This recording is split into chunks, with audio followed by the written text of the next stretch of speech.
The Man-Killers. By Dane Coolidge. Chapter 1. The Trap. There was a hush, a boding silence, in Dead Man Canyon, and skirling hawks, flying high against the cliffs, settled down and watched expectantly. A man was riding warily up the Maverick Basin Trail, and ahead, like hunting animals, two men were skulking forth to cut him off at the creek. Above them, stuck tight as mud wasps' nests to the shelves of sun-blackened crags, the white houses of cliff dwellers, now desolate and tenantless, gazed down upon the age-old tragedy, but the man rode on, his rifle beneath his knee, and at the stalking place of the Scarboroughs he stopped. A stream of cold water, gushing out of a deep side chasm, formed a swirl in the tepid waters of the creek, and close to its edge a flat stone had been laid, where a man could kneel and drink. He knelt, and when he rose up he was looking down a gun. "Put 'em up!" commanded a voice, and he started back defiantly, at which a second voice came from the side.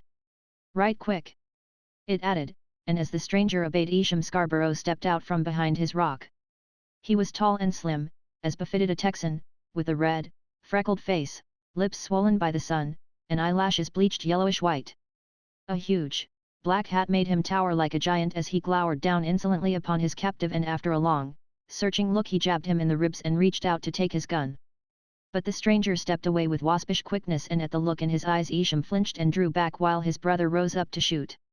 Red Scarborough was short and chunky, with flaming red hair and eyes with a piggish glint, and when he shouted out a warning the stranger's hands shot up, for he, too, had learned to red eyes. Red strode forth wrathfully and twitched away the prisoner's gun, then whirled on the startled Isham.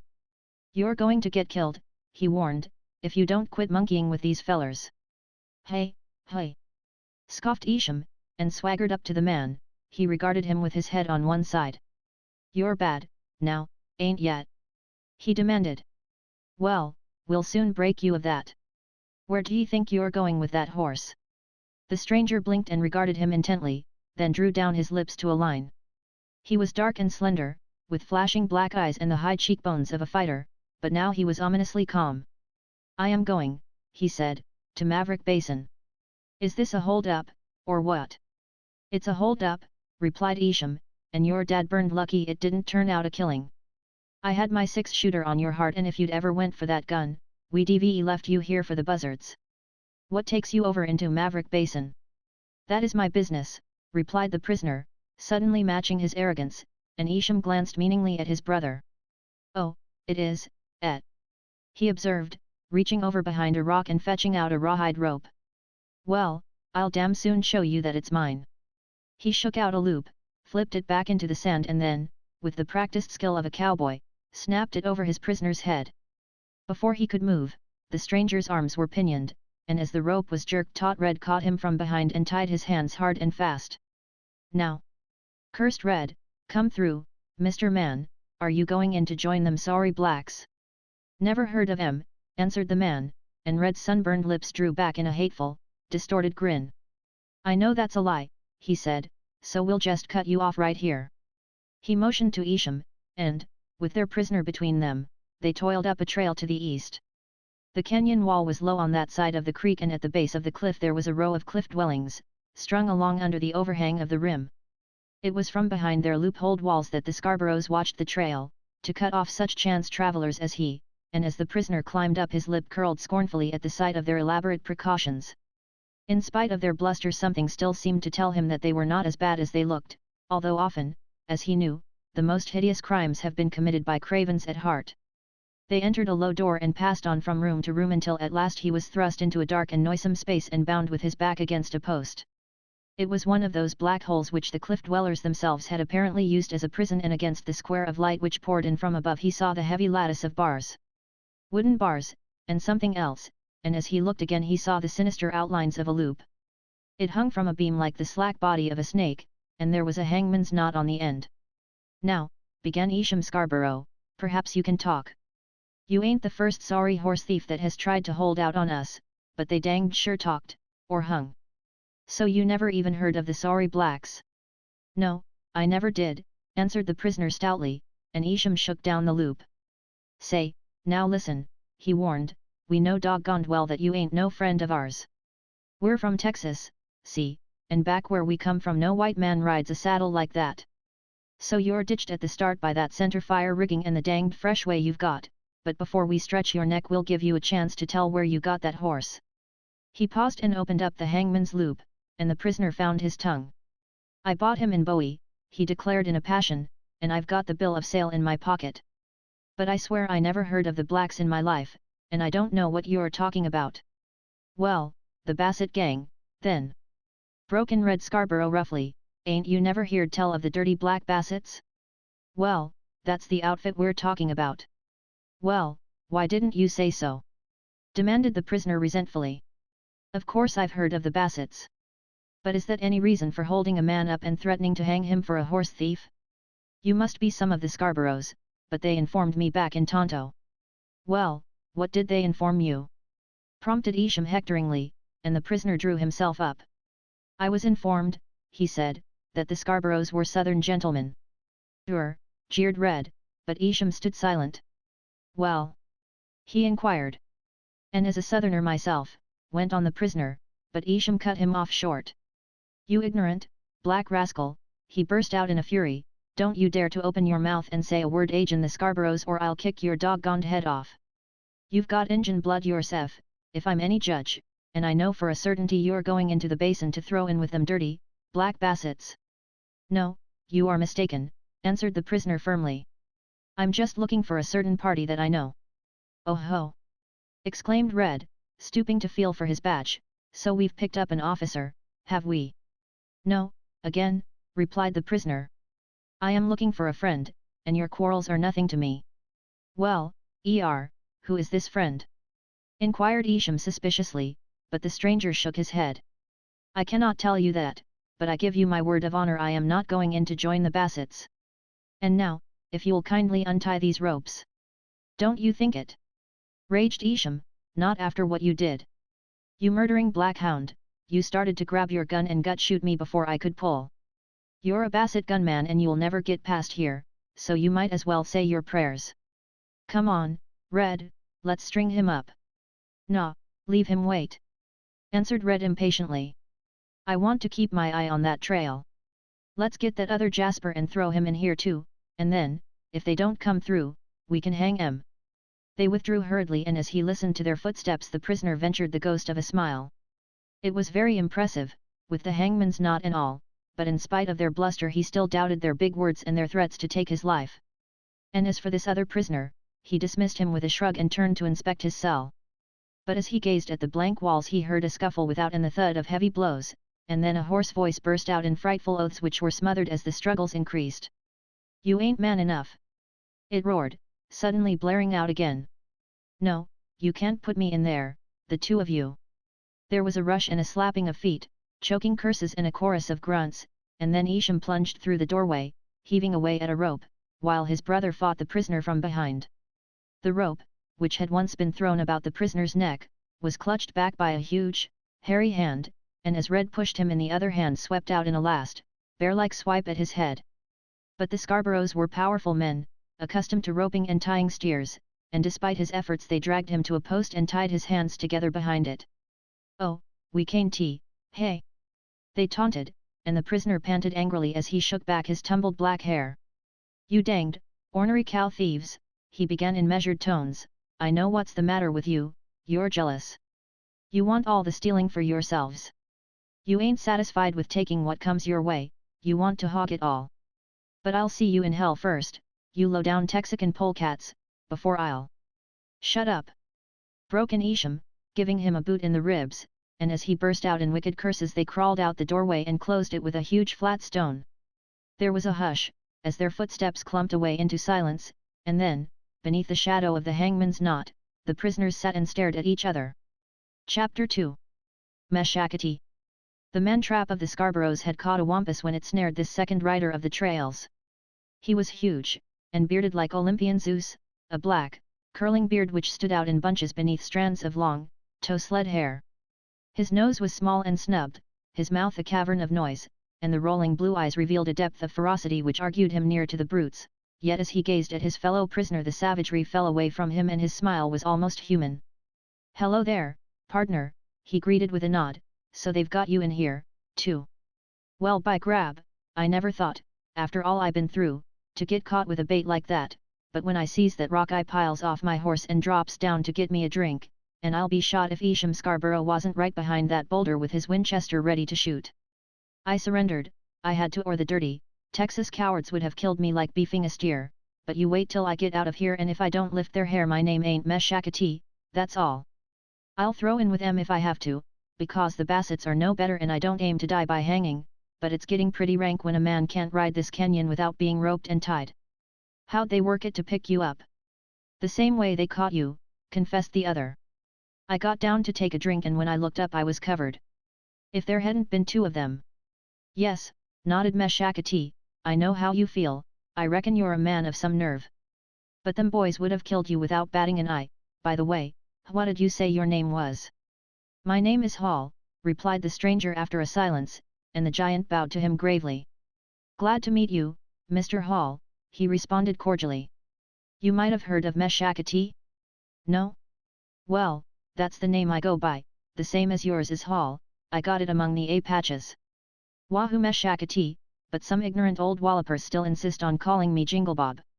Name I had in New Mexico, got mixed up in a range war, but out here they all call me Meshakatee. Kind of an Injun name, or maybe it's Irish, the circumstances was something like this. I got run out of New Mexico, or maybe I moved, anyhow, I come away, dragging my tracks out behind me, and I butted right into some cavalry. They was out trailing Injuns, a bunch of Apaches that had left the reservation on a raid, and the lieutenant in command, seeing that my hair was kinder long, inquires if I could talk Apache. Well, to tell you the truth now I couldn't speak a word of it, but in order to get my teeth into some of that army grub I told him I could obla it fine. He took me on as scout and Injun interpreter at $5 a day and found, but at the end of 2 days we ran spang into them Injuns, and the lieutenant, he sent me out. Well, I rode up on a hill where they could see me good and held up my hand for a talk, and when the old chief and a couple of bucks rode out I hollers. Wahoo Meshakatee! The old chief then, he rrs back on his haunches and cuts loose with a bunch of Apache, and finally the lieutenant, who was fresh from West Point, rides up and asks what he says. Well, it was up to me then to make good or bust, so, knowing the dirty dastards, I made a bold guess and by grab it turned out I was right. He says, Sir, I reports, that his men want to fight, but if you'll give him some grub, and some coffee and tobacco smoke 'em, they'll think about coming in. Well, we brought up the grub and the tobacco smoke 'em and when them bucks saw it they laid down their guns and come into camp on the lope. I was a hero, by cracky, until we got back to San Carlos and rustled up a real interpreter, but the colonel was so tickled that he kept me on the payroll, under the name of Wahoo Meshakatee. Never could speak the lingo but them Apaches all know me and we get along somehow, by signs, but say, where you going, on your way to join the Bassets, or was you just passing through? No, I was just passing through, answered Hall uneasily, and by the way, who are these men, anyway?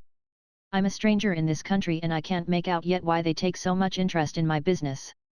Who, these fellers? Why, them's Isham and Red John Scarborough, two of the dangest cow thieves unhung, and, as I told em just now, they're jealous. There's 3 brothers of em, altogether, and 3 of the Bassets, and they used to be hand in glove. They throwed in together to steal old Jensen blind, but now it's dog eat dog. The Bassets are part Injun and don't want no trouble, but these biggity Texicans are crowding em so hard that I look for the fireworks any time. The Scarboroughs are hiring gunmen, you might get a job yourself, and fixing to run the Bassets out of the country, and the Bassets, for revenge, are going to bring in some sheep, and that sure will start a war. They're just watching each other now, and guarding the trails, but there ain't no use of your trying to get in there unless you join one of the gangs. If these boys let you pass, the Bassets would sure get you, and so on, plumb through the basin. We're all split up, and I've favored the Bassets, but under the circumstances, and considering how we're fixed, I think we'd better join the Scarboroughs. He glanced up at the loop of the hangman's knot and winked with a knowing leer, but the back of the other prisoner suddenly straightened against the post and fire flashed up in his eyes. What, join these men after they've held me up and accused me of being a horse thief? I'd die first, I'd let them hang me, before I'd even consider it. They're nothing but a pair of criminals. Well, suit yourself, observed Meshakatee, glancing uneasily towards the door, but you don't need to holler quite so loud. I'll say it to their faces! Cried Hall in a passion. They're a disgrace to the name of Southerners. I'm from the South myself, and back in Kentucky a man holds his honor above his life. Do you think I'll submit to being branded a horse thief and not call them out, if I live? From Kentucky, et. Grinned Meshackety. Well, this is Arizona, a whole lot further west, and over in the basin, where they're all from Uvalde, the term horse thief is just a pet name. Uvalde? Repeated Hall.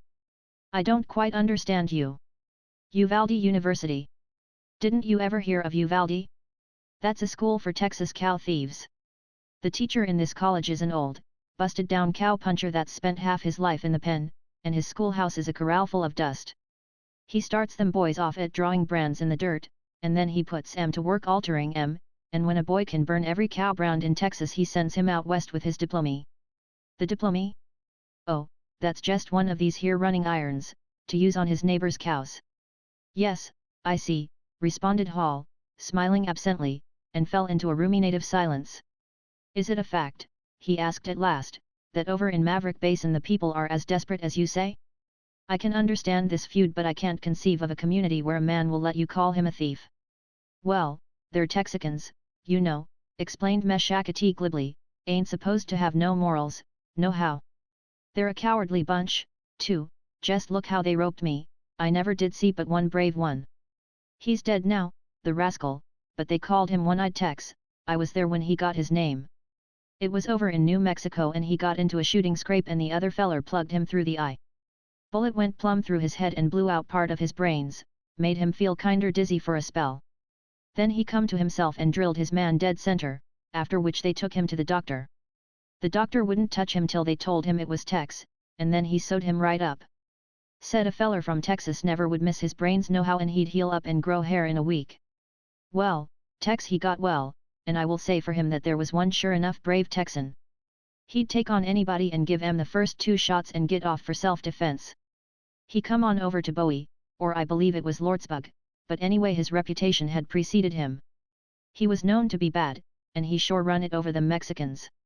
You couldn't kill the scoundrel and there warn't no way to stop him, until some of them rawhides chopped his head plumb off one night and hid it out in the brush. He starved to death in about a week, but there was one brave Texican. But he's dead, et. Grinned Hall, and then they both laughed while Meshackety leered at the door. Ever spent much time exploring these cliff dwellings? He inquired, suddenly changing the subject. Well, they sure are an interesting study. Supposed to have been built about 1,000 years ago by the ancestors of the Aztecs or the Hopis, but let me tell you, partner, they ain't all vanished yet. I found some, up here in a cave. I was riding along one time when I seen an old man, with his beard plumb down to his knees, and he was sitting down outside of a cliff dwelling and crying like his heart would break. What's the matter, old man? I says, and he bursts out worse than ever. My daddy whipped me, he says, and I seen right there he was touched. He was 100 years old if he was a day and his backbone was sticking through like a fish's, and of course he didn't have no daddy, but I was kind of sorry, the way he took on, and I gets down and pats him on the head. Well, don't cry, I says, what did he whip you for? For throwing stones at Grandpap, he says, and cries like his heart would break. Oh hell, I says, you ain't got no Grandpap. Yes I have, he sobs, he's right up in that house. And he points to one of these dwellings. Well, don't cry, I says, maybe I can fix it up for you. Is your daddy up there, too? Yes, he says, he's in that first room, getting ready to trim his corns. Well, of course I knowed he didn't have no dad, or at least it didn't seem possible, but just to snoop into things and get to look around I went up the trail to the house. It was one just like this, with the doors and windows sealed, but when I looked in there was an old man, sharpening a butcher knife across his shin. He was so old and dried up there warn't no skin on his shin bone and his back was bent plumb to his knees. By grab, I was scared, it didn't look natural, but of course I never let on. Hello? I says, what are you whipping your kid for? He's down there crying his heart out. Well, I don't care, he says, he's got to quit pestering his grandpap. The old man is getting feeble and don't like to be disturbed, and that boy is always pelting him with stones. Where is the old man? I asks at last, and he points to a room in behind. It was one just like this, you couldn't hardly see and it smelled kind of dead-like and close, and when I looked around I couldn't find nothing but an old, dried-up bundle of bones. Well, I tiptoed my way out of there and I says to the old-timer, the one that was trimming his corns. Your father ain't alive, he's dead. No he ain't, he says, he only seems that way. But you take him down and throw him into the crick and let him soak for a while and he'll tell you about things that happened 1,000 years ago. Meshakati threw back his head and joined in the laugh which followed his chef d'oeuvre, and then he leaned over and nodded at Hall while he took him into confidence with a wink. On the level, now, he said, ain't you an officer of the law? You've sure got that manhunter look. No? Nothing like that? Well, all right then, I'll quit guessing, you was going in to join the Bassets. He nodded again, wisely, but the stranger shook his head and tugged at his bonds impatiently. No, he said, I never heard of the Bassets till I asked about the basin in Tonto. And I never heard of the Scarboroughs until the livery stable keeper recommended them highly as southern gentlemen. It appears he was mistaken, for I never met men yet who were their match for out-and-out insolence, but did it ever occur to you that a man might be going through here on business that concerned no one but himself?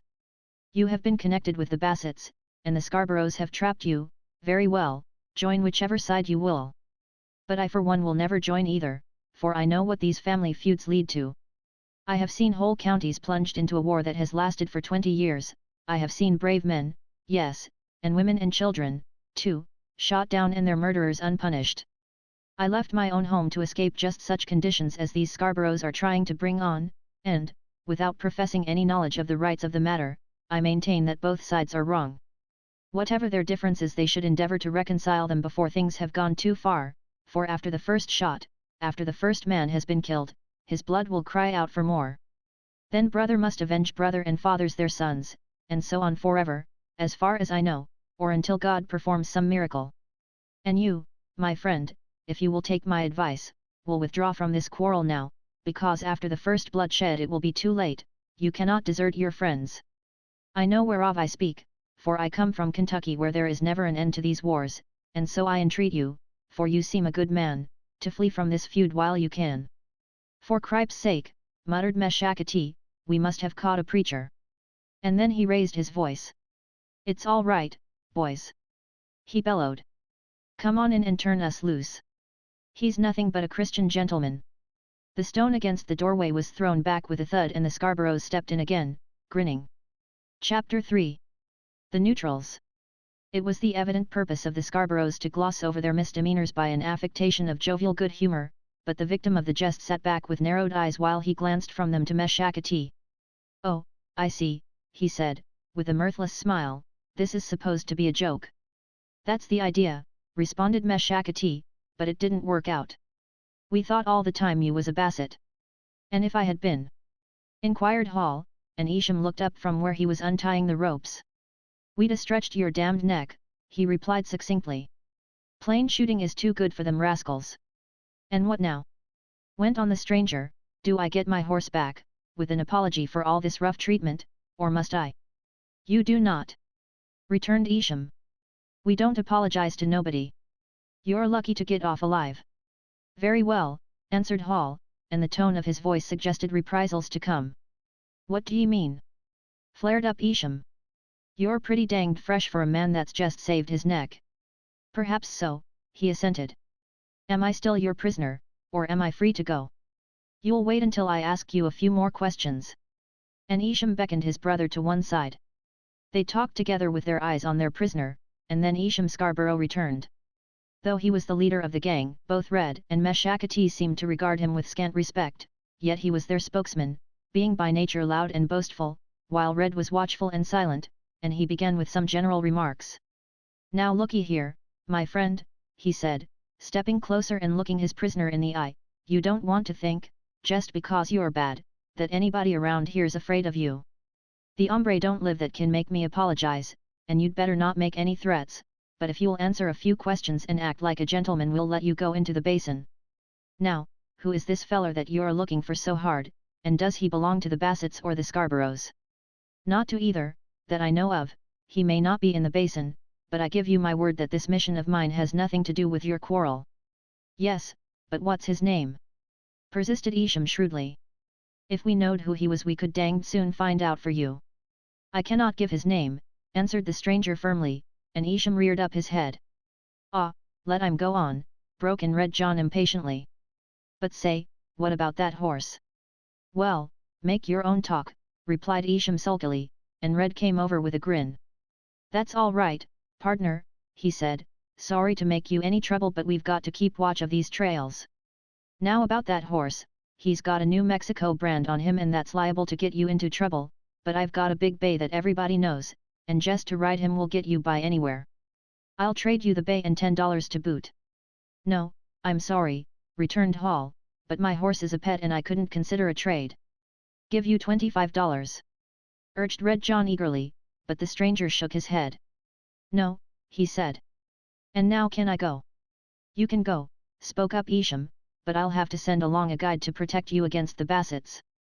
Because if they catch you now, after you've been stopping with us—" "I can protect myself," answered the stranger shortly, and Red broke into a laugh. "Why didn't you do it, then?" he taunted, "when we nabbed you by the spring? I reckon you're pretty green in these parts." "Yes, I'm green," admitted Hall, "but I'm beginning to learn, and I'm willing to take a chance on the Bassets."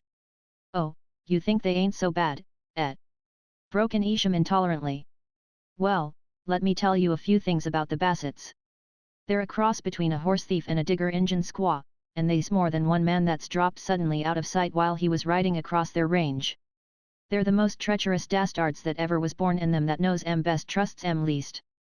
They're just naturally bad with a yaller stripe down their belly as broad as the flat of your hand. They'll do everything but fight, and you can't crowd 'em to it, not if you call 'em every name you can lay your tongue to. And they're the orneriest looking rascals that a white man ever seen, like an Injun, but black as niggers. You ain't going to throw in with an outfit like that, and call yourself a Southerner." "Whoever said I was going to throw in with them?" demanded Hall with outraged dignity. "Haven't I told you distinctly that I am just going through the country and that I don't give that for your quarrels?" "Yes, you've told me," retorted Isham, "but perhaps I don't believe you. I wasn't born yesterday, and if you don't want to join them, why do you object to going in with Meshakati?" "I don't object," replied the prisoner tartly, "and if that's a condition I agree to it. But since my word of honor means nothing to you gentlemen, I must ask permission to withdraw it." "Why, sure," mocked Isham, bowing low and with a smirk. "By grab, boys, we've sure caught a preacher." "Nope, he ain't no preacher," corrected Meshakati grimly. "And say, if we're going, let's start." "Take him over to the rock house, then," ordered Isham gruffly, "and don't let him get away." "Very well, sir," answered Meshakati, and with a half-mocking salute he led his prisoner away. They were well up the trail before either of them spoke, and then Meshakati broke the silence. "I'll take your word of honor," he said, "that you won't try to quit me on the trail. They'll hold me responsible, now." "You have it," replied Hall at length, "but I must say I'm surprised to find a man like you in the company of such unprincipled hounds." "Oh, they ain't so bad," responded Meshakati cheerfully, "except when Isham runs off at the head. He makes more enemies by shooting off his mouth than he can hire gunmen at $10 a day. That's me, you understand, I'm a hired bravo, as they call us in the Geronimo Blade, but when a man buys my services he doesn't buy me, and I think what I dead blamed please. Well, what do you think, then, of the Scarborough's methods of holding up strangers on the trail? I've seen some rough work, but the way they treated me made the blood fairly boil in my veins." "It sure makes 'em sore," observed Meshakati philosophically, "to be roped that way at the spring. And that hangman's knot and all, it's downright insulting, a man never quite gets over it." "No, he doesn't," assented Hall, and rode on in brooding silence, for he was still in the hands of his enemies. "And yet," went on Meshakati, "it ain't what they do so much as the way they do it. You can take a man's gun without jabbing him in the belly and threatening to leave him for the buzzards, and if you'd give 'em a few drinks and kinder jolly 'em along, the chances are that most of 'em would join. But that's the Scarboroughs, overbearing as hell, and nobody but a Tejano will stand for 'em. Just the minute they see your rigging they was dead set agin yet, because a Texican won't admit that a single cinch saddle can be rode by a scholar and a gentleman. It's all double rig with them, and tie to the horn, and any man that comes by with a Dallywelta outfit is due to get a hazing. But I'm broad-minded myself, and I sure throwed the hooks into 'em when I was telling about one-eyed Tex. I was looking for Red to come through that stone door when I made that last crack about Texicans, and I still maintain that you can't hurt a Tejano by hitting him on the head. I've heard them admit it themselves. And what I was telling you about them being from Uvalde is true as gospel script. They're the prize cow thieves in the world, bar none. Then how can you reconcile the matter with your conscience, if you accept money which has been gotten by stealing cows? Meshakati grinned and scratched his shaggy beard, after a sudden, searching glance at his prisoner. Well, in the first place, he said, my conscience ain't the kind that worries much over trifles, and in the second place this money never come from stealing cows, it's all in brand new bills. New bills? Repeated Hall, and then, after silence, well, where do they get these bills? Search me, shrugged Meshakati, still watching him narrowly, is that what you come to find out? Why no? Exclaimed Hall. Why certainly not. What gave you such a curious idea? Ain't you an officer? Challenged Meshakati. I won't hold it agin yet, might even be an officer myself. No? Honest? Gimme your word of honor? Well, somehow I can't hardly believe it. I go by hunches, see, and the first time I saw you I says, there goes an officer.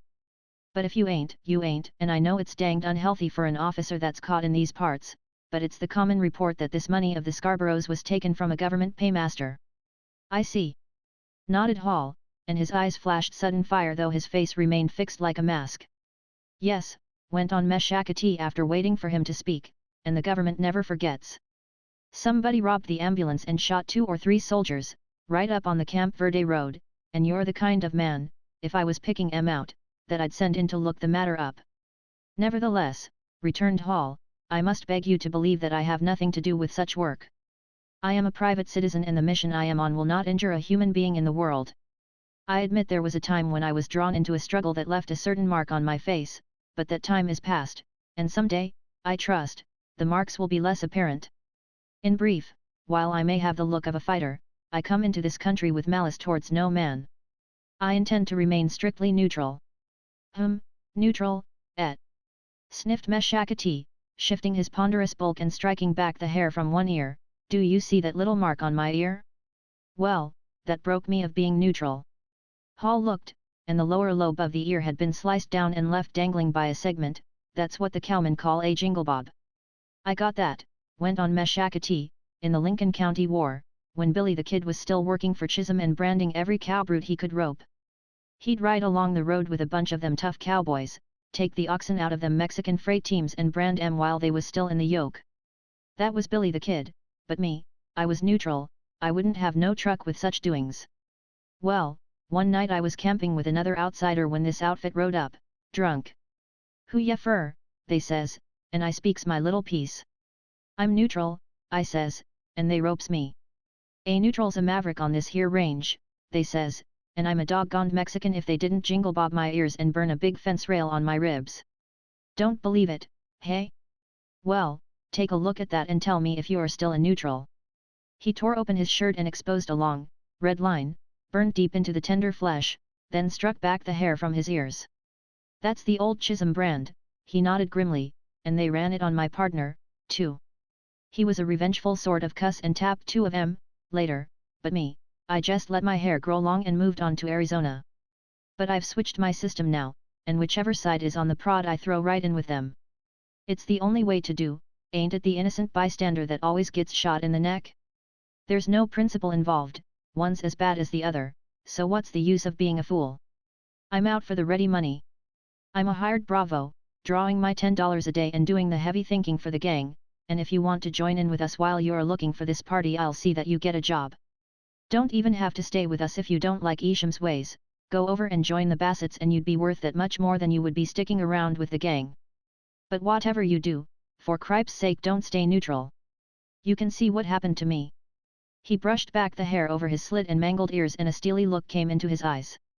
I'm looking for a certain party myself, he said. Reckon we all are, would you like to come in? With you, yes, assented Hall, but never with the Scarboroughs. I have taken a great dislike to Isham and his kind, and the ills which come to a man who stays neutral are nothing to what happens to a partisan. The partisan must fight whether he is right or wrong or be branded a traitor by his clan, and if for one moment he shows kindness to an enemy he is hounded by both sides alike. That is the unforgivable sin. Any sign of humanity, any suggestion that the butchery should cease, and as the fighting goes on the worst element takes the lead while men of finer feeling drop out. And to drop out is to be branded a coward. But no man is truly brave until, for a principle, he is willing to be called a coward. And here, since you have shown me the rewards of being neutral, there is mine for being a partisan. He stripped back his shirt, from the same left side that Meshakati had bared to show his brand, and there, between two ribs, was a smooth round hole, where a bullet had passed through his body. It was a mere pit of red against the white skin, and just above the scar his heart beat on rhythmically as if nothing could still its pulse. Meshakati stared, then leaned over closer and glanced up with a scared look in his eyes. "How'd you happen to live?" he asked at last, and the stranger pointed solemnly to the sky. "A miracle," he said, "if miracles still happen to men as unworthy as I am. I was left for dead, and so I still remain to those who sought my life, but I crawled to a cave and recovered from my wound without medicine or care of any kind. In the mountains my name is added to the list of those who have died in the feud, but God has spared me, or so I think, to bring peace once more to Tug Fork." "And where's that?" demanded Meshakati, still staring at him curiously, and the stranger seemed to wake from a trance. "I shouldn't have said that," he burst out regretfully, "I shouldn't have mentioned Tug Fork. But as you are a gentleman," he paused expectantly and Meshakati held out his hand. "Enough said," he exclaimed, and they clasped hands in silence. For between gentlemen what need is there for words? Chapter 4. Maverick Basin. The trail to Maverick Basin led north up Turkey Creek, and on both sides of the canyon, in caverns and beneath huge crags, the white houses of the cliff dwellers caught the eye. The mountains rose up in jumbled and shattered terraces, split here and there by dark and jagged chasms which revealed the far heights beyond. These were covered with black pines and Douglas spruce, clinging close to the shelving slopes, and below them the oaks and junipers crept in, while at the bottom there was cactus and mesquite. It was a rough and thorny trail, winding in and out and up over brushy benches, then down again to the creek. Startled deer rose up timorously from their beds along the hillside, wild turkeys ran flapping across the path, and along the bluffs the tracks of mountain lion and bear told of others who prowled by night. But the scarcest track of all was that of man, the conqueror, who claims dominion over the birds and beasts. Like the lions and bears, men traveled by night or kept off the beaten trails.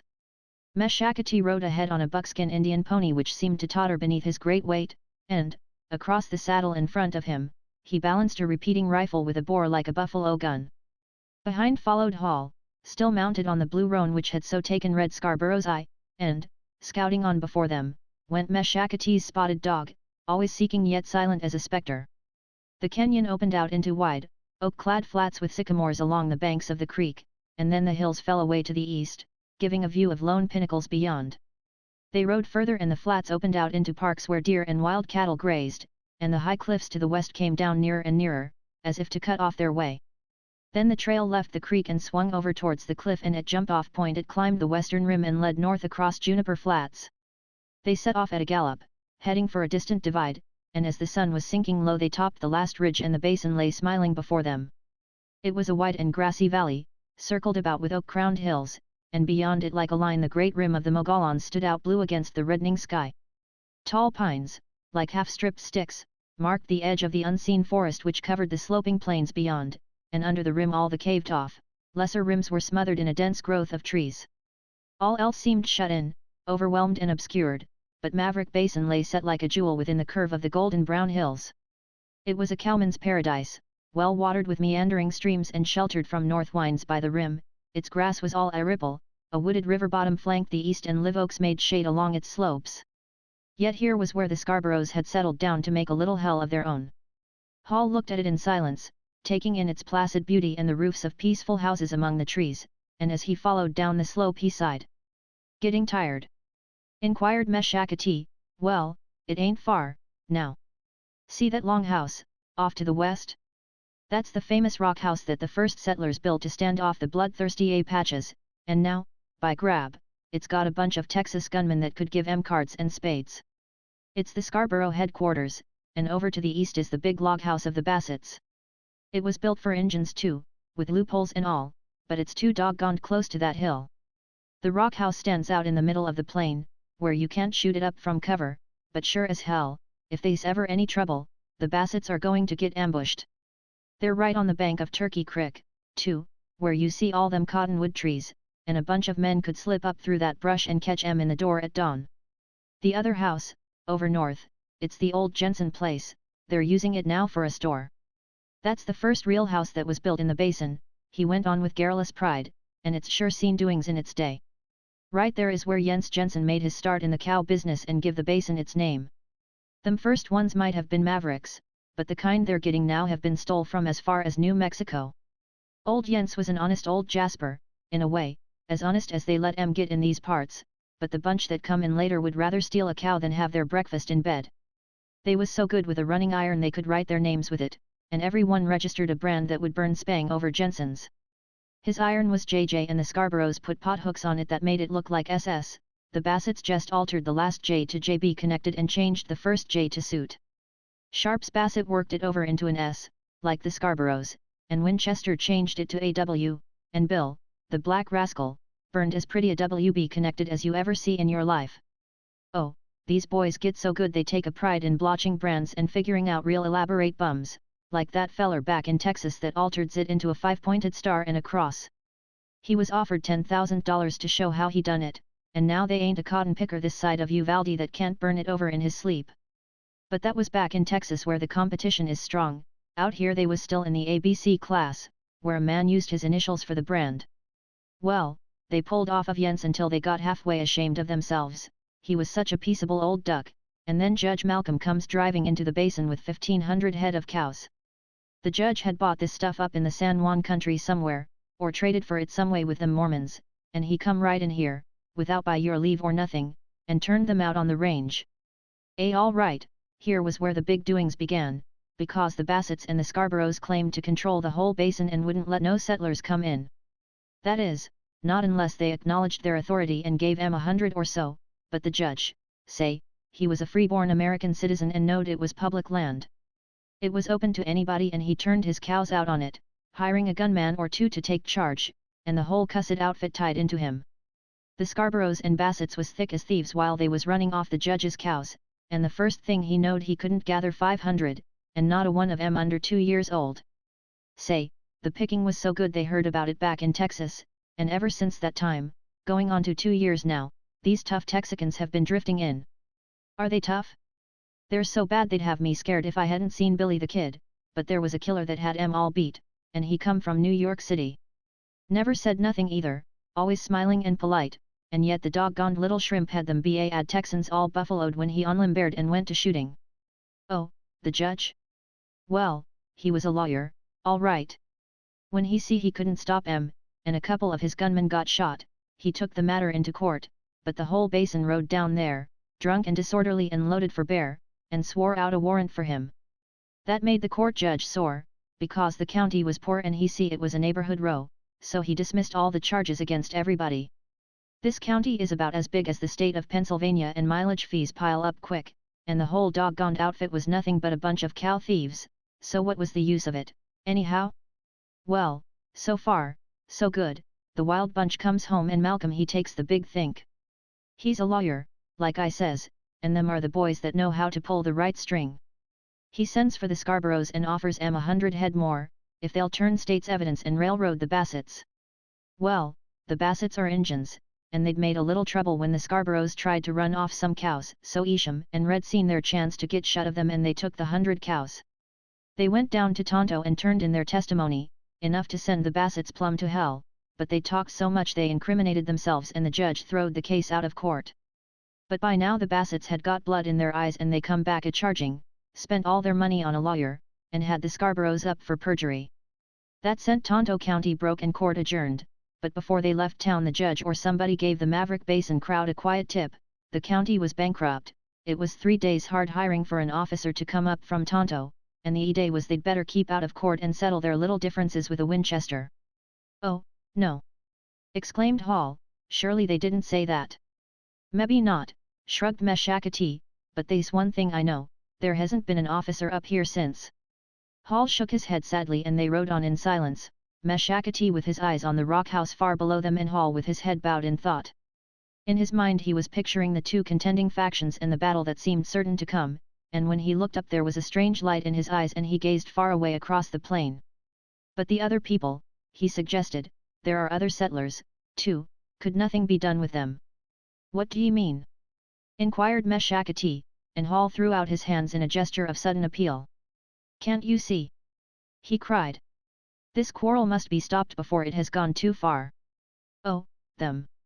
Responded Meshakati, tossing his head contemptuously, they're afraid to call their souls their own. All that lives to the west, mostly, are friends of Isham's, and to the east and up Turkey Creek they're for the Bassets, but they ain't airy one of 'em would stand up for his own rights, let alone throw a spear into Isham. Because Isham is the man that's behind all this devilment, he's got 10 hired gunmen, right now, and unless he's connected up with the United States Mint he'll have to start something pretty soon. Yes, but what about the Bassets? How can they expect to resist him unless they, too, hire more men? They're broke, explained Meshakati, the lawyers got their money, and they ain't had the nerve to steal more. And then, being Injuns, they don't worry. They're 3 danged snaky hombres, to tell you the truth, and I don't want no trouble with none of 'em. Sharps is slow, but he's sure, and Winchester is quick and sure, and Bill, he's a fighting fool. He's whiter than the rest of 'em and he's just naturally bad, proud of it and don't care who knows it. That boy would fight a buzzsaw with his hands tied behind him, if you'd listen to what he says. But ain't you heard the news, they've throwed in with Grimes, the big sheepman from up over the rim. He's a holy, fighting terror that ain't afraid of nobody, or he wouldn't be up on that range. The Slash Knife outfit has got cows there by the thousand, but that don't make no difference with Grimes. Every time he meets a cowboy or a bunch of these here rustlers he drops down off his mule and commences to shoot and, well, anyhow, he's promised to come down. He's going to bring his sheep and a bunch of fighting Mexicans and sheep these bad Tejanos plumb out. Well, you wait, and if he comes he'd better come shooting, because we got no use for sheep. He shut his jaws down grimly and it was easy to see that he shared the cowman's prejudice against sheep. He ought to be kept out, exclaimed Hall, after a silence, and Meshakati nodded approvingly. That's the talk. He praised, I knowed you had it in you. Come on, and we'll turn the woolies back. No, I don't mean that, protested Hall, what I mean is, a man has no business to stir up trouble by deliberately invading a new range. Why sure. Agreed Meshakati heartily, I'm with you, as big as a wolf. We'll just go up that way tomorrow and talk reason to Mr. Grimes, and maybe he'll decide not to come. No, I mean it, by grab, and say, down at the house, I'll tell 'em you're just a new man. They're rannicky as the devil when they catch some outsider, and of course you ain't a Texan, so I'll just tell Ms. Zoalat, that's Isham's wife, that you've come up to help with the sheep. He spurred up his lagging mount and went galloping across the plain, but as they drew near the rock house he reined in suddenly, yet with his pony dancing nervously to go. Your name was Hall, wasn't it? He inquired with a flourish. All right, I'll fix it up. And say, where you going, horse, what's you say that other name was? You know, that feller you was looking for. I didn't say, replied Hall and, meeting his calm eyes, Meshakati broke into a grin. Oh, that's right. He exclaimed. My mistake, excuse me. And he jumped his dancing pony into a lope. Chapter 5. The Casuist. The rock house of the Scarboroughs was windowless and almost doorless, a long port-holed fort built of square-edged stone retrieved from an Indian ruin. In prehistoric days each stone had been quarried and carried on men's backs from the hills, but now their ancient city was a mound of tumbled rocks and its walls did new duty for the white man. The fort was built in frontier style, with narrow loopholes in place of windows and doorways just wide enough to pass, 2 rooms opening south and 2 opening north, with solid stone partitions between. Beneath the floor of the kitchen a well had been dug, to supply water in case of a siege, and the huge square chimney was loopholed near the top, making a watchtower to command the level plain. In Indian days the old rock house had served to protect the settlers from Apaches, but now the Scarboroughs, like robber barons of old, had turned it into a castle. Behind its thick walls they had grown prosperous and arrogant, and a big bunkhouse by the stable and corrals was swarming with feudal retainers. These were Texans to a man, and as Hall rode up they strolled over and eyed him coldly. That fatal single cinch on his California-rigged saddle had already aroused their antagonism, but their first fleering remarks were cut short by Ms. Zoalat, who came bustling out of the kitchen. She was a dark, lanky woman with pale blue eyes which seemed to dart forth venom, and after a single glance at Hall she turned to Meshakati who greeted her with deceptive meekness. Did you pass an Injun with a message for Isham? she demanded in a threatening voice. No, ma'am, returned Meshakati, we didn't pass nobody. What's the news, have the sheep come in? Yes, the sheep have come in. She burst out angrily, and Elmo and these trifling cowboys have let em. They just watched the main trail and Grimes made another one and came in across the reservation. He's halfway down Canyon Creek, now. Well? Inquired Meshakati, rolling his eyes at the Texans, and Ms. Zoala flew into a tantrum. They're afraid. She cried, Elmo and all the rest of em. They're afraid to go out and move him. But just wait till Isham comes back and I'll bet there'll be a scattering of sheep. Very likely, observed Meshakati. This is Mr. Hall, Mrs. Scarborough. He's a new man we picked up down below. Well, if he don't turn out any better than some that we've got, you might as well tell him to go. I declare, when this Grimes and his Mexicans began shooting, Elmo and all of them gave him the trail. Shooting? Repeated Meshakati, arching his eyebrows inquiringly, and Mrs. Scarborough nodded her head. Yes, shooting. She said, the minute he saw them he dropped down and emptied his Winchester. And him a dirty sheepman, with nothing but Mexicans, and these boys all claim they're from Texas. I'd just like to know what we've been paying them for if it isn't to stand up and fight, but they turned tail and ran and I'm going to tell Isham that he ought to fire them, all. Oh, I don't know, murmured Meshakati, glancing at the shamefaced cowboys, you'd just have to hire some more. What's the chances for something to eat? You can eat with the rest of them, she answered impatiently, and not a minute before. Now you worthless cowboys go away from that kitchen and quit making eyes at the cook. And if you want to hurry supper somebody take the axe and chop up a little wood. There was a rush for the axe and the cowboy slouched away, laughing hectoringly at the man who had won. Well, get down, said Mrs. Scarborough with a grudging sigh, that makes 14 men we're cooking for. They dismounted stiffly and she drew Meshakati aside, talking rapidly as he inclined his curly head, and then, as Hall stood awkwardly by, a girl hurried out the kitchen door. In one hand was a huge bucket and she had started for the well when she met the newcomer's startled eyes. For a moment she stood still, then the bucket fell clattering and was clutched up with a trembling hand. Let me help you, said Hall, raising his hat and advancing swiftly, and while Meshakati looked on he filled the bucket with practiced hand and carried it back to the kitchen.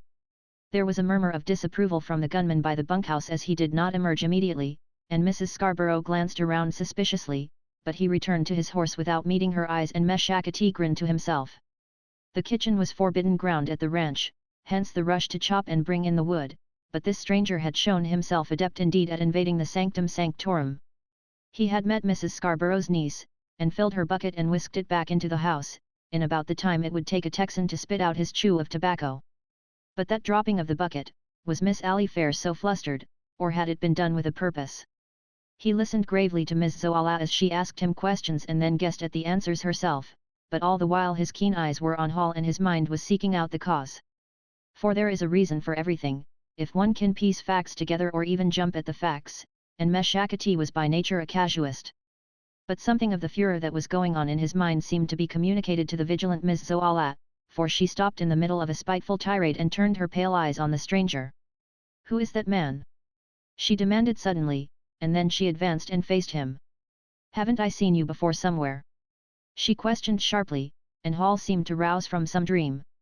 No, ma'am, he replied in soft, reassuring tones, or at least, ma'am, not to my knowledge. I am a stranger in these parts and... Where'd you come from? She put in, and he hesitated a moment before he made an answer. I am sorry, he said, but I can't answer that question. I am just passing through and... Who is this man? She demanded of Meshakati, and as she repeated the question a swift look passed between them and the two men joined forces against her. I don't know, returned Meshakati, but he's a stranger in this country, the boys picked him up at Cold Spring. Isham told me to bring him up here, but there's nothing against him. It was just to protect him from the Bassets. Yes, the Bassets. She snapped. He must be a weakling if he needs any protection from them. Well, he's my prisoner, then, spoke up Meshakati bluffly. Anything else you'd like to know? Yes, I'd just like to know why you allowed him in that kitchen if Isham sent him over for a prisoner. He might have stepped out that farther door and been halfway over to the Bassets. He gave me his word of honor, answered Meshakati defiantly. I guess there's such a thing as a gentleman. A gentleman? She shrilled. He gave you his word of honor. Since when have you got these ideas into your head? I'm going to report this to Isham. Well, report and be blowed. Burst out Meshakati rudely, and led his prisoner away. But, even in a world where honor is not dead and the word gentleman is more than a name, there is such a thing as a reasonable precaution, and Meshakati slept by his man that night. They threw down their saddle blankets beneath the towering cottonwood that stood just north of the house, and he slept with his dog at his back. It was the way they always slept, back to back on the scant blanket, and if anything moved Patch would raise his head and give voice to a rumbling growl. The night was well along when there was a stir at his back and the vibrations of a noiseless growl. Meshakati opened his eyes and moved gently in answer, and a strange sight met his eyes. His prisoner had risen up without a sound and tiptoed back towards the house, and as he stood in the starlight a white form glided out and she met him in passionate embrace. Meshakati moved again and his dog sank down obediently. There was a silence, and the prisoner came back, but far into the night the man who had turned casuist lay and speculated on the ultimate cause. Chapter 6. The ultimate cause. It is easy to find a probable cause for any given act, but when one seeks the ultimate cause, the reason behind it all, that calls for deep thinking, and finesse. Human conduct is not so variable in many of its phases as to call for extended scrutiny, but the problem before Meshakati was both so baffling and so disquieting that it left his brains in a whirl. That a girl as modest as Ali Fair Randolph, a woman who for months had received the attentions of scores of cowboys without one answering smile, should suddenly and for no reason throw aside all decorum and rush into the arms of a stranger, that was beyond the bounds of reason. It was so unreasonable it was foolish, and the great cause must be sought for somewhere else. Then, surely, they had met before. Yes, met and learned to love, and this was the reunion of two souls that had drifted far apart. Ali Fair was that certain party for whom Hall had been seeking, and he had found her in the kitchen of the Scarboroughs. Yet this comforting conclusion, plain and obvious as it was, merely opened up new fields of thought. Who was Ali Fair Randolph and who was this man Hall, and why did they make concealment of their love, and what would he do now, since he had discovered his beloved in the house of the man he despised? Would he cast aside his scruples against feuds and cattle wars and join the gang to be near her, or would he go his way and devise other means of winning the woman of his heart? Meshakati thought it over, and then his scheming mind began to turn the facts to his own purpose, and when the morning came he beckoned to his prisoner and led him across the creek to the mound. Here, beneath a gnarled oak which had grown up near the summit, drawing its strength from the dust of ancient dead, Meshakati took out his field glasses and gazed long to the east before he broached the matter on his mind. To the east lay Turkey Creek and the log fort of the Bassetts and Grimes and his Mexicans as well, and it was to them fully as much as to the winning over of this stranger that his thoughts were turned that day. He had a dual mind, one part taking cognizance of the facts and the other busily using them to work his will, and when he spoke it was all to fit his program, though disguised in the mock solemnity of a jest. "Mr. Hall," he began, "I make it a principle never to interfere in the private affairs of any gentleman, but I saw something last night which pained me very much and I just want to ask a few questions. Now in the first place, Mr. Hall, I want you to understand that Miss Ali Fair holds a high place in my regard, and I just want to ask, as a friend, you understand, if your intentions are perfectly honorable." "My intentions?" faltered Hall, and then he went white and turned his face away. "Don't tell anybody," he pleaded, clutching Meshakati by the leg, "it would ruin our happiness forever." "Oh, I was mad, insane, I should never have done it. But Meshakati, she had thought I was dead." "Oh, dead, rumbled Meshakati, squinting his calculating eyes and regarding him from beneath his long hair. "Well, that makes a difference, of course. She'd heard about that shooting, and the bullet hole under your heart and—" "That's it, they told her I was dead." "They?" "Yes. Her folks, and Mrs. Scarborough. She was a Randolph, you know, before her marriage, and she told Ali Fair I was dead." "I see," observed Meshakati, nodding his head and spitting wisely, "and was you young folks engaged to get married?" "That was it, that's what caused it. We were engaged to be married, but we belonged to opposing clans. She was a Randolph, you see, and I'm a McKeever." "Ah!" exclaimed Meshakati, "I'm beginning to savvy. The Randolph-McKeever feud, back in Kaintuck." "Yes, that's it," went on McKeever feverishly, "but let me explain it to you. Our families have been at war for over 20 years, and each year the feud becomes worse. It's cost the Randolph faction over 400 dead and the McKivers over 300 that we know of. Men are found dead in the woods, just as I was left for dead, and others are never found. All our relatives are engaged in it, and hundreds of outsiders who hardly know what they're fighting for. All they think of is free whiskey and midnight raids and a chance to get revenge on some enemy, and so it goes until the mountains are a battleground and men have turned to brutes. And there's no power that can stop it, neither the courts nor the militia, because we live far back in the hills, but if I could marry Allie Fair, then the blood feud would be ended and the Randolphs and McKivers would be friends. I understand, murmured Meshakati, and sat smiling benevolently as the young man gazed off into space. We met by accident, he went on at last, while I was scouting in their country. But she spared my life, she did not report me, and the next time we met we were friends. She's such a gentle creature, and I had turned rough, from living out and fighting for years, but somehow she learned to love me and the dream came to both of us to marry and end the feud. I was building a cabin, far up in the hills where no one would ever find us, when a dirty little spy discovered our meeting place and the Randolphs became aware of our plans. They watched us, and the next time I went to our tree there was no one there, she was gone. They reported her dead, shot down by the McKivers, for our women folks make war among themselves, but I asked all our women and none of them had done it, though many of them would gladly have done so. Can you imagine such conditions, gentle women, well-educated, going out like wild animals to strike down a woman like Allie Fair? I must have gone mad, for I went back to our meeting place, and there this dirty spy shot me.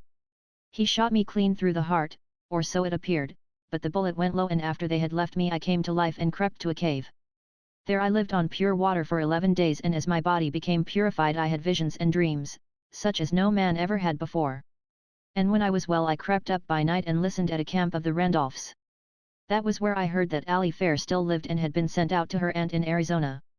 But what her aunt's name was, or where her husband lived, was something I never could learn, so I left and came out here, determined to find her if it took the rest of my life.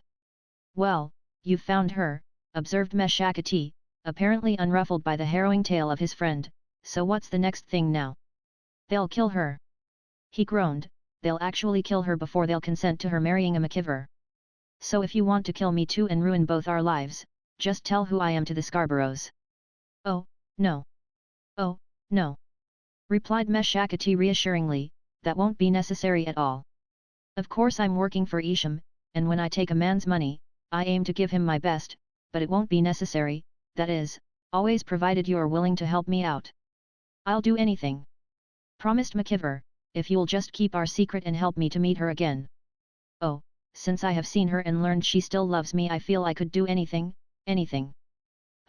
A meeting ain't so easy, said Meshakati after a silence.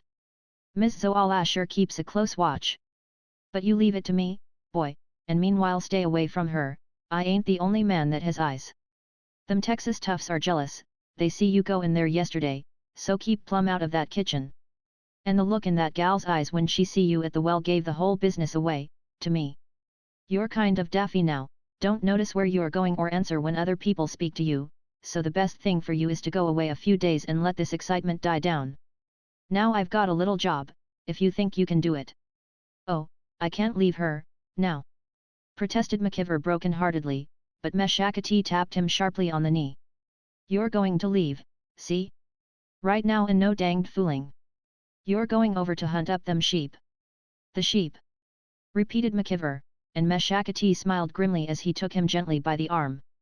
Take my advice, he warned, and get away from Zoala, she came almighty close to recognizing you. Now about this sheepman, Grimes, he knows these boys by sight and they can't any of 'em get near him, but that saddle of yours will tell anyone you're no Texan and I believe you can ride plumb up to him. You're a stranger, see, and you can cuss out the Scarboroughs and tell him all the things they done to you, and after you've got next to him and found out all his plans, you come back here and tell me.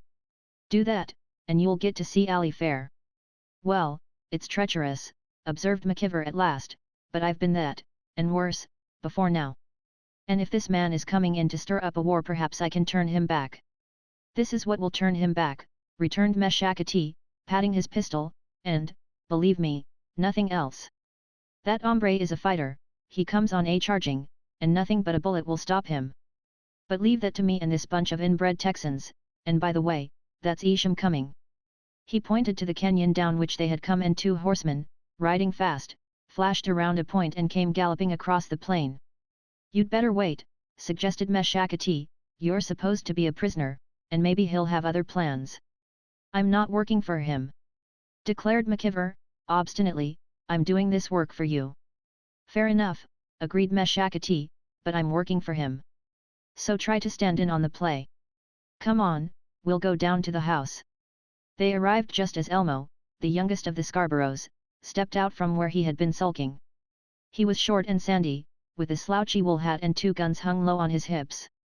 Each was tied at the bottom with a buckskin string which held the muzzles close to his legs, so that the carved ivory handles stuck out at such an angle that they practically touched his hands.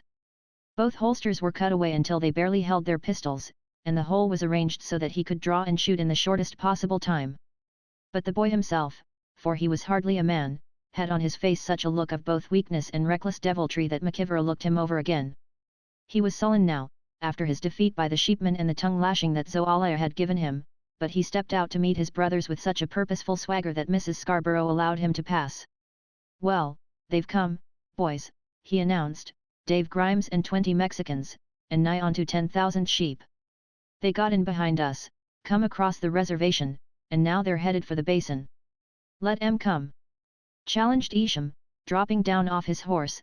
"That suits me to a hickey, let 'em come. But the first damned Mexican that puts a sheep across Turkey Creek is going to get killed, that's all. That's my deadline, Turkey Creek, and the minute they step across it the fireworks is going to begin." "We thought we'd better wait," explained Elmo hastily, "until you and Red got home." "That's right, kid," praised Isham, "you've got the right idea, leave it to me, and they won't nobody get hurt. But if you go riding in on 'em when they're down on their knees and shooting." Elmo glanced at Ms. Zoala and spit a thin jet of tobacco juice, while the Texas gunman smirked. But Zoala was not the woman to let this pass unchallenged, and she stepped out and confronted her husband. "Do you happen to know," she demanded contentiously, "that Elmo and these cowboys ran away?" "Well, they did, ran away from those Mexicans like cowards, and now look at the way they act." The cowboys winced, but Isham was excited and he paid scant attention to his helpmeet. "Now come on, boys," he ordered, "catch up your horses and get ready and we'll go out and meet the danged Mexicans. But no shooting, savvy, until I give the word, unless they shoot at us first."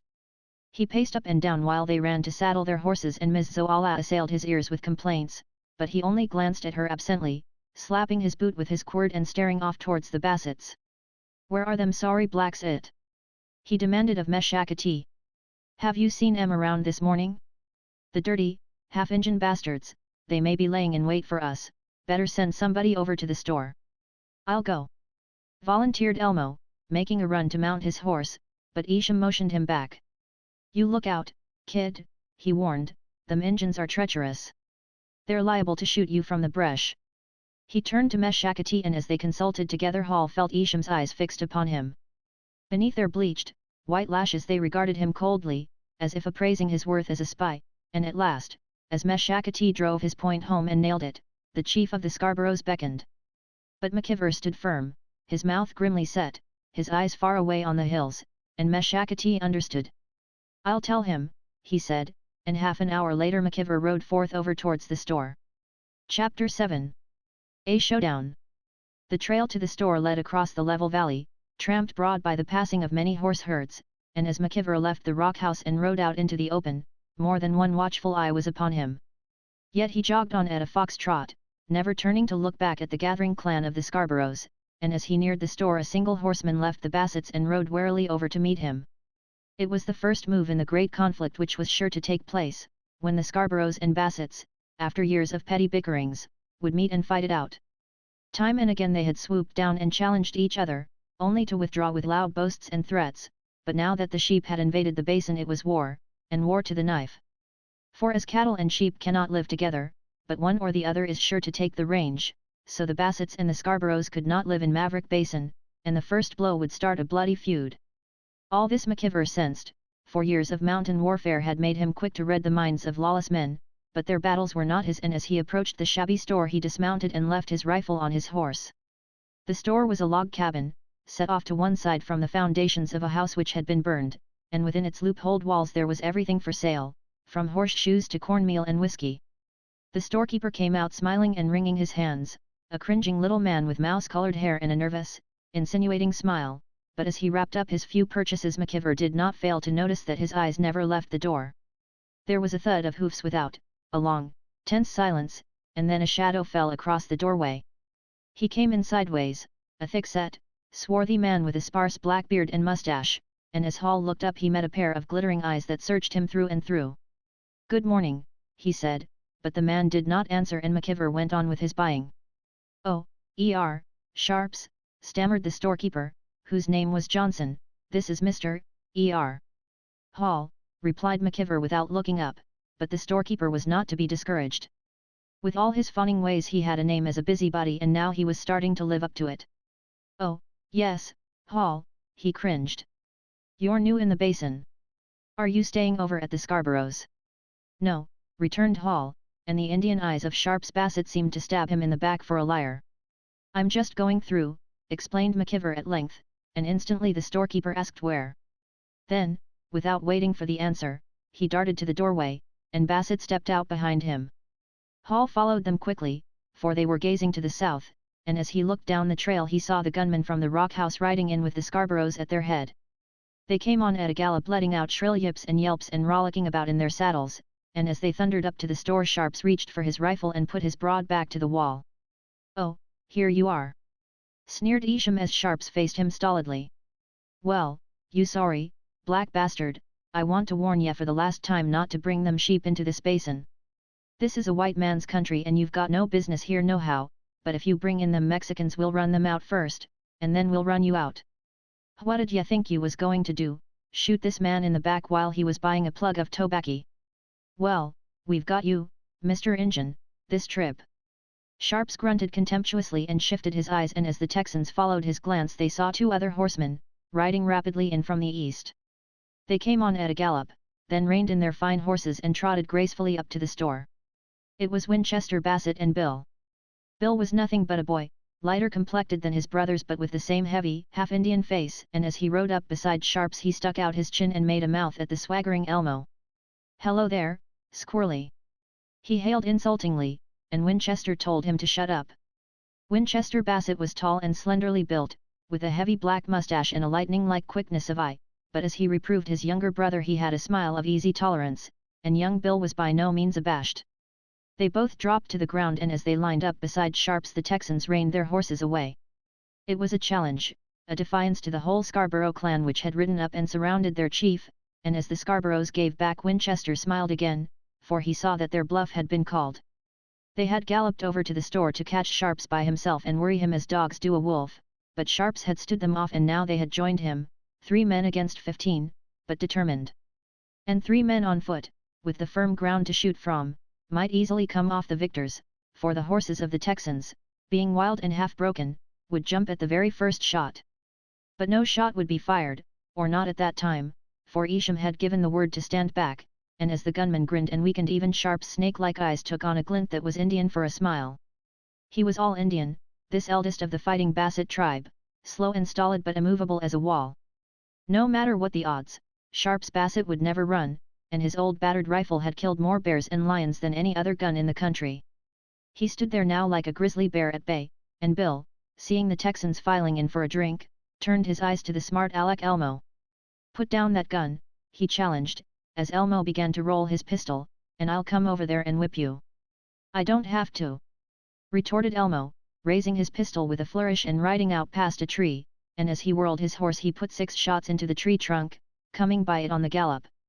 "Beat that," he said, "and I'll show you some real shooting. I can put up a 6-spot and shoot out every pip with my horse going by on the run." "Don't you worry," bantered Bill, "I can shoot straight enough, as you'll find out, if it comes to a showdown. I thought you was going to do something." He laughed as a Texan told him gruffly to hush up, and then he returned to Elmo. "Put up that danged smokehouse," he called out hectoringly, "you ain't got the guts to use it. Just meet me halfway and I'll fight you, fist and skull, for the drinks or for nothing at all." He laid off his belt, with the 2 6-shooters hung loose in it, and stepped out into the open, but Elmo declined to fight. Some of the gunmen urged him on, but he had fought Bill once before and come off second best. Ah, come away, Bill, jeered Winchester, can't you see he's afraid to fight yet? Come on, let's go back home. Well, you're so danged fresh, flared up Isham stepping forward, you come, and I'll fight you myself. Nope, don't want no trouble, answered Winchester quietly, get your horse, Bill, we'll be going home. You're scared? Taunted Isham, laying off his belted pistols and rolling up his sleeves defiantly, but Winchester only smiled. You might gang me, he said, but, as Isham began to whoop, Sharps Bassett suddenly laid off his belt. Shaking the black hair from his eyes he advanced without a word, his neck swelling like a blow snake's with rage. I'll fight yet. He rumbled, and Isham backed away, then turned and made a jump for his guns. You dirty, black scoundrel! He yelled in a false fury, don't you think I seen that knife in your boot? I wouldn't dirty my hands on a nigger like you, no how, because that's all you are, a damned nigger. Sharp stood in the open, his huge fists still clenched, his eyes turning red with savage rage, then he, too, wheeled and reached for his guns. There was a silence, and the gunman that Isham had hired crouched low and waited for the break, but before a hand had moved a man stepped swiftly forward and took his place beside the Bassetts. It was Hall McIver, and as the Texans paused to glance at him the tenseness of the moment was broken. A new emotion stepped in, to break the psychic wave that was sweeping them on towards a killing. What are you doing, over there? Demanded Isham roughly, and Hall fixed him with his piercing black eyes. I'm here to fight, he answered quietly. This is no quarrel of mine, but when 15 men pitch on 3 I'm going to help them, right or wrong. You half-Injun rascal! Burst out Isham accusingly, I said all the time you was here to join the Bassetts, and now, by Godfrey, look at him. He turned to Meshakatee, who was looking on in wonder, and pointed a scornful hand at their ex-prisoner, but McIver's blood was up and, as Isham continued to point, he leapt over and slapped him in the face. Take that! He said, and if you pretend to be a gentleman draw your gun and we'll shoot this out. He stood expectant, his slim hand poised and waiting above the butt of a well-worn pistol, but Scarborough did not go for his gun. He hesitated, and as McIver saw the fear in his eyes he stepped back with a thin-lipped smile. In my country, he said, we settle our differences of opinion by stepping off 10 paces, then turn and shoot. I say you are a coward, a blustering fool and no gentleman, do you accept my challenge, or not? Ah, you're crazy, muttered Isham, backing off into the crowd, and McIver let it pass. But when the Scarboroughs were gone he glanced swiftly at Winchester Bassett, who responded with his unruffled smile. Chapter 8. The good old simple plan. Nothing had been further from the intentions of Hall McIver as he rode forth from the rock house that morning than that he should join the Bassetts as a friend. He had been sent to join them, yes, but treacherously, as a spy, who was to return and report to Meshakatee. But his heart had ruled his head, he had joined against the Scarboroughs and then slapped Isham in the face, and now that it was over he found himself a turncoat, shaking hands with Winchester Bassett. Yet something still told him that his heart had been right, and that open friendship was better than treachery, and that somehow, somewhere, he would see Ally fair again, though never under the protection of the Scarboroughs.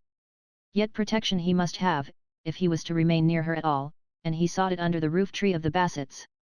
They lived in a log house set on the edge of the river bottom, but with its single, narrow door facing away from the creek bed and out upon the level plain.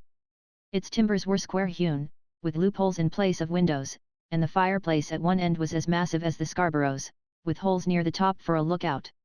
A barn and round corral, for breaking horses, stood further along on the bench, and beyond and to the south rose the high, wooded hill which Meshakatee had predicted would be an ambush. A pack of hounds rushed out to greet them, hogs and chickens strayed about the yard, and as Hall rode up to the gate an old white-haired man hobbled out. What was the name? He quavered anxiously, staring up at him with his far-sighted eyes. Oh, Hall, Well, get down, Mr. Hall. We ain't got much, but what we have you're surely welcome to, our latch string is always hung out. What's the news, boys? He demanded, did you rout them biggity Scarboroughs? Well, good, and good again. Them and their no-count Texas gunmen, one Bassett could whip 100 of 'em. Well, we whipped 'em, pap. Returned Winchester, and this gentleman here slapped Isham's face and called him a dirty coward. He did. Exulted old Henry, turning to take Hall by the arm, wall now, don't that beat all? And him a stranger, too, but he looks like a fighting man. What did Isham say to that? He didn't say nothing, laughed Winchester, just mounted his caballo and flew. Henry Bassett stopped short to join in with silent laughter, and then he led the way to the house. He was shriveled and bent, with a long, white beard and hands that clutched and clawed it when he talked, but his high, hawk-like nose and resolute eyes told of a courage that never had waned. Of all his boys, the swarthy Winchester was most like him, though Bill was whiter by far. But Bill had the heavy jaw and fat-cheeked face that came from his Digger Indian mother, and Sharps would pass for a full-blood anywhere, except for his chilled steel nerve. Not a word had he said since his challenge to Isham, and his beady black eyes still glinted with anger as he slouched along out to the corrals. His rage, or so it seemed, now included the whole white race, and he stared at McIver evilly. The interior of the Bassett fort was dark and smoky, and as they moved over towards the fireplace an Indian woman rose up and padded silently away. She was old Henry's wife, or woman as he called her, but none of the men spoke to her, and when she came back her presence was studiously ignored. "Have a cheer. Have a cheer," urged Henry cordially, motioning Hall to a seat by the fire. "So you and my cubs hev whipped Isham again. Well, well, I'd like to been there. But my eyes ain't what they was and my legs is bothering some, so I aim to hold the fort here at home. I went out last week, when my hunds bait a lion, and it kinder fetched my rheumatize back. But them no Count Scarboroughs, I'd fight airy one of 'em with any weapon he'd name, from the peant of a needle to the muzzle of a shotgun. I sure do despise that Isham. He offered to fight Winchester," spoke up Bill with a grin, but Winch said he didn't want no trouble. And then, when Isham began to crow, Sharp stepped out and offered to whip him. Hand and skull, it was, but Isham was afraid of him, so he backed off and went to calling names. IDVE plugged him right there, but Winch wouldn't let me, and while we was waiting for 'em to make a crooked move, this feller here comes over and joined us.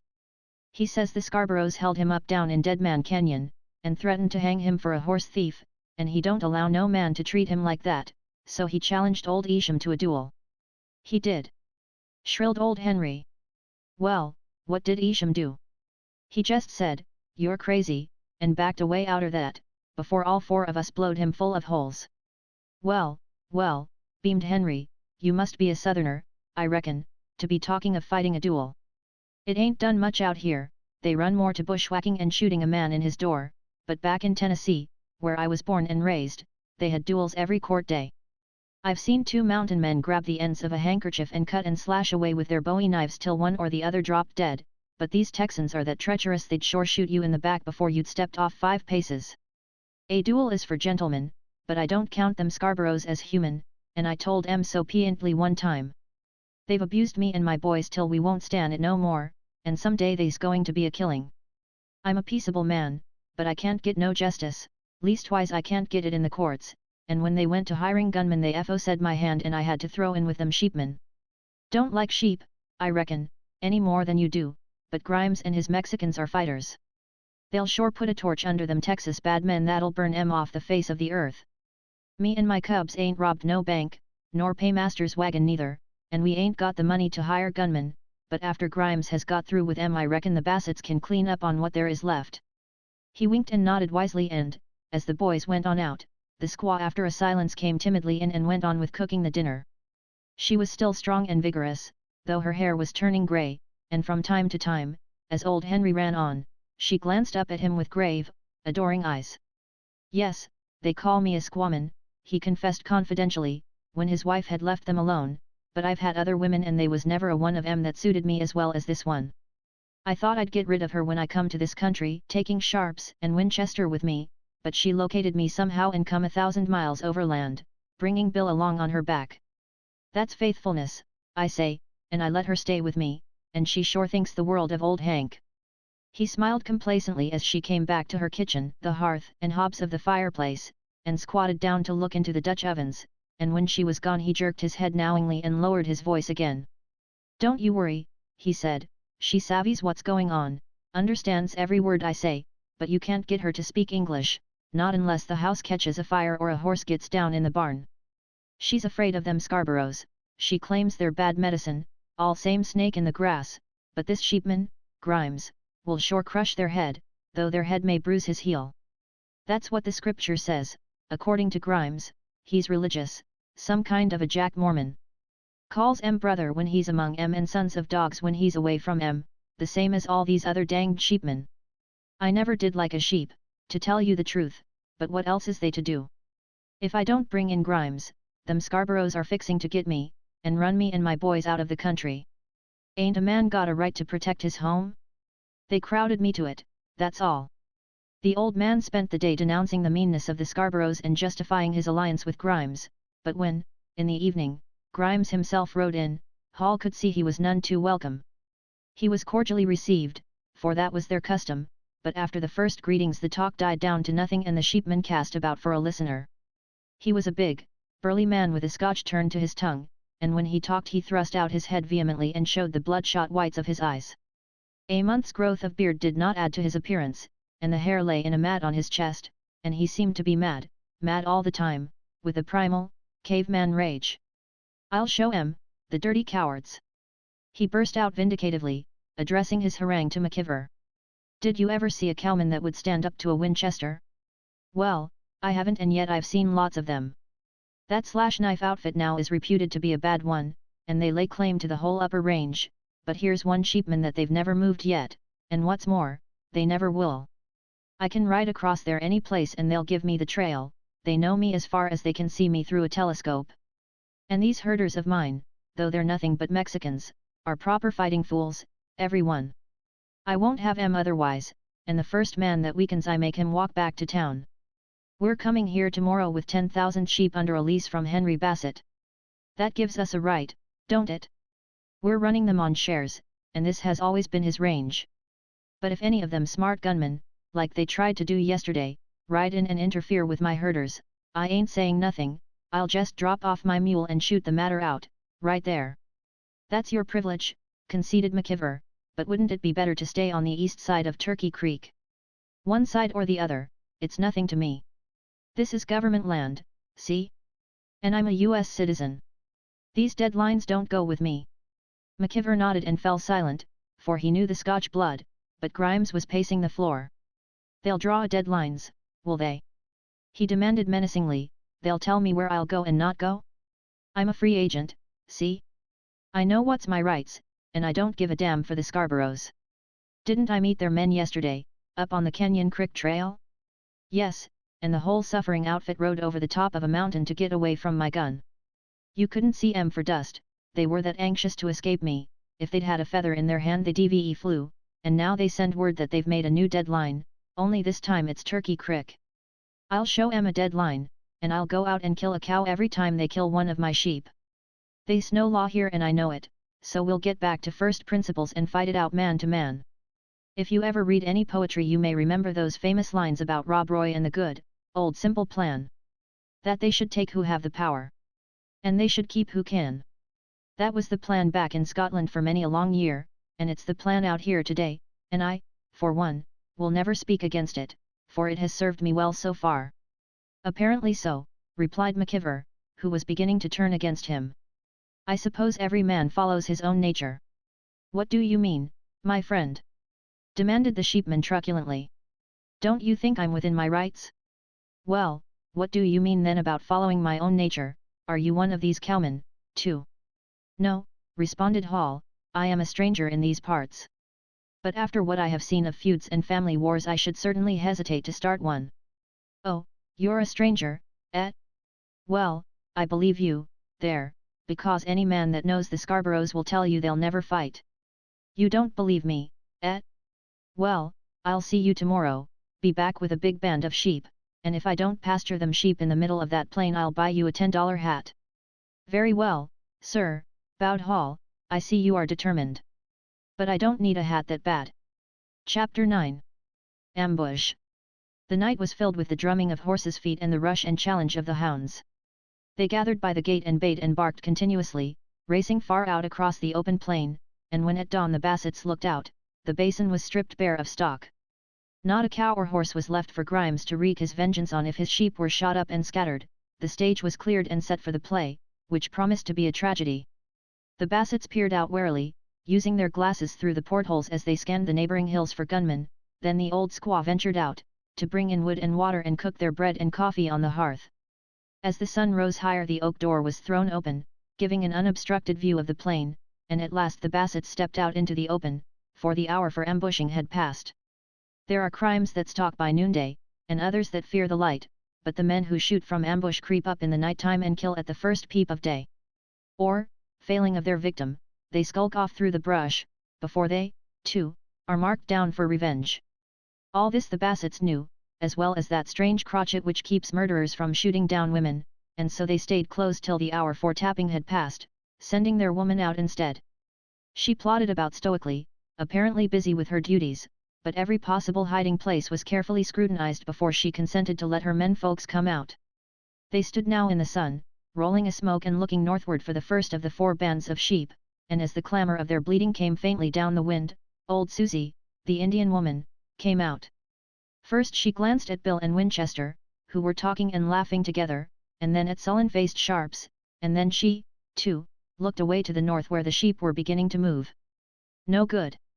she exclaimed, stamping her foot and turning to Henry, and while the other looked on she harangued him in Indian, pointing repeatedly at her sons and the sheep. But Henry Bassett was not the man to listen to a woman when it was a question of peace or war, and after a few words he dismissed her impatiently and joined his grinning cubs. "She don't like that man Grimes," he explained shamefacedly, "but it's too late now for sick talk. All the same, boys, this sheep war ain't no concern of ours, so we'll stay right close to the house. I'm sure sorry now that I said what I did, because if he wins, boys, he'll sheep us out, too. But it was that or knuckle down to them dastardly Scarboroughs, and I sure can't stomach that." He maundered on, arguing it over with himself, seeking vainly to justify his acts, and all the while the braying of the sheep grew louder as the herds drifted down through the pass. For weeks they had been struggling through scrub oaks and pines, and dense thickets of manzanita and buckthorn, and when at last they burst into the open the leaders advanced on the run. The first band was made up of big, sturdy wethers, their fleeces torn and tattered from trailing through the brush, but strong and active as bucks. They came on in a line which quickly spread out like the front of an advancing flood, and as the last of the herd came clear of the creek bed the clangor of their baying ceased. They fed along slowly, the leaders lingering to eat, the drag drifting past them to the front, and in the silence that followed a Mexican herder stepped out and looked down across the waving plain. The grass was knee-high and still green from winter rains, and it flowed away before them like a billowing field, for the sheep had never been there before. Yet this silence, this emptiness, this absence of man or beast, had its sinister side as well, and, after a long look, the herder disappeared and came out further down the creek. He kept under the bank, only showing among the shadows as he kept cover beneath the towering cottonwoods, but as his sheep drifted away towards the grassy western hills he rushed out and turned them back with his dogs. Still the silence, the great emptiness, and as other herders came up they stepped out boldly into the open. Each man carried a gun and had his face to the hills, but no gun roared out its loud challenge. They drifted on slowly, down the broadening valley yet keeping close into the creek, and at noon they had edged away from the menacing western ridges and gained the open basin at last. But now the fat wethers had eaten their full, and as the heat came on they took shelter in the river bottom, drowsing peacefully in the shade of the willows. The camp rustlers came up with their burros and kayaks. A fire was soon going at their camp, and as his burros and Mexicans took their afternoon siesta Dave Grimes ambled over to the house. He rode up on a black mule, gaudy with martingale and fancy trimmings, and greeted the Bassets at the gate. "Well," he challenged, "didn't I tell ye I could do it? They see my men was armed, and I had others to do the flanking, and nobody fired a shot. Now I'm out in the open, where they can't sneak up on me, and I can fight 'em man to man." "They may not fight you that way," suggested Winchester amiably, but the rest of the Bassets said nothing. The sight of the sheep actually cropping off the grass which they had depended upon to pasture their horses, had brought up a sober second thought, and Sharps and Bill were furious. "What do ye think you are going to do?" demanded Bill rebelliously. "Bed your sheep down right in front of the door? We'd like a little feed where we can stake out our horses, without walking plumb over to the Scarboroughs." "Oh, you would, hey?" returned Grimes, but there he stopped and swallowed his scathing retort. "Well, I'll speak to my herders," he said at last. "We've got to be neighborly, of course. But when I get through with 'em you can walk to the Scarboroughs without dodging any 4590s.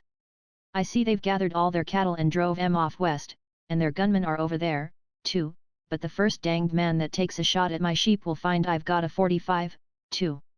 I've seen that tried before, riding out at my herders and jumping my sheep off some bluff, but I've got a way to stop it that's never failed yet. I just give 'em a taste of this." He patted the stock of a 45-90 rifle that stuck up from under his knee, and Sharps broke his day-long silence. "You're bad, ain't yet?" he rumbled, and Grimes saw that his new partners had already repented of their bargain. "Yes, I'm bad," he said, "and I don't care who knows it. Anything more you'd like to say?" "Nope," answered Sharps, and regarded him morosely, at which Grimes wheeled his mule to go. "Well, so long," he said, "can't be chatting here all day. But if you think you're so bravo, why didn't you clean them Scarboroughs yourself, without calling for help on me?" He flashed his eyes at Sharps and galloped over to his camp, leaving the Bassets with something more to think about. Why indeed had they brought in this barbarian, with his Mexicans and his sheep, when with a little more nerve they could have taken on the Scarboroughs and run them out of the country themselves? But it was too late now to ask that question, for Grimes and his sheep were there, and on the other hand it was too early to give way to despair, for the battle had just begun. The Scarboroughs might be cowards, but, even then, they were cowmen, and a cowardly cowman will rise up and fight sheep when he would never fight anything else. No, the battle was not over, it had not yet begun, and before he had finished the self-satisfied Mr. Grimes might find himself hollering for help.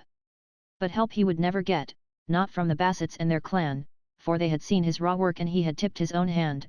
He was there to sheep them all out. They waited in sullen silence as the sheep began to move and the herders followed after them from the bedding ground, for that was the way these besotted sheepmen worked, they made themselves the slaves of their sheep. And the memory of that grass, so rich and sweet, had roused the sheep up early from their dreams. They set off in single file, each group behind its leader, and the leaders all heading for the plain. A single herder followed, his gun across his arm, his eyes on the distant hills, and from a knoll near their camp the extra herders watched him, for they knew he took his life in his hands.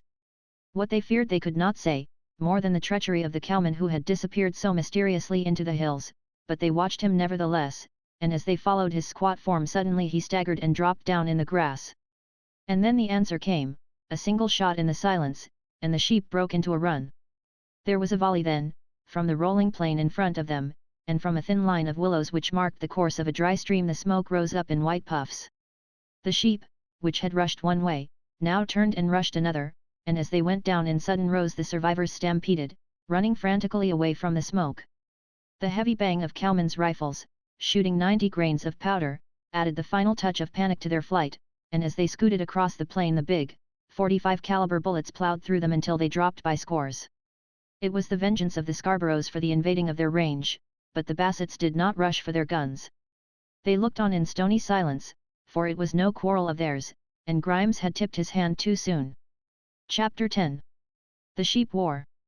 If Grimes had thought to win a bloodless victory and take over Maverick Basin for his sheep, he was brought back to earth by that first rifle shot, which had struck down his boldest caporal. And the fusillade which followed, killing his sheep by the hundreds and scattering them across the plain, showed the presence of an enemy as ruthless as himself and as determined to play a bold hand. No, it was too rich a prize to be given up lightly, and the Scarboroughs were fighting to win. For an hour, while Grimes raged about in the distance and cursed his cowering herders, the rifle shots continued and the sorely harried sheep went down until there were no more to kill. It was a slaughter of the innocents, but each sheep that went down sent a pang through Grimes' hard heart. The position of the Scarboroughs, behind the bank of the low creek bed which meandered across the plain, was impregnable from every side, and even after dark Grimes was afraid to venture out, lest he walk into yet another ambush. They were playing his own game, the way he had often played it when rash cowboys had charged down on his camp, and after gathering a few strays he was compelled to retreat, taking his much-vaunted Mexicans with him.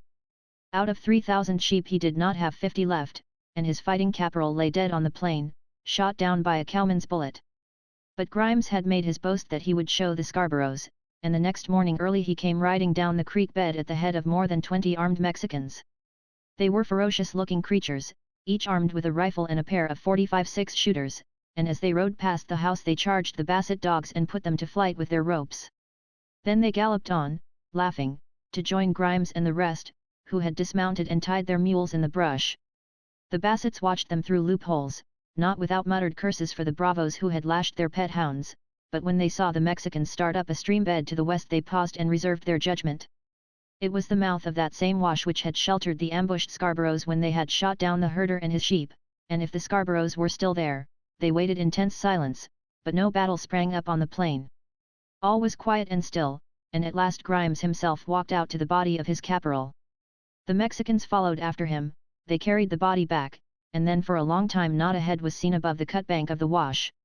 At the rock house, far away, Hall could see through his glasses other men looking on from the mound. The Scarboroughs were at home, their horses caught and saddled, waiting to see what the next move would be.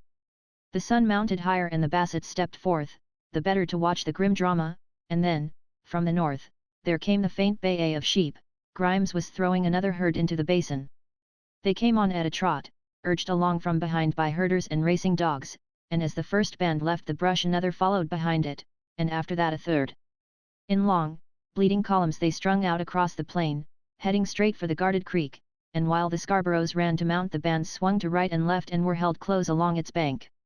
All three of Grimes' herds were now safely pastured in the very heart of the basin, and he and his men were between them and the Scarboroughs, securely hidden behind the cut bank of the wash. He came out into the open and held up his gun, but nobody answered the challenge. As the Scarboroughs, the day before, had been impregnable to assault, so now Grimes held the upper hand, and, while his Mexican fighters patrolled the dry stream bed, the sheep mowed down the grass. They were held in compact bands, each close to the creek, but as no one moved against them they were allowed to spread out and the clamor of their braying ceased. All was still in the basin, as it had been before when the first band had gone to its fate, and as the heat came on the sheep huddled up together and slept in each other's shade. But the Scarboroughs had disappeared, some riding south and some west, and that was a bad sign for sheep.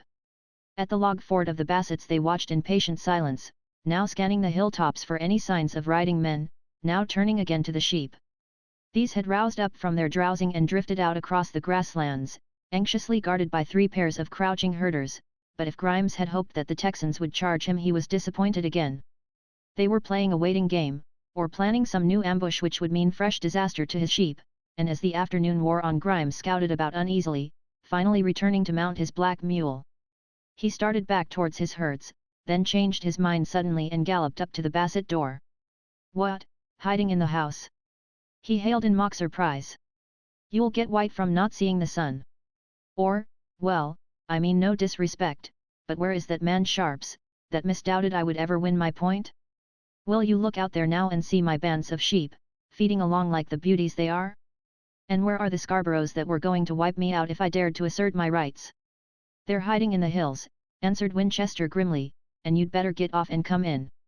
"Ah, well," laughed Grimes, "I see you're no great fighters or you'd be in the hills yourselves. A man must come out boldly if he expects to get his rights, but we all of us follow our own nature. And that reminds me, how do, Mr. Hall, I'll be back for that $10 hat." He turned his mule to go, looking back for the answer, and a bullet struck the ground close behind him.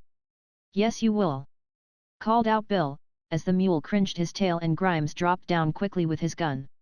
"Get around behind the house or they'll tap you off sure, they're shooting from the top of that hill." "The damned cowards!" cursed Grimes, suddenly jumping at a close shot and dragging his mule by the head, but as he struggled to lead it off a third bullet came that struck the poor animal dead. "Come in here!" yelled Winchester, throwing open the door, but Grimes had gone out of his head. "Stay in there if you want to!" he shouted back defiantly, and started on a run for the brush. It was a scant 100 feet to the edge of the river bottom, and as they watched him through the portholes they saw him gliding from tree to tree, vengefully stalking the slayer of his mule. But it was far to the hilltop and before he had more than started there was a shot from out on the plain. It was answered by another and then by a fusillade, and once more the sheep broke and ran. Who was shooting, and from where, it was impossible to say, but all the herders were gone and the Mexicans along the stream bed were firing off their guns at random. The only thing that moved besides the rush of frightened sheep was Grimes, running savagely up the wash. From the shelter of their fort the Bassets looked after him, and Sharps grunted scornfully to himself. But no shower of bullets followed the sheepman in his flight, he kept on and rejoined his frightened men, and when their frantic shooting had been stilled by his boot, the old silence fell again. Only the scuff-scuff of myriad feet as the sheep made a rush, then listened and rushed off again, broke the stillness which hung over the plain, but when a hiding herder sprang up to turn them back he went down before a single, distant shot. Then the Mexican fusillade reopened and when it had been silenced the sheep were left to their fate. From the hills far away plunging shots fell among them, to add to their senseless panic, and each bullet seemed to explode, throwing up dirt and tufts of grass, making the disaster more complete. The bulk of the herd fled back up the broad canyon and took shelter in the brush along the creek, but there once more the explosive bullets fell among them and drove them into the hills. As dusk came on they were scattered in small bunches, hiding close and then rushing in full flight, and at dawn they still hid there, for Grimes' Mexicans had deserted him, thinking of nothing but to save their own lives. 3 more of their number had gone down before the gun of that marksman who never missed a shot, and in the night they fled north, leaving Grimes to gather his sheep, or leave them to the wolves if he chose. Chapter 11. Alley Fair. There was a time, in the proud days of chivalry, when knights like Sir Lancelot had to ride forth disguised in order to tempt others to fight, but all this was changed when Colonel Colt and his 6-shooter reduced men to about the same size. Dave Grimes had ridden in and challenged the Scarboroughs to fight him, to come out and battle for their range, but they had taken a leaf from his own book of warfare and kept under cover like Indians. Not for them the bold charge, the midnight raid on armed camps, they gave him his head until they had him where they wanted him and then shot his Mexicans from ambush. 4 men had been struck dead and even then the wary Scarboroughs had kept beyond the range of his guns. They were playing safe, 100% safe, and Grimes threw up his hands and quit. Of the 10,000 sheep, worth $5 apiece, that he had driven in to eat out their range he took back 1,000 or 1,500 at the most, leaving the rest to the mercy of the wolves. He was broken, beaten, but as he looked back across the basin he shook his grimy fist and swore vengeance. He had left their valley asench with the bodies of sheep, and 3 herders lay unburied on the plain, but as he retreated up the canyon he sent word to the Scarboroughs that they should pay for their killings, and more. They watched him from the ridges until he was well on his way and then headed back towards the store, riding down the valley at a gallop and shooting off their pistols while they whooped their derision at the Bassets. There were drinks, and more drinks, and wild rides across the battlefield, while the Bassets looked on somberly. A great peril had been lifted, the sheep were gone, but now they were at the mercy of this band of drunken Texans who might any time charge down on their house. Or slip up in the night time, like the skulkers they were, and shoot them down at dawn. Even Bill was quiet and old Susie muttered as she gazed across the plain at their enemies. The Scarboroughs were so many and they were so few, but old Henry refused to be alarmed. The day wore on end, as the revelry became wilder, a messenger rode over with his hand up for peace and handed the Bassets a note. Sharps gazed at it blankly and passed it to Bill, who passed it along to Winchester. Says here, he read, take your black squaw and go, you dirty sons. Well, that's enough for me. Who give you that? He demanded of the startled neutral, and the messenger wheeled his horse. Isham Scarborough. He replied, and was starting to go when Winchester beckoned him back. What's your rush? He asked. Can't you wait for the answer? Well, you tell Isham Scarborough that I'll shoot him on sight, and that goes for Red and Elmo. And you tell the 3 Scarboroughs, if they'll ride out halfway, we'll meet 'em on horseback, with 6 shooters. Can you keep that from rattling around in your head? Why, yes. Stuttered the neutral, and went galloping back, while the Bassets ran for their horses. That sheepman was right, boys, observed Winchester soberly, as they sat mounted and waiting to go. If we'd had the nerve we'd have done this long ago and never have called him in. He's gone now, thank God, and we're back where we started from, but you know them Scarboroughs, we're next. Yes, you're right, son, quavered old Henry, they're dead sot agin us, they're determined to wipe us out. I've allus been peaceable but a man must protect himself, only don't take no chances with Isham. You head for him first, Winchester, and let Sharps take on Red, and Bill can sure clean up on Elmo. Yes, you bet I can, cursed Bill, but the cowardly whelp is fixing to ride back home. They're all going, growled Sharps, and reined his horse out the gate. Come on, he said, let's rush 'em. Nope, vetoed old Henry, you want to be careful, boys, and remember your old dad and mammy. Just ride out slow and hold up your guns, and if they don't come out they're cowards. No use, grumbled Winchester as the Scarboroughs galloped off, you couldn't high-life that outfit and make 'em fight. But come on, boys, anyway, let's go over to the store and lay in a little grub and tobacco. I'll go with you, spoke up Hall, who had been chafing for action, and he swung up on his waiting roan. Well, all right, smiled Winchester, you seem to be willing, if you ain't drawing a gunman's pay. And anything we can do for you. Don't mention it. Smiled back Hall, and they rode off together, for already they had come to be friends. The trail to the store was cumbered with dead sheep which already had drawn flocks of crows, and as they rose up cawing McKeever had a vision of a picture he had once seen of war. Here was the same grim battlefield, only the victims were sheep, and there, riding off was the horde of barbarians who had left such wrack in their wake. They strung off across the basin, and, well up in the lead, Hall could see the buckskin pony of Meshakati. Since he had quit the arrogant Scarboroughs he had had his misgivings about Meshakati, for he knew he stood high in their councils, and he wondered whether this slaughter of Mexican herders and their sheep was not the result of his wiles. He was a shrewd man, Meshakati, and he had admitted himself that he was doing the heavy thinking for the gang. But would he now consent to turn these Indian tactics against old Henry Bassett and his sons? Hall was loath to believe it, and yet he was not sure, for Meshakati had a strange sense of loyalty. He called himself a hired bravo, and then in the next breath he said that no man could buy him. He would think what he pleased, only as long as he took his money he felt he owed Isham his service. And Meshakati had made a bargain with him, Hall McKeever, which circumstances had soon brought to nothing, but Hall still wondered if Meshakati understood, for he had favoured Hall with a sly wink at parting. Was it not possible, even yet, that Meshakati considered him a spy, and his joining the Bassetts a mere blind, and that perhaps already Ali Fair was waiting to greet him, when he should return and bring his news? He gazed at the huge form on the distant buckskin horse and shook his head, though sadly. Right or wrong he had thrown in his lot with the Bassetts, and if it came to a fight he would feel it his duty to protect them against all aggression, and yet, the days were longer than any he had known and the watches of the night were endless. He could see her through his glasses when he watched the far rock house, this woman whose heart had remained faithful to his memory when she had given him up for dead. Was it right, after all, for him to follow his conscience when it left her to work like a slave? And could he not, in a pinch, turn upon the savage sharps and so gain his freedom once more? But no, he could never meet Isham again without shooting it out then and there. They were born to be enemies, to oppose each other to the end, and he had crossed his Rubicon when he had slapped Isham in the face and called him a coward and a fool. There was no one at the store but the weak-eyed Mr. Johnson and a group of staring neutrals, but the bottles were everywhere and several of the settlers were drunker than strict neutrality called for. The Bassetts rode up slowly, scanning every face in the slack crowd, and while the others went and Sharp stood by outside the door, to be ready for any treachery. "Gimme $5 worth of smoking tobacco," began Winchester peremptorily, "and we want to get an order of grub." "Why, yes, certainly," cringed Johnson, starting to get it and drawing back, "but, I'm sorry, but the Scarboroughs have forbidden me." "I'm talking to you," rasped Winchester, and there was a moment of silence as the meaning of his statement went home.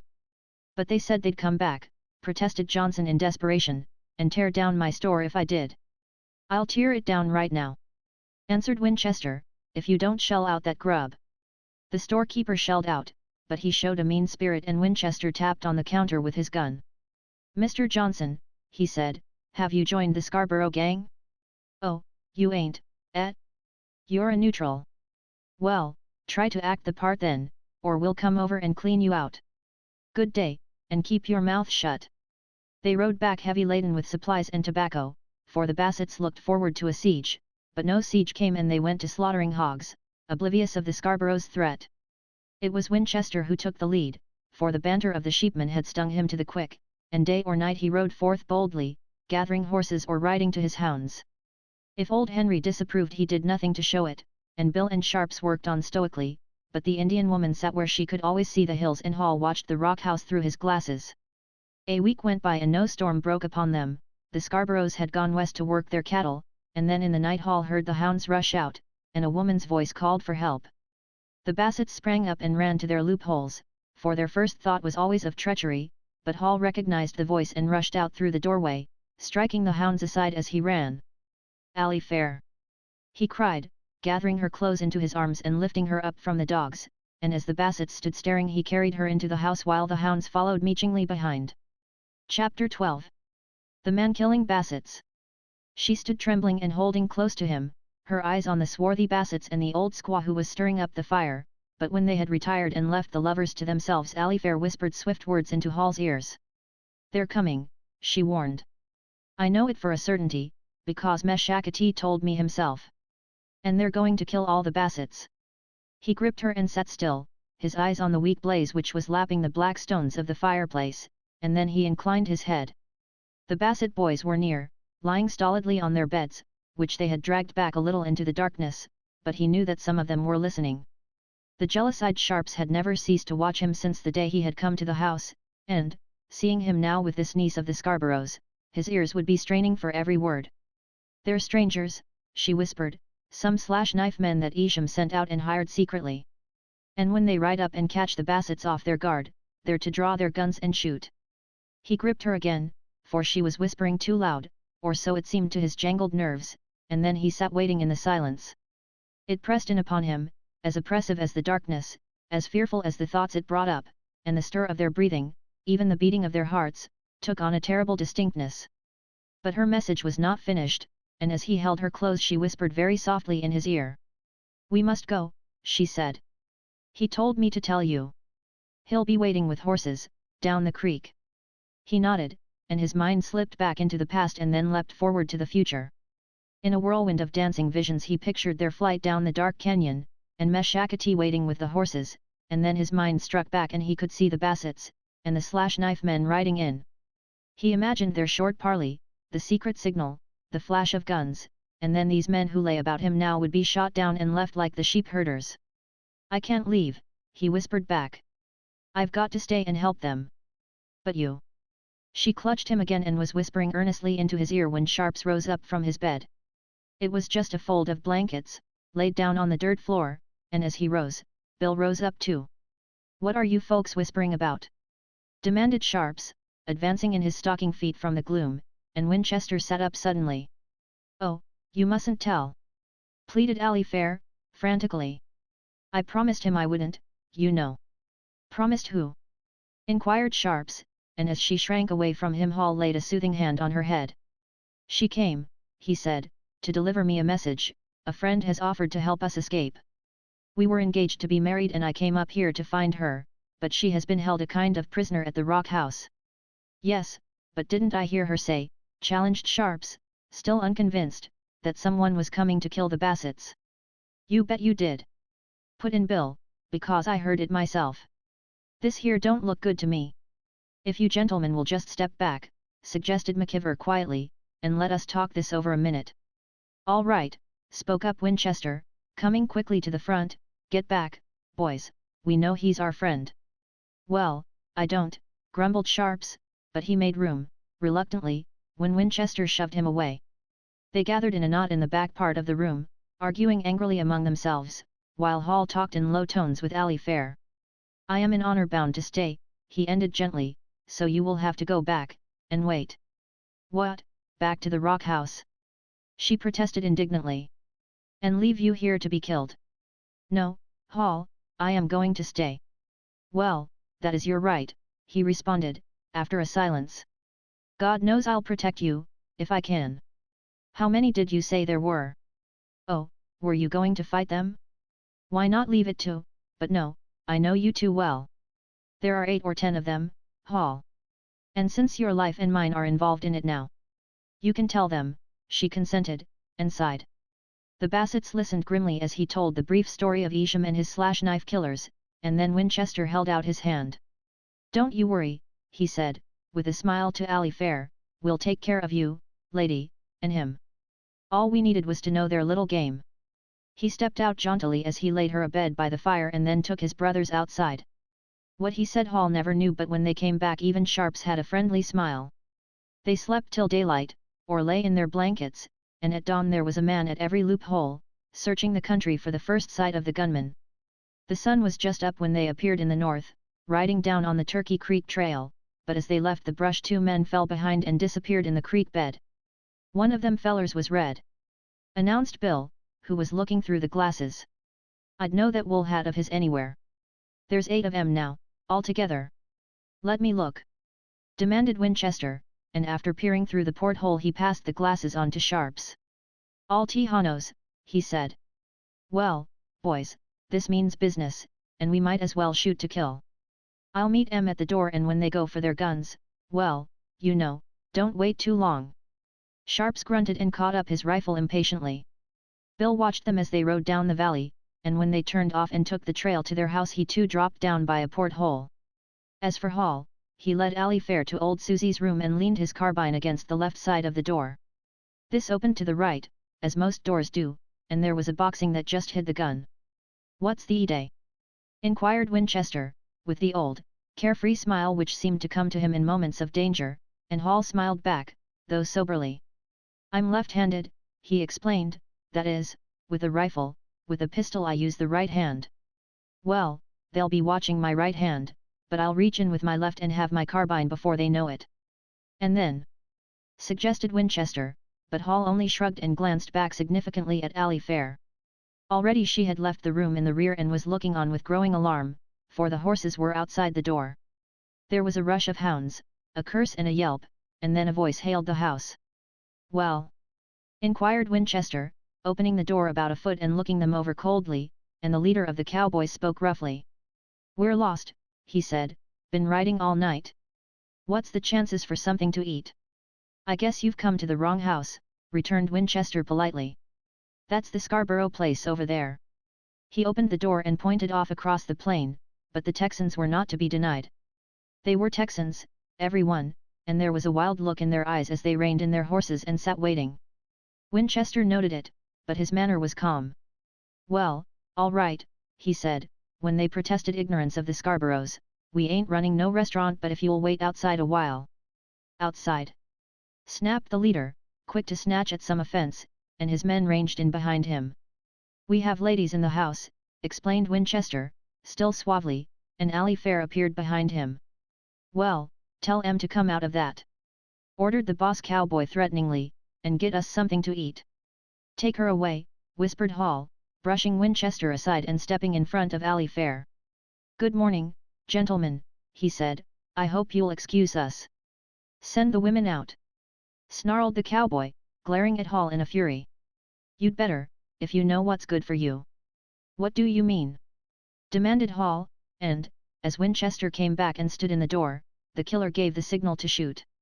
"We have a way," he announced, "of getting what we want." And he laid his hand on his gun. He was quick, but Hall was quicker, his hand snatched out the rifle and he shot from the hip at the leader. Then as the cowboys drew their pistols he plunged into the midst of them, shooting right and left with his carbine. There was a fusillade of pistol shots, the bang of rifles from loopholes, and as the horses pitched and jostled 3 men fell down between them and were trampled in the wild stampede. The horses did the rest, they bolted to escape the shooting and their riders soon gave them their heads. It was a rout, but the Bassets had gone out of their heads with rage and the lust for blood. They had turned berserk in a moment and as the Texans galloped away they shot 2 more off of their horses. Of the 3 men who were left, 2 took to the creek bottom and the other dropped down behind his horse. "Leave him to me," ordered Winchester, stepping out into the open, and the killer grabbed for his gun. It was on the wrong side, the one towards the house, and as he reached under his horse's neck Winchester shot at his head and clipped off a part of one ear. The killer jerked back and reached over his horse's neck, only to receive another wound in the arm. "Get away from that horse!" shouted Winchester fiercely, and then shot it through and through. The killer turned and fled, his broken arm flapping, and the Bassets let him go. They had had their fill of killing and blood, for 3 men lay dead in the yard. Of the 2 wounded who escaped, one was never seen again, and the other, fleeing north, encountered a she-bear with cubs, which mangled him so that he died. Only 2 escaped unhurt, to return to the slash-knife and tell of the man-killing Bassets. Chapter 13. Back from the dead. As in desert spaces the bodies of the dead draw vultures from hundreds of miles, so the news of the battle, spread by some mysterious means, brought the neutrals to the scene of the killing. They came from distant canyons, from up under the rim and from the west as far as Clear Creek, and as they gazed at the dead cowboys they muttered among themselves and glanced at the Bassets, and Hall. There was awe and wonder, and a new respect, in their eyes, for each man had been shot stone dead. 2 in the heart and 1 through the brain, and the horses had been bucking like broncs. That was shooting, and done by the Bassets.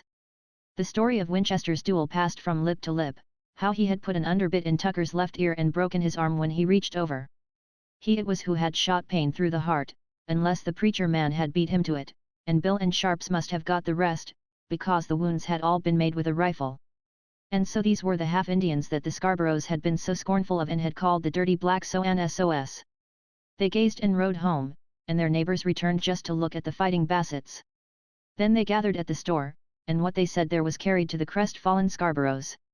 No longer did they dare to ride over to the store and buy the drinks for their gunmen, and the neutrals. A wave of resentment had been roused up against them by the exposure of their treacherous plan, and they kept close to the rock house and waited. But they were far from being whipped, and when Hall spoke of leaving he was warned that they were watching the trails. So he lingered on from day to day, hardly noticing the passage of time as he talked of the future with Ally Fair. But though she smiled bravely and agreed to all his plans, she had caught a trick from the watchful old squaw, and, whether they strolled beneath the cottonwoods or rode out across the plain, her eyes were always straying to the hills.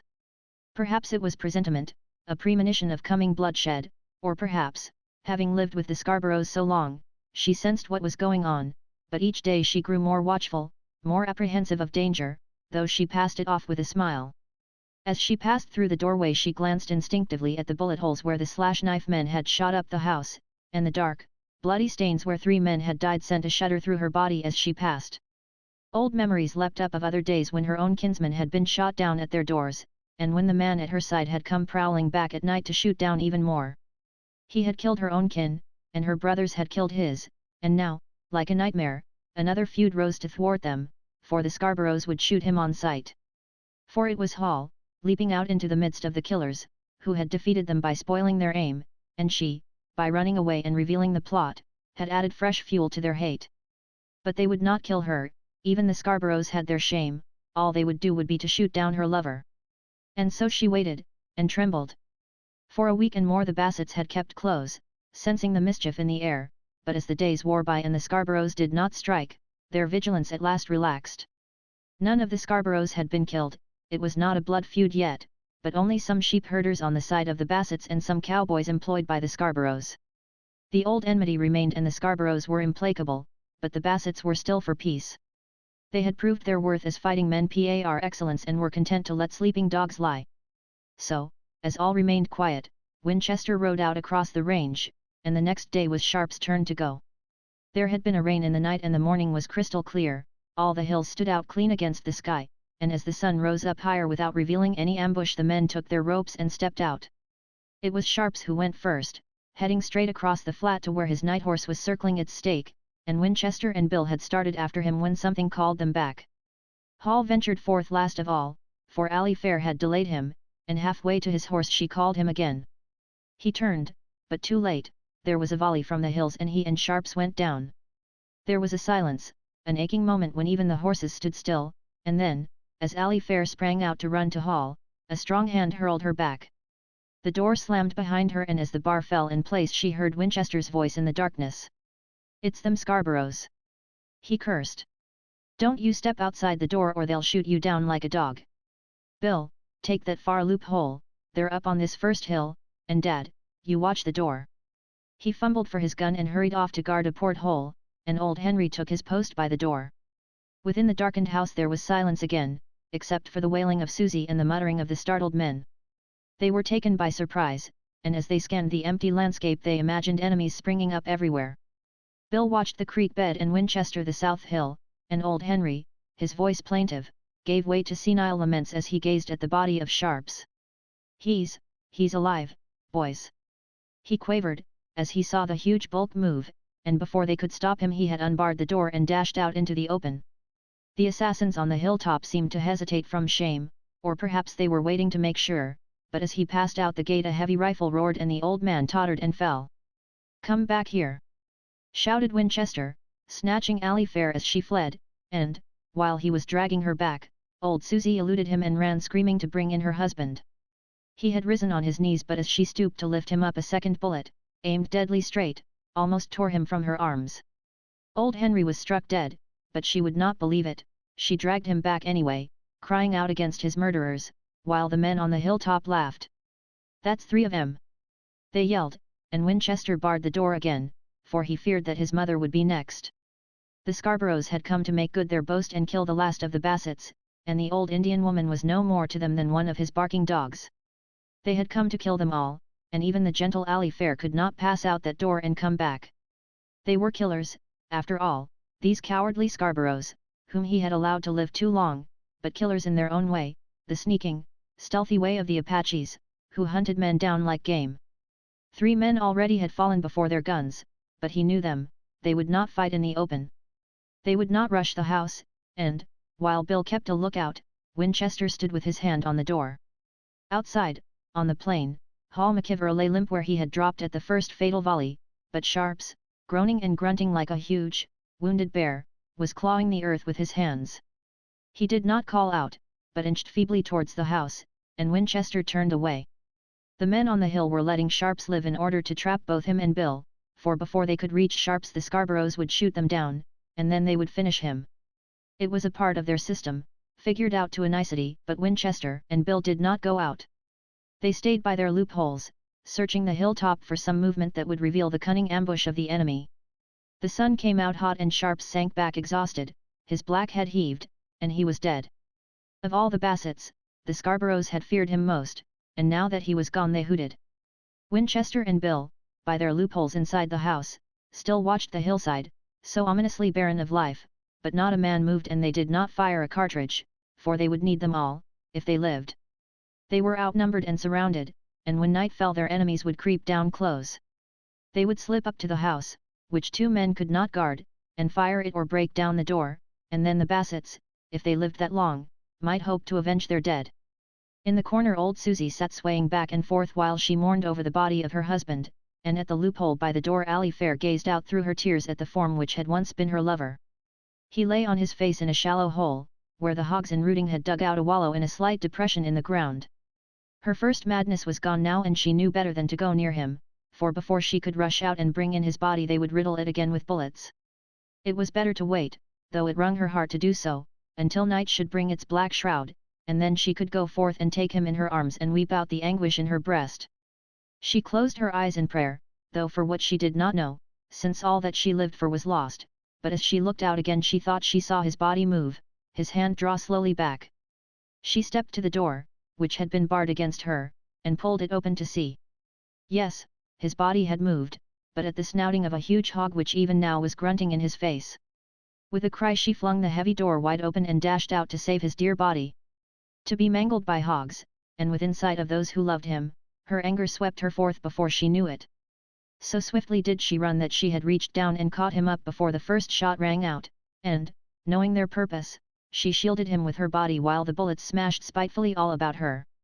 They were trying to frighten her, to make her drop her burden or expose him to a last vengeful shot, but the blood of Southern feudists ran strong in her veins and she faced the hill disdainfully. Then, as she gathered him closer and started for the house, the storm of bullets ceased. Winchester and Bill had marked down their men and their rifles were clearing the hill. She dragged him through the doorway and sank down, half fainting, and when she came to he was alive. Alive and smiling, though with grim lines about his mouth and a terrible intentness in his eyes. "My sweetheart," he murmured, stooping to kiss her once more, and then he lifted her up. Yes, her lover who had been dead, had come back to life, to cherish and protect her still, and asking no questions she drew down his head and tried to kiss the anger from his eyes. Chapter 14. A McIver. There is a look in the eyes of eagles which sometimes is found in men, a bold, resolute look, changing swiftly to defiance and a hatred that nothing can quench. It is the sign of the fighting man, not the sly, vicious killer, but the man who will fight till he dies. Hall McIver wore it blazing when he reached for his rifle and strode over to join the Bassets. "Played possum, eh?" muttered Winchester, who had lost his old smile. "Well, I wish we could bring in Sharps." "No use," answered Hall, "they're just waiting to get you." "Shall I kill the rest of those hogs?" "Yes, kill the last one of them," burst out Winchester in a frenzy. "My God, them Scarboroughs ain't human." "No, they're not," replied Hall, and glanced up at the hill before he crossed the room to attend to the hogs. He surveyed them with loathing, with a shudder of horror at the fate he had so narrowly missed, and then, very carefully, he shot them one by one as they gathered about the body of Sharps. They followed their own nature, even as the men upon the hill, and so he shot them down, and so he would shoot, and without any more remorse, the men who had ambushed Sharps. Their bullets had gone wild or they would have shot him too and left him a carcass for the hogs, and, but for the devotion of the woman that he loved, he would be at their mercy still. At the first volley of shots he had known that he was caught, and that to run was to invite certain death, and so he had dropped down, rolling swiftly out of sight while the smoke was still in their eyes. It was a trick that he had learned from the same careful father who had reared him with but one object in life, to make him a killer of men, a terror to the Randolph clan. It was who had taught him to shoot left-handed with the rifle, since then he would present his right side to the enemy and avoid a fatal bullet through the heart. But in the battle a bullet had found his guarded heart, he had been left on the field for dead, and now, a second time, he had been spared from death in order to live for revenge. They still thought he was dead, those whooping cravens on the hillside who had seen him dragged into the house, but if there was a God above to look down and judge men's hearts he swore to make them pay. Not while he could lift a hand should they shoot down white-haired men and make sport of weeping women, they had invited the wrath of Almighty God and he would be his sure sword. His hand, which they thought dead, should rise and smite them, he would kill them one by one. He paused, for Ali Fair had laid her hand on his and was gazing deep down into his eyes. "Remember," she said, "you are mine now, I saved you. And we must leave this horrible place." He frowned and drew back, a stern refusal on his lips as he remembered the pitiless code of the feudist, but at the look in her eyes he bowed his head and gave her his hand in assent. "It is the only way," she whispered, "if we are ever to end the feud before all our kinfolks are dead. Let these men fight it out, but if you join in with them now, I know you will never draw out. Let Winchester and Bill take their revenge on the Scarboroughs, and we will go back home. They cannot kill us then, because I shall be a McIver and you will have married a Randolph." "Yes, dear," he nodded, but he would not say more and she left him to watch over the dead. The long day dragged on with men shouting from the hilltops, and then the smash and thud of the big, explosive bullets announced the beginning of a new attack.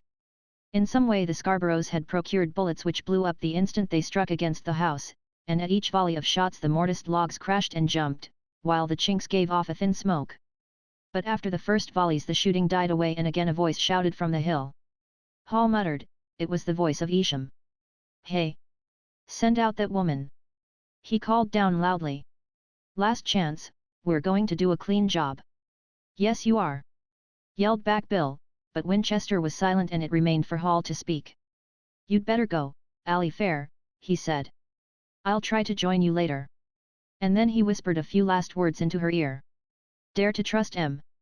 questioned Winchester as Hall opened the door, and when Hall nodded he assented.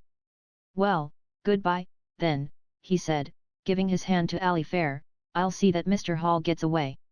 "Oh, will you?" she cried, and glanced guiltily at her lover, then gave the haggard Winchester both her hands. But there was something more behind, and as she gazed at him inquiringly he reached down and picked up a blanket. "For him," he said, and, glancing out at Sharps, he turned and strode abruptly away. Then she knew and the tears started suddenly to her eyes as she stepped bravely out into the open. "Go back to the rock house," directed Isham from his hiding place, but she went past the body of Sharps. Hall watched her as she bent down and covered it up without even a glance at the hill, and as she went across the plain he followed her through his glasses, though the bullets were smashing against the house. As each ball struck it seemed to rend the timbers, spitting lead viciously in through the chinks, and once more old Susie raised her voice in a wail, for she knew that the end was near. While the sun was in the sky Winchester could keep them at bay, but when the shadows fell and blurred his sights, then the Scarboroughs would come down from their hill. They would creep up to the house and throw fire on the roof and shoot them all down as they ran, and the body of her husband would be burned where it lay, the Scarboroughs would destroy them all. But Winchester had taken the shovel from the fireplace and started a hole under the wall, and as evening came on he buckled on his 2 6-shooters and stepped to the mouth of his tunnel. "Well, boys," he said, "we've got to skip out or they'll burn the old woman's house. I'm heading south, myself, as soon as it gets dark, and Bill, you'd better head north. Don't no one come near me, because I'm going to run hog wild and shoot at every bush I see move. You stay right here, Hall, until the fireworks begin and then give the lady my regards. If I get out of this alive I'll take care of them Scarboroughs without any assistance from you." He shook hands with them gravely and dropped down into the hole. They heard him digging, and then he was gone. Bill wriggled out after him, bellying off through the weeds, and Hall watched from the bottom of the hole. Already the evening star was glowing in the west and the dusk gathered deeper among the trees, every shadow veiled some movement, the very earth seemed to whisper and the wind rustled by like a snake. He started and crouched back as he heard a shot up the creek, then 3 more and a racing through the brush, but still he held back until, down towards the south, the night suddenly burst into flame. There were shouts and loud challenges, a running fusillade that led away rapidly around the hill, and then, like a shadow, he glided out of his hiding place and disappeared in the river bottom below. A half hour later, riding a Scarborough horse which he had stolen from its picket on the plain, he circled around and edged in on the rock house, where the dogs were baying like mad. Along the hillside to the east the fight was still raging, breaking out after a short silence in a sudden rattle of pistol shots, punctuated by the bang of heavy rifles. Winchester had carried the war into the Scarborough camp, and, knowing every man for his enemy, he had set them all to shooting by the swiftness with which he moved. When they were not firing at him they were firing at each other, and from the Indian Mound, where he had agreed to meet Ali Fair, Hall could see that they were scattered everywhere. Fights were springing up like wildfire, only to die down suddenly after a veritable blaze of shooting, and in his manhunter's mind he saw the wisdom of Winchester's move in going among them alone. But he had come to find Ali Fair and hurry her away before the Scarboroughs returned from their siege, and, standing beneath the oak tree, where she could just see him against the sky, he looked across the creek at the house. It was dark, except for a dim light in the kitchen, and against the square doorway he could see women's forms as they hastened to and fro. And a woman's voice, loud, scolding and insistent, made known the presence of the vixenish Zoalat. At long intervals, as he listened, he could hear the voice of Ali Fair as she attempted some faint defense, and then Ms. Zoala would burst out afresh as she hurried out to listen to the shooting. "I hope he kills them all," she railed from the doorway. "Yes, and leaves them lay for the hogs." She dodged into the house to renew her loud scolding and Hall settled down to wait. From the loophole in her kitchen Ali Fair could look out and see him, dimly outlined beneath the branches of the tree, but she could not come out until the battle was ended and Ms. Zoala had retired to her rest. From the bunkhouse beyond and around the lighted kitchen, the watchdogs still bayed at the east, but no messenger came to bring news of the fighting and Mrs. Scarborough lingered on and on. At last the shooting stopped and the hounds challenged a galloping rider, who stayed to eat and then spurred away, and as midnight approached the house quieted down and a form came silently up the path. It was Ali Fair, her few clothes tied up in a bundle, turning nervously to look back at the house, and as Hall rose to meet her she ran to his arms and burst into long repressed tears. "Oh, that woman!" she sobbed, "if she wasn't my own aunt," and then she fell to weeping. "But anyway," she went on, "Bill and Winchester got away, and 2 or 3 men got shot. They're looking for them everywhere, and I suppose the trails will be watched. Do you think we can get past their guards?" "We can try," answered Hall, "that is, if you wish. But perhaps it would be better if I came back for you later, when the excitement has kind of died down. You could hardly stand the journey now, this day has been too much." "Yes, it has," she acknowledged, sinking down on the ground and pillowing her head against his breast, "and yet, we are always putting it off.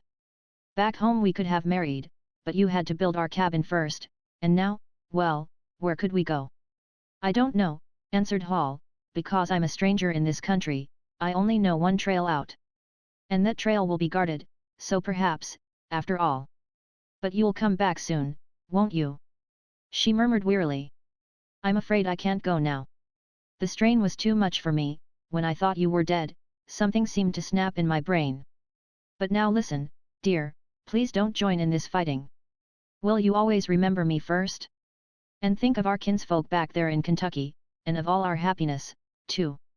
Think how happy we could be if we were married at last and back in our own mountains again, and the Randolphs and McKivers, after all these years." She stopped and sat bolt upright, a nervous tremor running through her, for Mrs. Scarborough had risen up before them.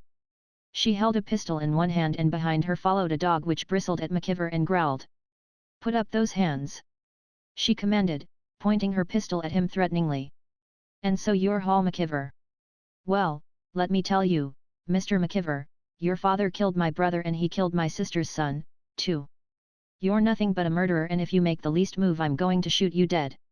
And before I'll let Ali Fair marry a son of Bland McKiver I'll shoot her down in her tracks." She towered above them, like a witch in the starlight, and as Ali Fair broke down and gave way to tears, Hall lifted her gently up. "You don't need that pistol," he said to Miss Zoalat, "because no man that claims to be a gentleman ever raised his hand against a woman. I never have, and I never will." "Yes, there you go again," she burst out vindicatively, "I ought to have known it was you. Was there ever a McKiver that didn't have the same twaddle about his honor, and being a gentleman? Well, what kind of honor is it when a grown man like your father shoots down my sister's boy? He was just a child, hardly 14 years old." "Yes, but he shot at my father twice. And a boy, Mrs. Scarborough, can pull just as hard on a trigger as a man that's 40 years old. Well, if that isn't a McKiver!" she burst out, laughing spitefully, but I'll fix you, here and now. You put that fool down and march back to the house, I'll turn you over to Isham. You know he'll kill me, replied Hall, suddenly stepping away from Ali Fair, and Zoala raised her voice. Yes, and I'll kill you. She yelled, you miserable murderer. Go on, now, step off down that path.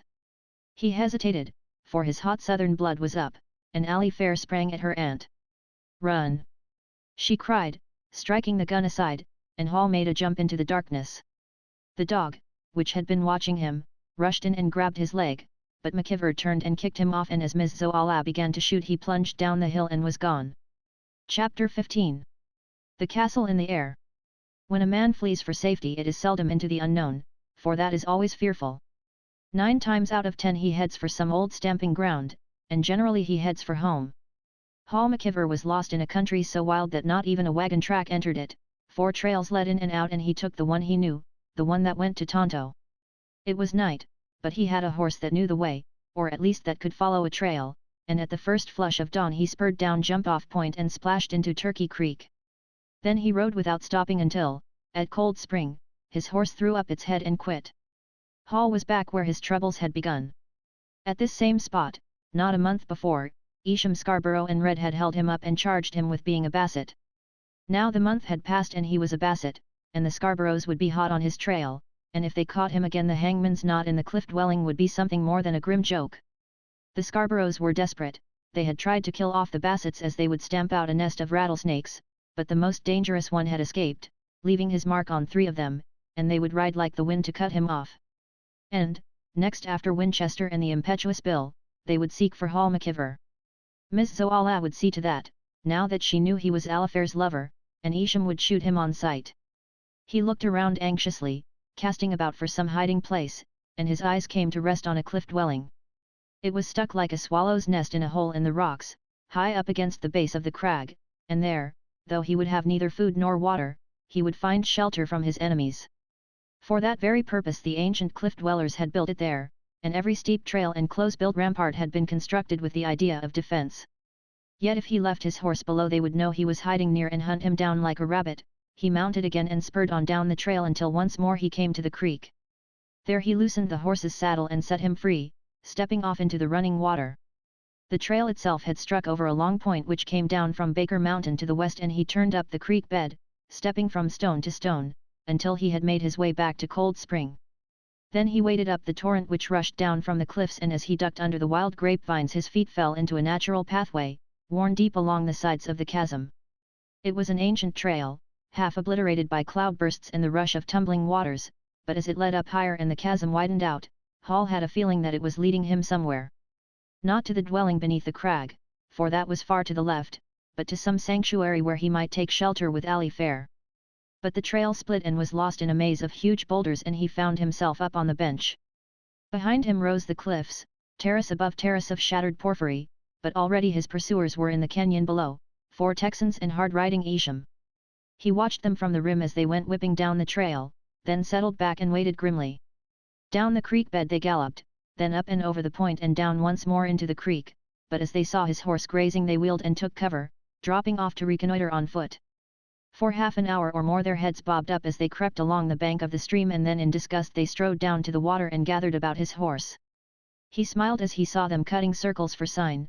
They were trying to find his tracks, but he had covered them too well, and after hunting for several hours they came back and camped at Cold Spring. From his lookout among the crags Hall could hear their loud arguments, and their guesses at where he had gone. He could see their food, almost smell the can of coffee that they boiled over the mesquite coals, but still he lingered, eating acorns to stay his hunger, until at last they mounted and rode on.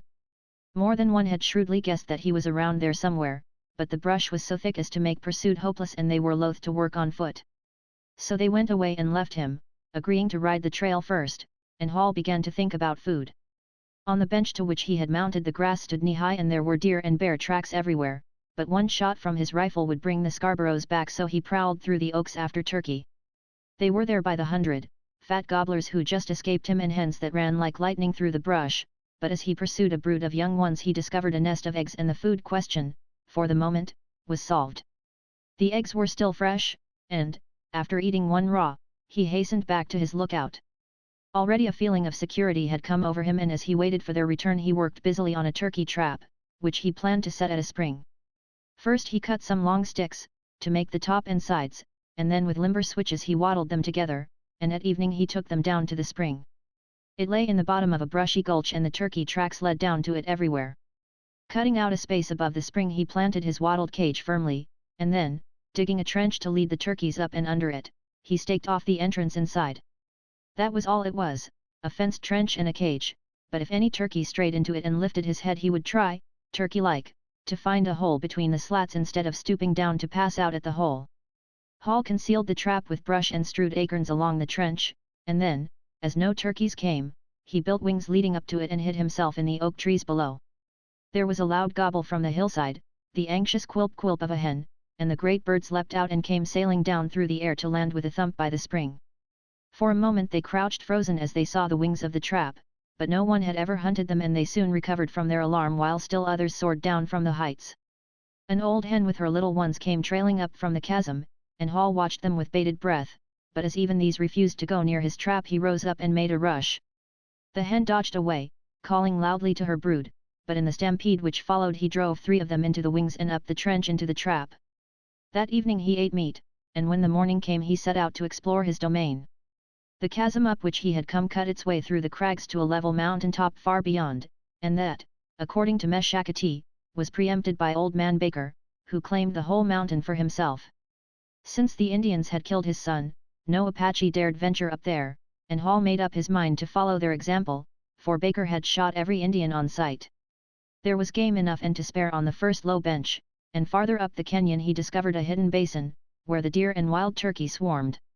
But what he sought for most was a hiding place among the cliffs, which would shelter him and his mate, and he clambered along the bare track which led off around the point to the first of the dizzy cliff dwellings.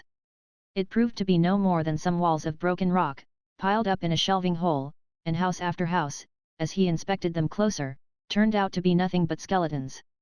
Most of them had no roofs, they were all hard to get to and entirely too far from water, and the trails that led up to them made it absolutely certain that he would be seen going to and fro. There was only one place which would answer his purpose, and it was like an eagle's nest above him. Within a great, arching cave, high up in the cliff, there stood a huge dwelling with doors and windows sealed and a rampart across its front. It was a medieval castle, transported from dreamland and set like a jewel in the cliff. At the extreme southern side there was a rift in the solid roof that gave promise of a possible descent, but the path which led up to it, if path there ever was, had vanished with the passing of the centuries. Perhaps it had caved off and was buried in the talus which extended along the base of the precipice, but there his castle stood, aloof and unapproachable, whichever way he came. The days passed and he became a wild animal, prowling the hillside like a mountain lion as he stalked the young turkeys or sought the hidden way to his castle. He knew it must be there, some cave or hidden passageway, for the rift from above had turned out a mere crack down which a rat could hardly crawl.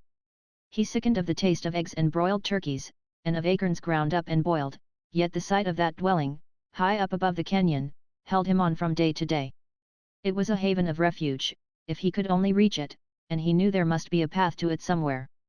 From the bench below he often stood and looked up at it, trying to imagine where the path might have passed, and at last he went back and began to explore the chasm, for there could be no other way to the cave.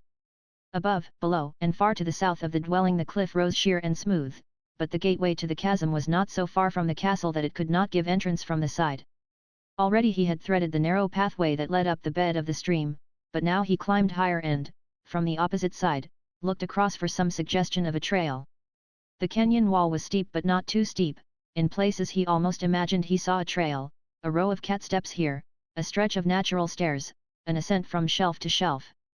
But of what value was an ascent if it took him to no passageway? What he sought was a way to the cave. He lay idly in the shade, gazing across at the canyon wall, and as the silence came back he saw a shadow move down the stream bed, pause stealthily and move again. Then, edged against the granite, a huge mountain lion stood out, tawny red and almost invisible until it moved.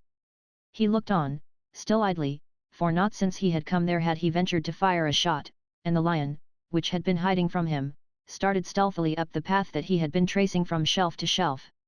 He padded softly up the cat steps, took the stairs at a bound, and disappeared in a high, narrow crack.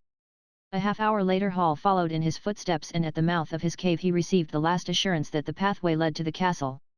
A cool wind breathed out of it, tainted with the strong musk of lions, and where could it come from but there? He turned back eagerly to gather pitch pine from a pinyon stump, then entered, holding the torch like a club. There was a rustle before him, an uneasy growl, the flash of startled eyes, but still they fled on and he followed through the darkness until he saw a cleft of light overhead.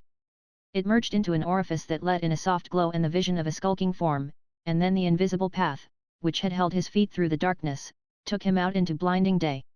He was standing in the court of his castle in the air and the lion was crouching by the door. Chapter 16. There's always a way. Every window and door of the cliff dweller's castle had been sealed against man and beast. The mountain lion was at bay and as he crouched down to spring Hall shot him through the head. He leapt into the air and fell kicking on his back and the man took possession of his den. That was the way he had learned of getting what he wanted, and the castle had been his dream. But the doors had been walled up and plastered over with mud 1,000 years before and he hesitated to break them in. Perhaps within those walls there lay the bones of chiefs, with their weapons close to their hands, and after the passage of the centuries it seemed an impious thing to break in and disturb their ancient dust. The court alone was large enough to give him room to live and the whole world lay at his feet. At the crack of his rifle the echoes of Dead Man Canyon had awakened from their week-long sleep, they bandied it back and forth, from cliff to distant cliff, the news that a man was there.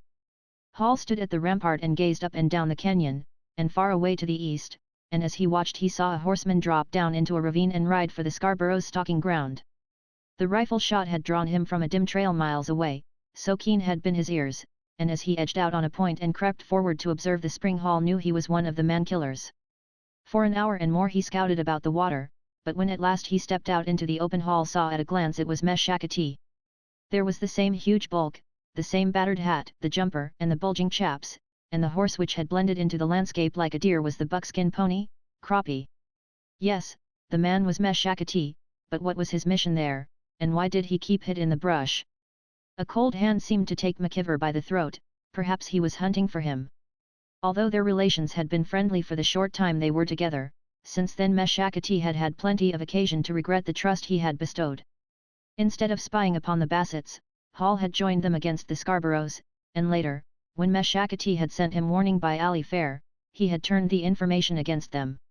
Yes, more than that, he had left Meshakatee waiting down the creek while he stayed and did battle with the slash knives.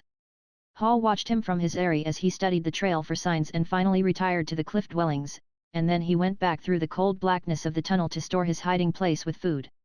What he feared most had happened, the first shot from his gun had brought the manhunters upon him.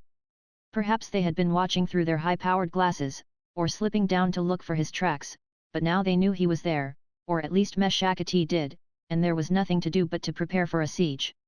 He ran hurriedly to the turkey traps which he had set up the canyon and came back with a pair of big birds, and then he went for acorns and filled his one canteen with water from the ice-cold creek. By that time it was dark and he returned to his lookout to await the next move of his enemies.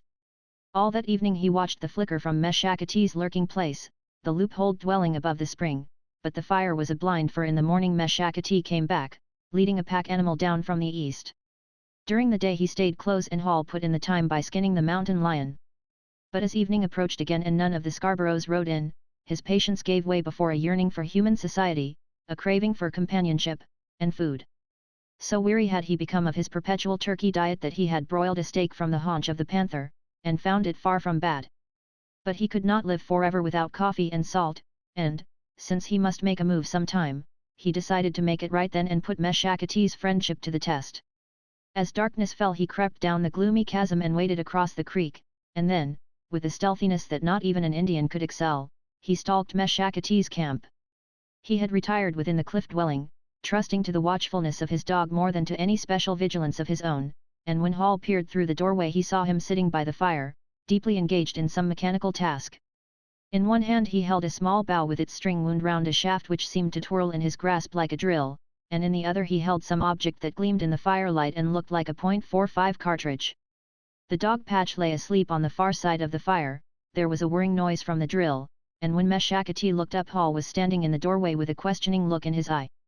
If Meshakatee noticed the rifle, held negligently at the hip, he concealed his knowledge well.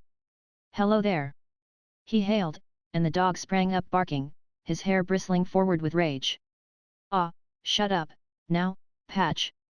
rebuked Meshakatee indignantly, You're a hell of a watchdog, I swow. Come in, Hall, come in. Been looking for you everywhere. Shut up, you whelp, or I'll warp yet. He reached for a stick and the dog retired growling, skinning his teeth at the disturber of his dreams. Kinder startled him, explained Meshakati, as Hall stepped inside, but McKeever spoke to the point. You've been looking for me? He inquired. Well, let's come to an understanding, are you still in the employ of the Scarboroughs? Hell, no. Burst out Meshakati with explosive emphasis, I quit 'em 2 weeks ago. Their work got too raw for me. Then we can be friends, suggested Hall, holding out his hand and Meshakati rose up and took it. You're whistling. He said, and I guess maybe you need one, how long since you had a square meal?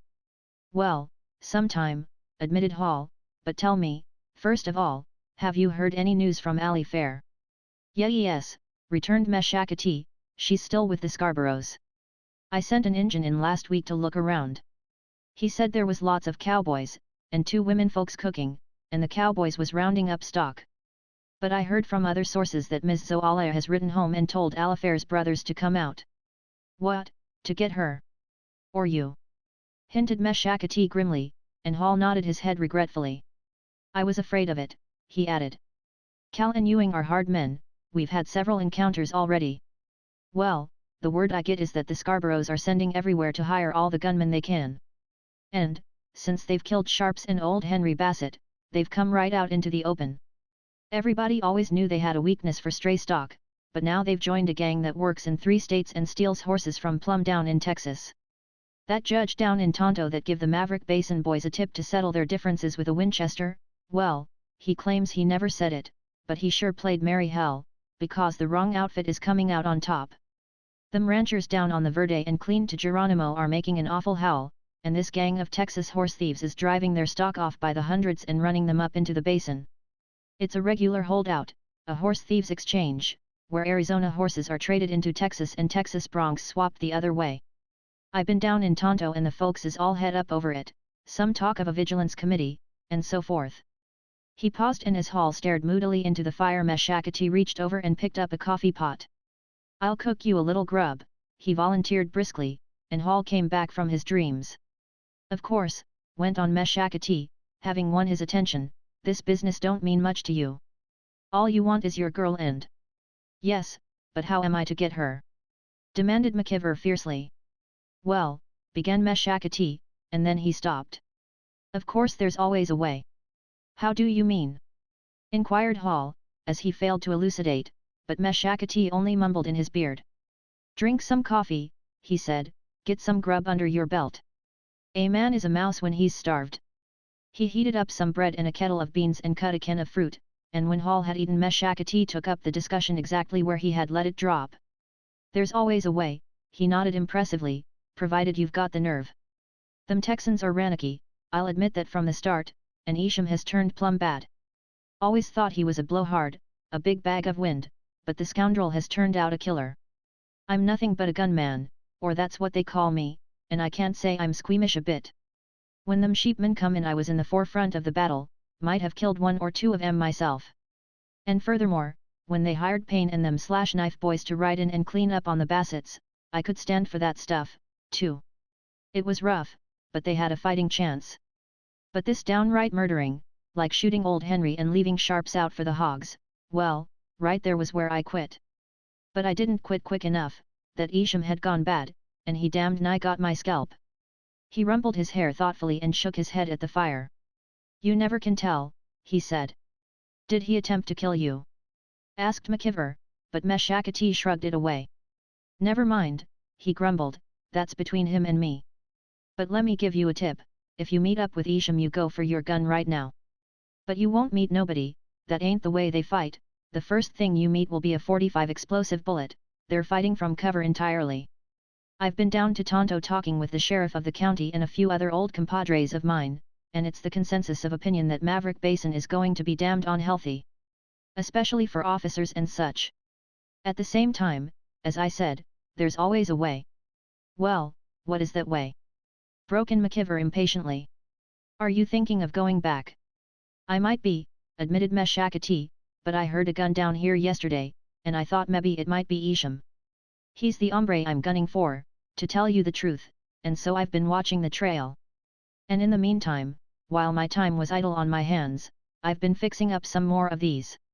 He picked up one of the cartridges upon which he had been working and McKeever examined it critically.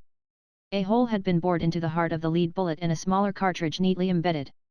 "One of them explosive bullets," boasted Meshakati shamelessly, "I claim to have invented 'em, myself. A 22 blank, set exactly in the middle of it, and the minute she hits something, zingo! She blows up like a bomb. Maybe you saw how they worked when we were chousing them sheep? Well, the Scarboroughs are shooting them at men." "I know that," nodded McKeever, "but you spoke of some plan." "Oh, sure," replied Meshakati, "well, what I had in mind was to go back and try these on them. And then, well, take to the brush, out-engine 'em if we can. I'll admit it's kinder risky." "I see," murmured Hall, and fell silent again while Meshakati watched him narrowly. "Of course," went on Meshakati, "there's a hellscat of them Texans." "That don't worry me a bit," put in McKeever abruptly. "I've been doing this kind of fighting all my life. But I promised Miss Randolph I'd keep out of this trouble and I aim to make my word good. At the same time, if the Scarboroughs have sent for her brothers—" "They sure have," affirmed Meshakati, "and I'll tell you how I know it. One of them neutrals came out to buy some cartridges and he showed me the letter himself. It was addressed to Cal Randolph, somewhere back in Kentucky." "That's all right," interrupted McKeever, "I believe you. It's only a question of whether I can get her away before her brothers arrive. Because of course you must see that I'm sure to lose her if I shoot Cal or Ewing now. I've simply got to disappear the moment they arrive and stay hid until they go home." "Well, we can fix it to get her," spoke up Meshakati at length, "or at least we can make a try. But the first thing to do is to bushwhack old Isham and put the fear of God in their hearts. They're riding the hills in bands, or so they tell me, out gunning for Winchester and young Bill, and there's a bunch of them Bassett neutrals that'll soon have to move if someone don't tap off Isham. But here's one hombre, I'm telling you, that ain't scared of them all, if I can just get one man for a partner. A man has got to sleep, and that's where they catch you, unless you happen to have a partner to keep watch." "That is true," agreed Hall, "and I'd be more than pleased to join you if it were not for my promise to Ally Fair. But under the circumstances, Meshakati—" "What, do you mean to say," burst out Meshakati provocatively, "that you're going to let Isham get away with it? Didn't he try to shoot you down the same time he killed Sharps, and leave you lay for the hogs? Didn't he shoot at your girl when she run out to save you and all but kill her too? I was under the impression—" "Just a moment," broke in Hall, looking him straight in the eye, "I believe in telling the truth. Back in Kentucky, where I come from, a man who would attack a woman would be run out of the country overnight, and his own family would do their part, but I have promised my intended not to join in on this feud, unless by so doing I can save her. But before we go any further, why is it, my friend, that you are so keen for this desperate adventure? As I said before, I believe in telling the truth." "Well, there then!" exclaimed Meshakati, throwing back his shirt and revealing a small star underneath, "I'm a deputy sheriff, that's why. The sheriff and all his deputies was afraid to come in here, leastwise they wouldn't none of 'em come, and I told 'em, gimme a badge and $10 a day and I'd go in and get him myself. Yes, Isham, he's the man, and I figure on shooting him on sight.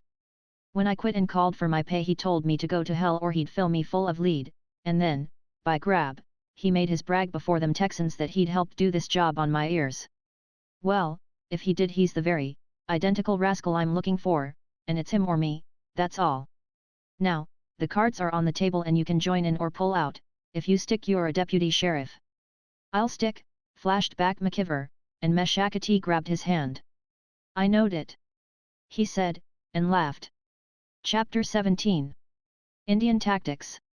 It was a failing of McKeever's, this instant response to the call of any friend for aid, and yet when Meshakati laid his plans before him he was glad he had agreed to join him. For Meshakati above all things was a man of action, and action, with Hall, was a necessity. All the days he had spent prowling in the hills like an animal had been wasted, as he looked back at them now, for Alifair's brothers would come, and come soon, if only to kill a McKeever. They were hard men to deal with, or had proved so to him, and there was many an old score that might be settled even yet if they could pick up his trail again. He had been lost before, given up for dead by his parents and the men of both clans, but this call from their aunt, and their sister's love affair, would bring them from wherever they lurked. And now, unless he was willing to see her snatched away, he must strike a last blow to win Ali fair. "No, I'll tell you," expounded Meshakati, "they's no use doing anything until we've throwed the hooks into Isham. He's the leader of the gang, and as long as he's there you can't get away with that girl. He's got men on the trails, and Injun spies out everywhere, to say nothing of them organized horse thieves, and whichever way you ride he's going to reach out and get you, unless, of course, you get him. Now here's the proposition, and I'll put it to you straight, just exactly as it was put up to me. We're deputy sheriffs, see, drawing $10 per diem to serve these here warrants on the Scarboroughs, but I've been told unofficially that the county'll be just as well pleased if they're killed while resisting arrest. The idea is to get 'em to resist. Tonto County, as I understand it, has got just enough money to pay for deputies, but none for expensive court proceedings. When it comes to a showdown, the Scarborough outfit has got more money than the county, and you know what these lawyers are like. But that ain't our business, we're here to serve these warrants, and I'm going to start in on Isham. Now there's a man, Mr. Hall, that I thought I knowed well, and I always claimed he was a coward. It just shows how you sometimes get fooled. When it comes to a showdown that Jasper always weakened, but it was just because he was foxy. He knowed if he drawed the other feller would get him, and so he never drawed. He hired gunmen to do his fighting because gunman was cheap and he wanted to keep out of jail, but when them slash knife boys fell down he seen right there he'd have to do his dirty work himself. That was the time when the dog hair cropped out on him, and I seen, by grab, he was a killer. Not a gunfighter, mind yet, and they're dangerous enough, but one of these sneaking, calculating kind. He fights like the Apaches, never showing a head and always shooting from ambush, and the only way we'll get him is to go him one better, we've got to out-Injun him, that's all. I'm ready, replied Hall. Why not start right now? And Meshakati took him at his word. They headed off east up the dim, Indian trail that Meshakati had followed down to water, and as the stars wheeled in their courses Hall saw their direction change until at last they were going northwest. They had scrambled up a wash and then on up grassy slopes which led to the big ridge behind, and from there they had turned north, following a trail that dipped and twisted as it skirted the east slope of Turkey Creek.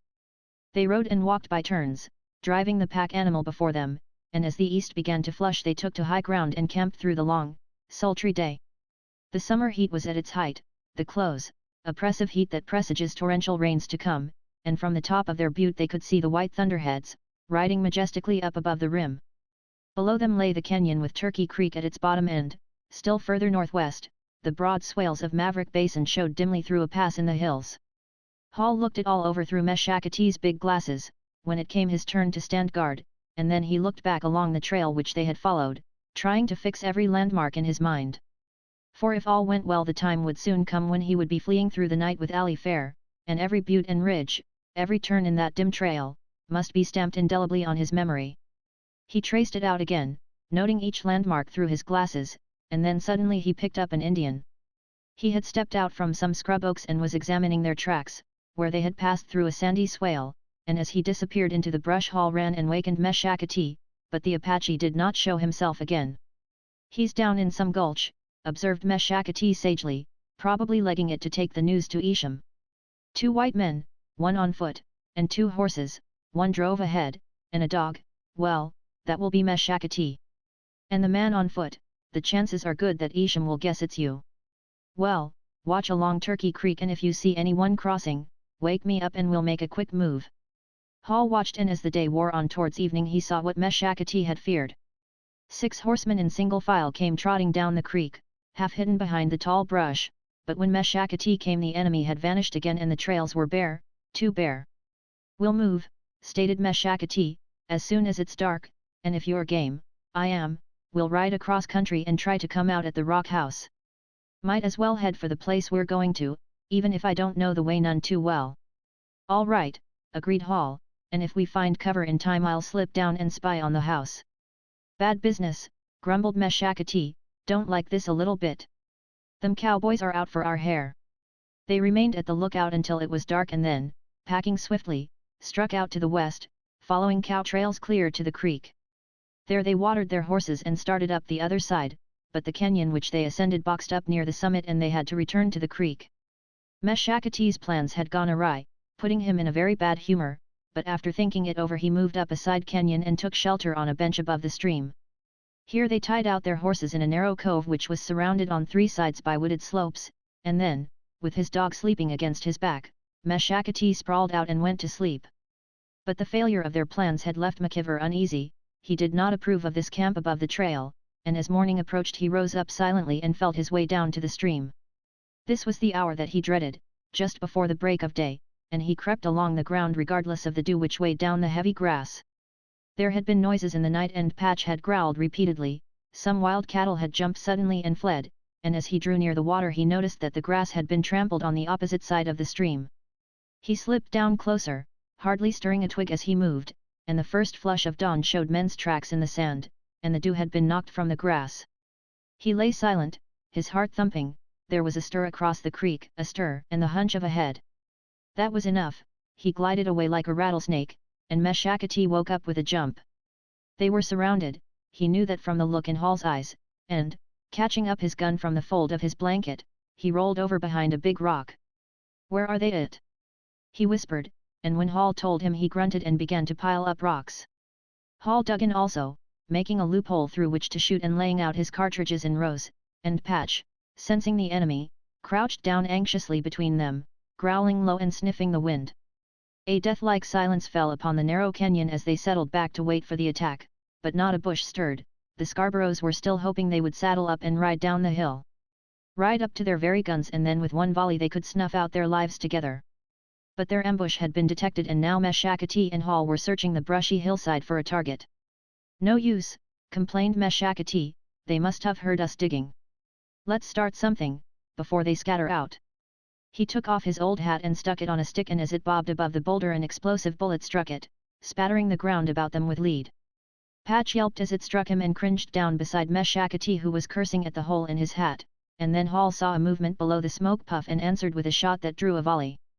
The whole hillside seemed to belch forth smoke, but the bullets for the most part went high. The Scarboroughs were below them, hidden away among the boulders which had fallen from the rim rock above. "They can't reach us," chuckled Meshakati, snuggling up to his loophole and shooting back at the smoke, but a crash from behind brought them both to a rightabout and raised a cheer from below. The explosive bullets had stampeded their pack horse and they were just in time to see him go smashing through the brush and fall into the creek bed below. "Makes no difference," grumbled Meshakati, "don't need him now, no how, be lucky to get out of here afoot." Hall made no comment but down in his heart he agreed with Meshakati fully, they would be lucky to get out alive. Behind them the steep slopes were sparsely covered with timber, but not enough to protect them in their flight, and the sound of the firing would bring the whole Scarborough clan to make their position worse. It was a dangerous place to be, and yet not more dangerous than others where he had been compelled to make a stand. And he had often observed that, where both sides were shooting from cover, it was seldom that anyone was hurt. Only one thing was necessary, they must maintain their position until darkness should cover up their flight. He peeped out through his loophole, shooting warily at stray smoke puffs, and they settled themselves for the siege. But the men that they were fighting were not satisfied to wait, they had other strings to their bow, and as Hall and Meshakati lay behind their rock shelter a bullet struck between them. "Judas Priest!" exclaimed Meshakati, as his dog ran off yelping, and then, seeing the smoke from a point across the creek he hastily changed his front. Hall piled up rocks before them, but Meshakati lay watching, and when the next bullet came he shot. "Behind that big boulder," he said. "You watch me smoke him out of that." "Haven't got time," answered Hall, but Meshakati did not smile, he was slipping an explosive cartridge into his gun. He thrust out his rifle and lay sighting along the barrel and at a puff from the boulder he fired. Another bullet struck their rock pile, and dangerously near, but the man behind the boulder leapt up as if he were shot and Hall saw that it was an Indian. He darted off along the hillside with Meshakati still shooting at him, and at the second shot he fell. But even when he was down Meshakati shot him again and the Indian lay a huddle in the sun. "I'll show you," muttered Meshakati, "you doggoned rat-eater. You're the hombre that's been raising all this hell. Well, see how you like that, and maybe the rest of them patches will learn to lay off of Meshakati." He turned to Hall and nodded triumphantly. "What did I tell yet?" he said. "Did you see me smoke him out? Busted a big explosive bullet on that rock just behind him and burned him up with hot lead. But I knowed, by grab, no Tejano could bushwhack me, they've gone and hired patches. There's another one," exclaimed Hall, as another plunging shot came over the top of their fort, and Meshakati grabbed for his cartridges. "Better get out of here," he said, and was turning to scuttle away when a rifle opened up down the creek. It was shooting fast and almost rhythmically, and another lighter gun joined in. Then there was a tattoo of answering shots, trailing off into silence as the fighters emptied their magazines. "What's that?" asked Hall, and Meshakati shook his head. He was watching the rocky hill. Something moved among the boulders. His rifle roared out again, and as a tall Texan broke to run they both opened fire. He dropped his gun and ran on. "They're all going!" exclaimed Hall, turning to shoot into the creek bed, and now there was no answer as with harrying shots they followed the flight of the bushwhackers. Whoever they were fleeing in a panic. The battle had been won, but by whom? Chapter 18. I claim red. They waited. These two men who had dared invade the Scarborough stronghold and, daring, had almost paid the price, and Meshakati raised a hail. "Waa, hoo!" he called, and as his big voice woke the echoes there was an answering yell from below. A man, invisible as a spotted fawn when it walks in the shadow of leaves, came rustling up the canyon, and at last he spoke from the hill. "Wahoo yourself!" he challenged. "Who the hell are you fellers, anyway?" "I'm Meshakati," returned that gentleman, "and here's Mr. Hall." "Oh, Hall, spoke up the voice. "This is Winchester Bassett. Come down, boys, and I'll stake you to a horse." They crept down through the shadows and met him at the creek, still smiling but without his jaunty air. A thick growth of black beard made his face look deathly pale, his clothes were hanging in shreds, and as he wrung Hall's hand he had a wild look in his eyes though he tried to conceal it with a smile. Well, Hall," he said, "I'm sure glad to see you. And you, too, Meshakati, how are you? But say, we'd better go, because the Scarboroughs will be back and we don't want to get caught in this brush. Heard you shooting down here, and Bill and me took a chance, we winged two of 'em and captured all their horses." "I knowed it!" exclaimed Meshakati, "I almost knowed that was you. They ain't many men, I'll say, that can work a Winchester that fast." "I was named after it," grinned Winchester. "How are you fixed for ammunition?" "Whole pack load," answered Meshakati. "Thought you boys might be short. Come on, let's go bring it down."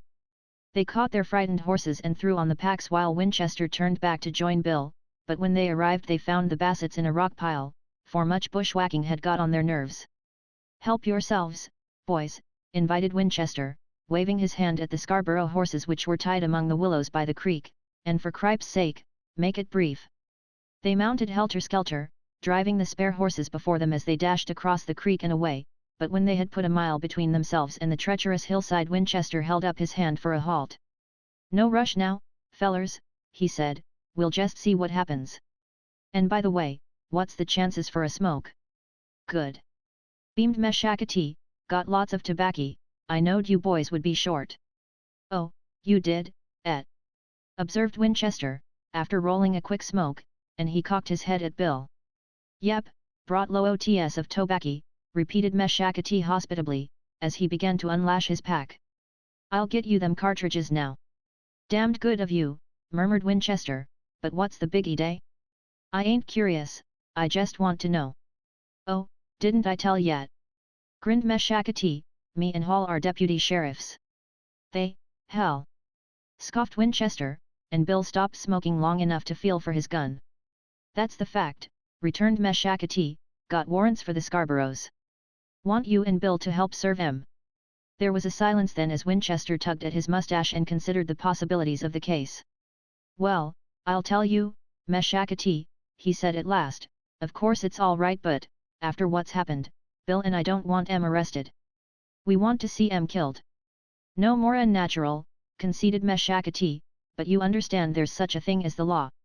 I can't shut my eyes to no such violations, but, well, my orders, boys, is dead or alive. I reckon you understand." "That's different," replied Winchester, as Meshakati winked at him, but Bill was still in the dark. "Yes, law!" he burst out, "a man get lots of protection from you deputy sheriffs and such. Here them Scarboroughs have been chasing us like a couple of wild animals for well nigh onto a month." "Never mind, Bill," smiled Winchester, "don't you get the idea? We serve these here warrants with a 6-shooter. The Scarboroughs, put in Meshakati, is charged with first-degree murder, for killing your father and Sharps. Oh, nodded Bill, and sat in gloomy silence. Well, gimme a star, then, he said. They rode on along the ridge, keeping well up above Turkey Creek and watching for the Scarboroughs below, and, as no horsemen appeared, they finally skirted the whole valley and came out in the hills above the basin. The ground here was open, with waving slopes of grass and timber along the summits, and they made a camp among the oak trees, while they staked out their horses and swept the plain with their field glasses. They had a pair apiece now, for the men who had ambushed them had left all their glasses on their saddles, and as Meshakati surveyed the spoils he chuckled in his beard, for the day had not promised so well. Pretty slick, boys, he said, 2 horses apiece now, and these field glasses are sure good for weak eyes. I feel it in my bones I'll soon have a big posse. Say, ain't that one of the Scarboroughs by the house? It's Red, responded Hall, he's riding my horse. I'd know that little roan anywhere. Remember that time when he tried to trade you out of him? Well, that's Red, he's crazy about horses. Yes, and I'm crazy, too, said Hall, still watching him through his glasses. I'll bet you I get that horse back. How? Demanded Meshakati, but Hall shrugged his shoulders. How does anybody get back a horse? He asked. By cracky! Burst out Meshakati, that gives me any day. Do you mean you're going to steal 'im? Well, we'll pull a little engine stuff, just to pay 'em for this morning, and I bet you we come pretty nigh getting Red. Well, count me in on that, put in Winchester quietly. It was Red that shot the old man. I know this is good, said Meshakati, because I saw it pulled off once myself. The Apaches danged near worked it on me. Instead of stealing that horse, just slip up and pull his picket pin, and like any horse he'll make for the hills. It ain't nature for a horse to stay out on them flats, they always like to get up on high ground. Well, let 'im ramble till daylight and then see where he's gone to, and be there when Red comes up. Let me do it! Clamored Bill, but Winchester brushed him aside. I'm the oldest, he said. I claim Red. I'll release that horse myself, stated Hall. If Red follows it, that's nothing to me. Winchester's surest, decided Meshakati. But whoever takes this job has got to do it my way. All right, agreed Winchester, his eyes suddenly agleam. Go ahead, what you want me to do? I want you to rise up, said Meshakati solemnly, and say, surrender, in the name of the law. He'll take that to hell with 'im, predicted Winchester grimly. I wish I could say it for Isham. That's my job, replied Meshakati. I claim Isham. You can have him, conceded Winchester, if I don't get him first. But what's your grievance against Isham? Never mind, returned Meshakati, but I'm telling you right now, I claim Isham Scarborough myself. That's what brought me back to these parts. Well, we won't quarrel, smiled Winchester, and, going off by himself, he began to pace up and down. Come on, he said at last, they're watching us through their glasses. Let's saddle up and start off north. We can come back after it's dark. Goody day, agreed Meshakati, but ain't they a cowardly bunch of gun-toters, afraid to come out and fight the 4 of us? That ain't the way they work it, said Winchester. We'll give 'em a dose of their own medicine.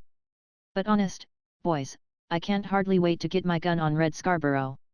They rode off slowly, keeping a scout before and behind to protect them from possible surprise, and when it was dark they made their way across Turkey Creek, taking shelter in the hills behind the store. From their hiding place on the heights they could see the lights down at the rock house, and lanterns bobbing to and fro, and shortly after midnight, armed only with his pistols, Hall McIver set off on his quest. He walked warily from the first, for the ambush of that morning had taught him to fear the Apaches, but if they were skulking near he passed by them unobserved and crept close to the silent rock house. For an hour he lay watching it, half tempted to climb the Indian Mound and steal a secret interview with Allie Fair, but the hounds were restless and noisy and the time had not come for him to jeopardize her safety again. The Scarboroughs ruled the basin with the power of feudal barons, their retainers were on every trail, and until their pride was broken, until they, too, had learned to fear, it was useless to oppose their will. He crept closer through the damp grass to where his high-headed roan, Blue, was nervously circling his stake, and when it recognized him he worked its picket pin loose and watched it as it walked away. At first it started south, heading back towards its home, but as the hounds rushed out barking it turned and circled west, still dragging the rope and pin. At the first peep of dawn they located Blue with their glasses, standing stiffly at the foot of a hill, but as the sun rose and touched him Blue woke from his trance-like sleep and moved up towards a point. There, following his horse nature, he intended to stand, basking in the sun until the chill was out of his limbs, after which he would fall to feeding, enjoying his freedom to the full before his new master should trail him from the plain. But already there was a man not 100 yards away waiting patiently with his rifle in his hands, and as Blue raised his head and looked back towards the rock house, Winchester saw a lone man riding out. It was Red, riding bareback on a horse he had picked up, following rapidly along the broad trail, and as he spied his missing mount he cut straight across the valley, coming up the grassy swale on the lope. Winchester crouched behind a bush and breathed on his hands. His hour of vengeance had come. Red rode up towards his horse, unconscious of any danger until a man rose just below him, a man with a rifle in his hands. "Surrender," he said, "in the name of the law." But Red sat staring, open-mouthed. Then he whirled his horse and Winchester shot him twice, leaving him dead where he pitched to the ground. "Here's your horse," he said, as he rode back to camp, and Hall took the trembling Blue in silence. "Good enough," pronounced Meshackety, and they started off north, for the Scarboroughs were beginning to swarm. Chapter 19. Apaches. There cannot be a war without violence and bloodshed, nor can all the losses be on one side.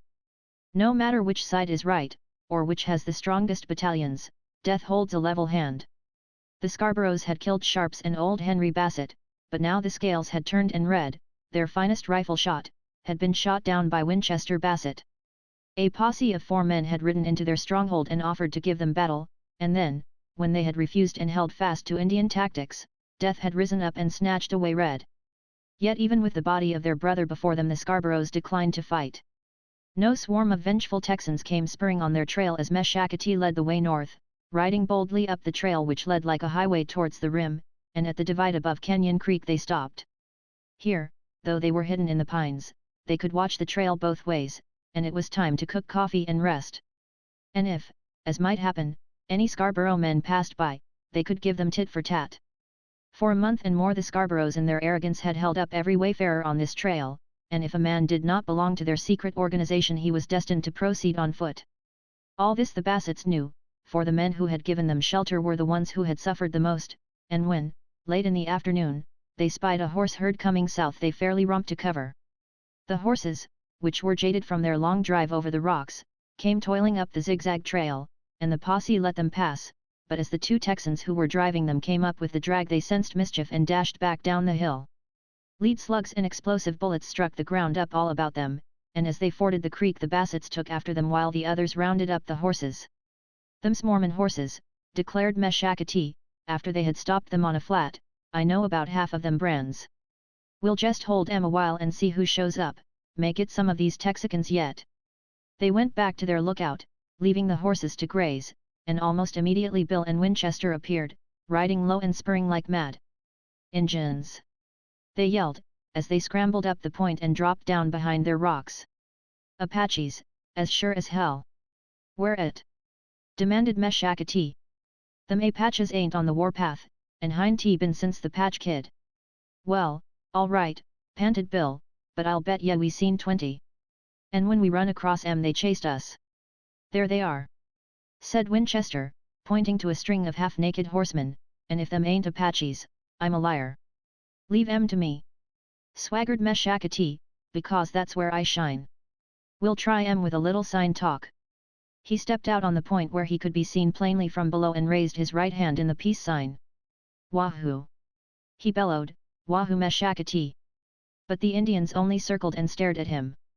They were savage-looking creatures, with their long black hair bound back out of their eyes with red handkerchiefs, but after a second look Meshackety ripped out an oath and came striding back to the posse.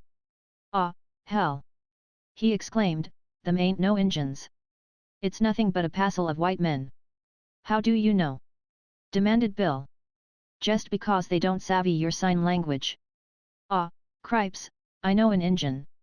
burst out Meshackety indignantly. "I can tell 'em by the way they set a horse. We'll try 'em with a little USA." He stepped out on the point and hailed them again, and a man rode out from the rest. He was mounted on a mule and the minute he saw him McKeever knew it was Grimes. It was not the mule alone, it was the thrust of his head and the handy way he carried his rifle. "Hello there!"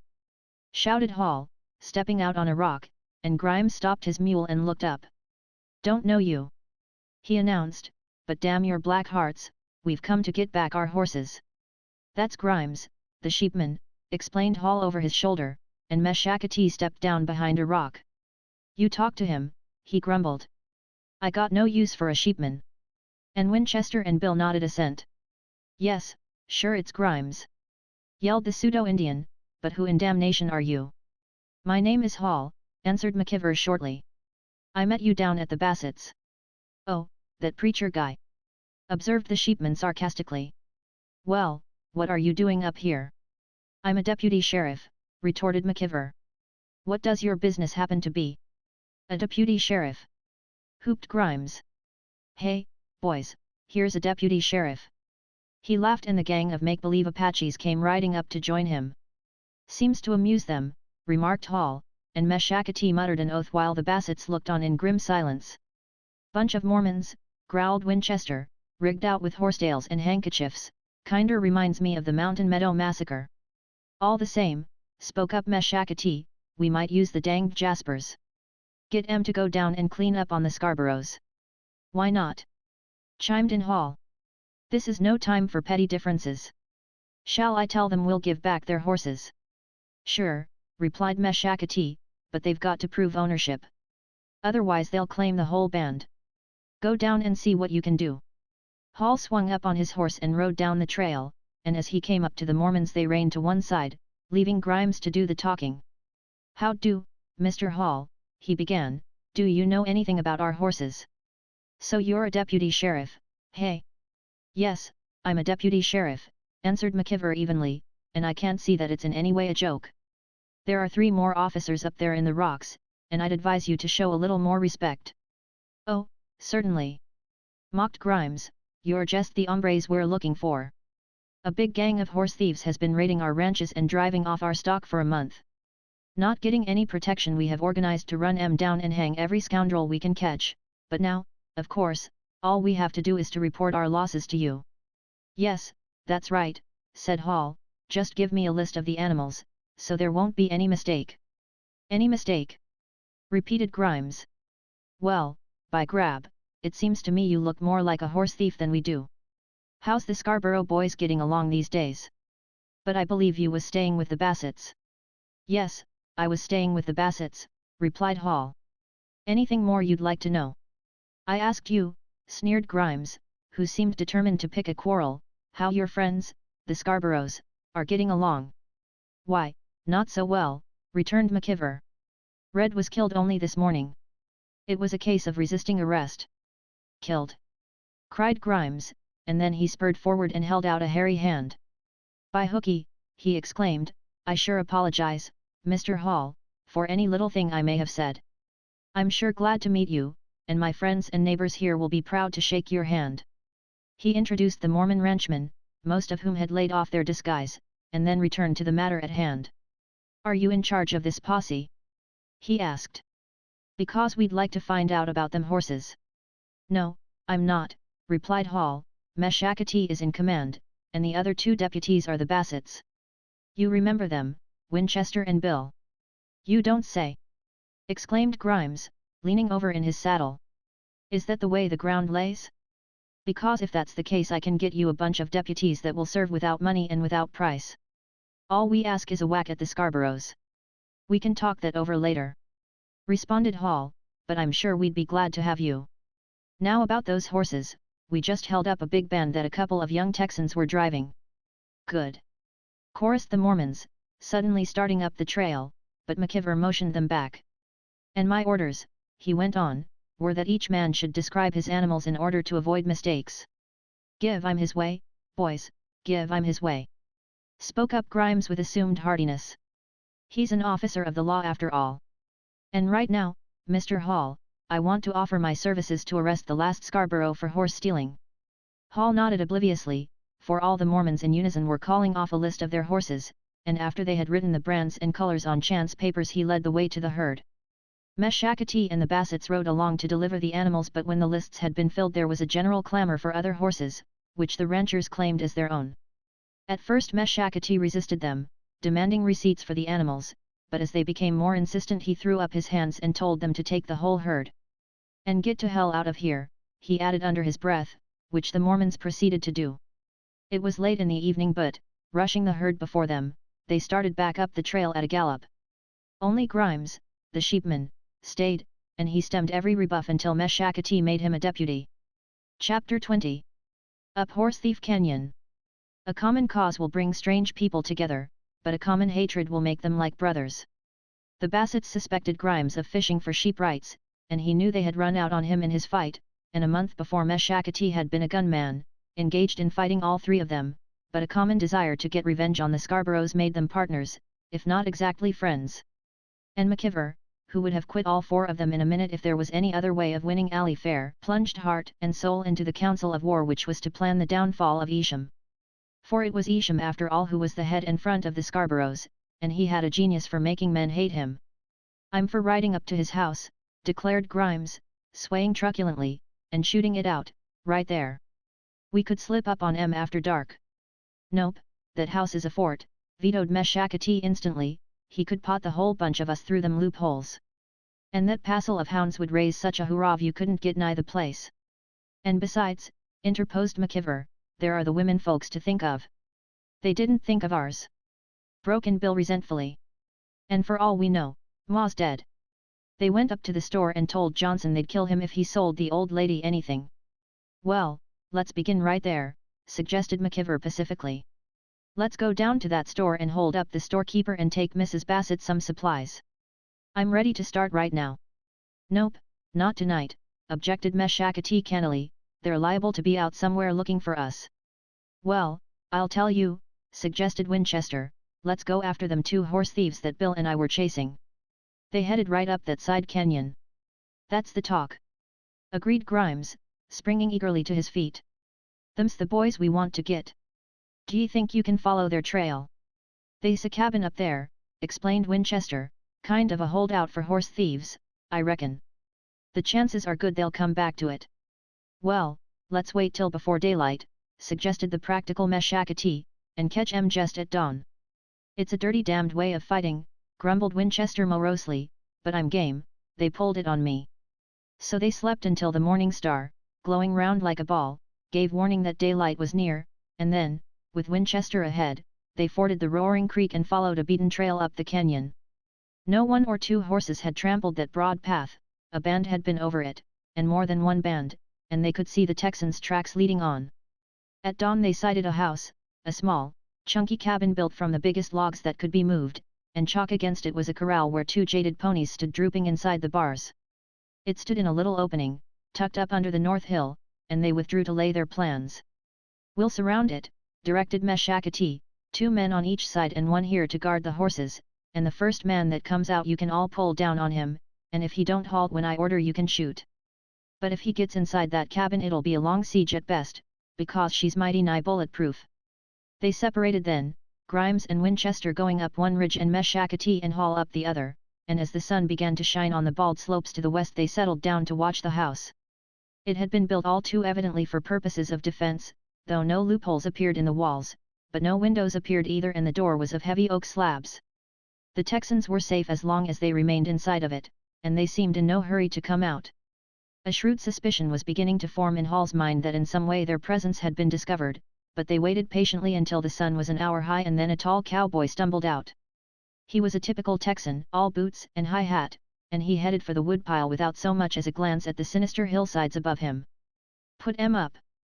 bellowed Meshakati as the Texan reached for the axe, but instead the man started to run. He did not even look up, simply bolted for the doorway like a rabbit caught away from his hole. But the posse had been watching, and as he started for the door their rifles all spoke at once. The pile of chips at his feet seemed to leap into the air as the bullets struck all around him, but he escaped by some miracle and slammed the door behind him, at which Meshakati ripped out a great oath. "Come out of that cabin!" he roared from his hiding place, "come out, or we'll blow you to hell!" But the men inside the cabin were punching loopholes through the chinks and Meshakati opened fire. The work on the loopholes was given over precipitately, for the heavy bullets bored their way through the chinks, and when a couple of explosive bullets almost blew down the door, the Texans were ready for a parley. "Who are you fellers, anyway?" they shouted through the doorway. "We're all right, we ain't done nothin'. We're a posse of deputy sheriffs and you're wanted for horse stealing. Come out!" thundered Meshakati, "or we'll kill yet." "You'll kill us anyway," answered one of the men, and they went to work on their loopholes. "I'll fix 'em," announced Meshakati, and, slipping in another explosive bullet, he fired it through the hole in the door. There was a smash inside and a loud yell of protest, and then, very reluctantly, the shattered door was thrown open and the Texan stepped out with hands up. "Come up here," ordered Meshakati, over the top of a rock. "Is there anybody else in there?" "Nope, the other boys are gone," answered the trembling prisoners, who were both barely out of their teens, and Hall quickly searched them for concealed guns. "All right," he said, "you can put down your hands. Come on, we'll go back to camp." They returned to the horses, where Bill had a fire going and a pot of coffee on the coals, and Grimes and Winchester joined them. "You sure ruined that cabin," observed Winchester to Meshakati, but Grimes strode over to the prisoners. "Oh ho!" he said, "so you're the young bucks that have been raising all this deviltry. Well, we'll just make you an example for the rest of 'em to look at when they come over to steal our stock." He made the gruesome motions of tightening a loop about his neck and the Texans turned deathly pale. "I thought you were deputies," said one of them at length, but no one responded directly. With two prisoners on their hands they would be handicapped at every turn, and the question before them was whether to let Grimes hang them or allow them to go scot-free. "Well, what you got to say for yourselves?" asked Meshakati at length, after they had eaten a scanty breakfast. "Where'd you get that band of horses you had yesterday?" The younger of the boys was by now too scared to talk, but the older one spoke up boldly. "We were coming in from Holbrook," he said, "and some men that we met said they'd give us $10 to drive these broncs down into the basin." "Come from Texas?" inquired Meshakati. "Well, couldn't you see by them brands that half those horses was stolen?" "I know you could now, son, so don't make us hang you for a liar." "You're a liar yourself!" flashed back the boy indignantly. "Didn't you claim you was a deputy sheriff?" "Take the witness," shrugged Meshakati, rolling his eyes at Winchester. "He's too danged smart for me." "Looky here, kid," began Winchester with a placating smile, "you'd better come through with the truth. Who are you working for, Isham Scarborough?" "Don't know him," denied the boy. "We were just rambling through the country when we met up with them fellers with the horses." "Say, are you deputy sheriffs? Well then, you don't dare to hang me. Don't I get a trial, or nothing?" "You're getting a trial, right now," returned Winchester. "And if you get too gay we'll just take off these tin stars and show you whether or not we can hang you. You're a tough little devil, I can see that with one eye, but, oh, hell, let the little whelp go." He laughed shortly and turned away, pretending to adjust his pistol, and McKeever nodded at Meshakati. "We're not fighting boys," he said, but Grimes took the opposite view. "Now, gentlemen," he objected, rising up from where he sat, "I think you're wrong, dead wrong. These boys may be young but they knew what they were doing, and this stealing has got to stop, that's all. I'll just take off this star, so they won't be no complications, and, you can turn them over to me." "No, don't you do it, mister!" cried the boy in a panic, running to cling to Meshakati's knees. I'll never steal another horse again. And this other boy, he's only a kid, we ran away from home together." "Oh, I see," mumbled Meshakati, and glanced questioningly at Grimes who stood with his lips grimly pursed. "Well?" he demanded, but Meshakati shook his head. "Nope," he said, "they's too small, Mr. Grimes. And I ran away from home myself." "Then I resign," snarled Grimes, beginning to unpin his star, and Meshakati held out his hand. "Gimme the star, then," he replied, "you're too roughshod for us. We didn't come out here to hang any kids, we came to get Isham Scarborough." Grimes paused and rolled his evil eyes on the boys, then snapped his badge back in place. "I'll stick," he said. "You're chicken-hearted, but I'll stick. But if these kids turn up later with a gang of their confederates, don't say I didn't warn yet." "Very well, Mr. Grimes," returned Meshakati politely, "and being as you're so brave we'll just head back for the basin and put you up against some grown men." Chapter 21. The Randolphs. If it was madness for Meshakati and his posse of 4 to ride back into the stronghold of the Scarboroughs, there was a method in their madness. The Scarboroughs would be swarming like a nest of red ants on account of the killing of Red, they would be scouring the country and watching every trail, but, even so, a man must eat. Maverick Basin was the holdout of a gang of men so desperate that they set all law at defiance, shooting down whoever opposed them, but it had a store, full of flour and bacon, and Meshakati's packs were flat. First he had shared his food with Hall, and then with the Bassets, and finally with Grimes and the boy horse thieves, and when they turned back there was nothing in the kayaks but coffee and cartridges and tobacco. They took to the high ground, led by Winchester Bassett who had ranged the whole country with his hounds, and at evening they emerged on a wooded hilltop and looked out the basin with their glasses. The sun had hardly set when they rode out from cover and headed straight for the darkened store. The storekeeper was a careful, not to say a stingy, man, and he had his reasons also for preferring to sit in the dark, since bright windows have often drawn bullets. He was hiding when they rode up but, finding his store surrounded, he lit up and opened the door. "Oh, good evening," he cringed as Meshakati loomed up before him. Well, howdy do, Meshakati." "I want some grub," returned Meshakati, "and I want it quick, without any high signs to the Scarboroughs. So just get out your pencil and keep tally on what we take, you'll be paid by Tonto County." "But the county is practically bankrupt," protested Johnson in an ague. "So am I," replied Meshakati, "and I'm hungry to boot. So use your own judgment, Mr. Johnson." He stepped into the storeroom and began to hand out the sacks of flour, and after a glaring silence Mr. Johnson saw the point and began sullenly to check up the requisition. For a requisition it was, such as armies are wont to make, and deputy sheriffs in pursuit of criminals, and soon bacon and coffee and beans came out to fill the sacks which they were slinging on the saddles of their spare mounts. "Now, what's the news, Mr. Johnson?" spoke up Meshakati abruptly. "Who's over at the Scarborough place now?" "Why, Elmo," began the storekeeper, "and Ms. Zoalat, of course." "Where's Isham?" demanded Meshakati, and the others stopped to listen, but Johnson only shook his head. "He's gone," he said, and Meshakati drew his big 6-shooter and laid it down impressively in the lamplight. "Gone where?" he asked, but not even the gun could make the frightened storekeeper tell. "I don't know, boy, I swear it," he answered as they faced him, "but they say he's over in New Mexico. Been gone for a week, and now that Red is dead, young Elmo has taken things in charge." "How many men has he got?" inquired Grimes, moving closer, and the storekeeper backed away instinctively. "Oh, a great many!" he exclaimed. "Sometimes as much as 40. They're coming in all the time. This evening there were 2 all the way from Kentucky." "What were their names?" broke in Hall, and the storekeeper winced. "Why, Randolph," he said, "and, now that you speak of it, I believe they were inquiring for you." "Very likely," replied Hall, and slipped quietly outside, where he could think what this meant to him. And so Alifair's brothers had come. The feud of Tug Fork had been transplanted to Maverick Basin, the Randolphs had come to kill him. He stood in the shadows, looking out across the plain to where the lights of the rock house still glowed. It was too late now, he had lost. Cal and Ewing were there, and as soon as they learned the country they would take up his trail like bloodhounds. They would follow him like a deer, and like a deer he must flee, for Alifair loved her brothers.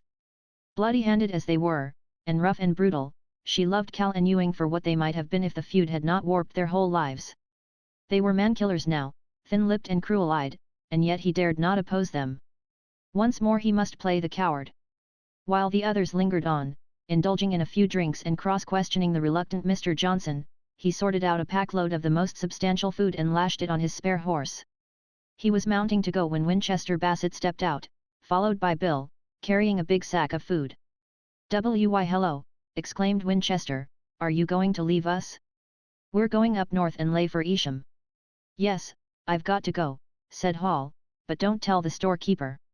The Randolphs have come out here to kill me." "I had any day they had," admitted Winchester. "Well, sorry to see you go. But say, wait a minute and you can start off with me and Bill, that storekeeper is a Scarborough spy." Hall waited, still in the shadows, for the light from the store door might reveal his presence to his enemies, and as he watched the rock house he saw a lantern leave the house and go bobbing out to the barn.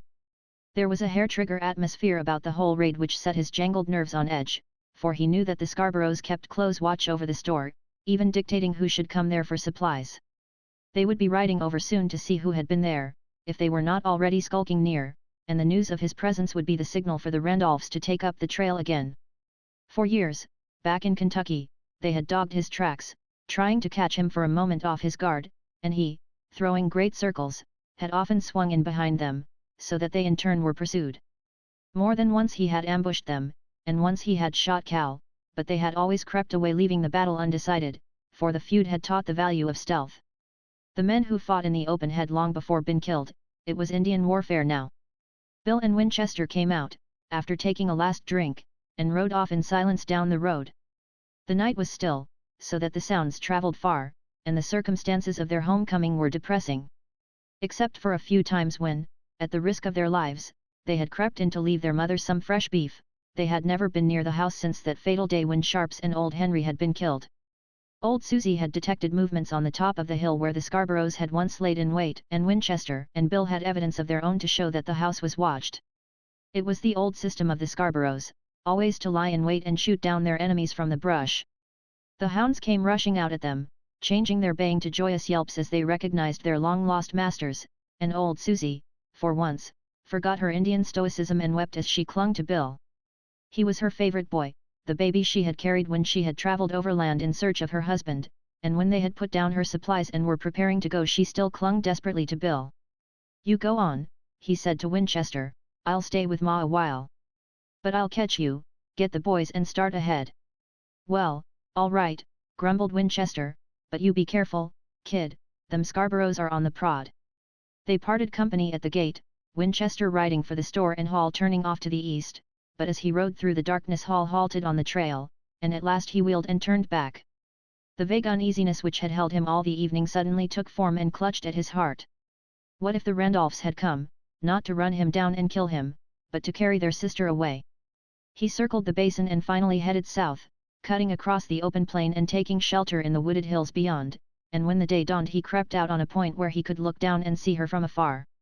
She must know he was near, for the storekeeper had told him that he was believed to be the slayer of Red, and if that was the case how anxiously she must be waiting for the time when he would appear on the mound. How many times already she must have glanced out through the loophole, hoping to see his waiting form beneath the tree, and now he was slinking away, without even making trial of the providence which he claimed as his guide. He focused his glasses and gazed down at the rock house, and at daylight Allie Fair appeared. She stepped to the doorway, dressed in white like a bride though she was only a kitchen drudge, and her eyes seemed to be turned to the hills. Almost she seemed to see him, or to sense his distant presence, for she raised her hand in a sign, and then she waved him away, just as plainly as if she spoke to him, and turned sorrowfully back into the house. Soon the smoke from the huge chimney told the story of her industry. She was cooking while the rest of them slept. Hall watched them as they came out, Ms. Zoala and Elmo, and at last the men whom he never had feared, Cal Randolph and the tall, lanky Ewing. They were typical mountaineers in their high boots and slouched hats, and yet after all not so different from the Texans who came striding across from the bunkhouse. But he feared them now, for they had come to take his life and his hands were tied by love. They were the brothers of Allie Fair and she had beckoned him away, yet he lingered, waiting to see their next move. A dozen rash plans leapt up in his brain, to steal her and bear her away, to hide her from their fury and then return to Tug Fork, to make an end to the feud.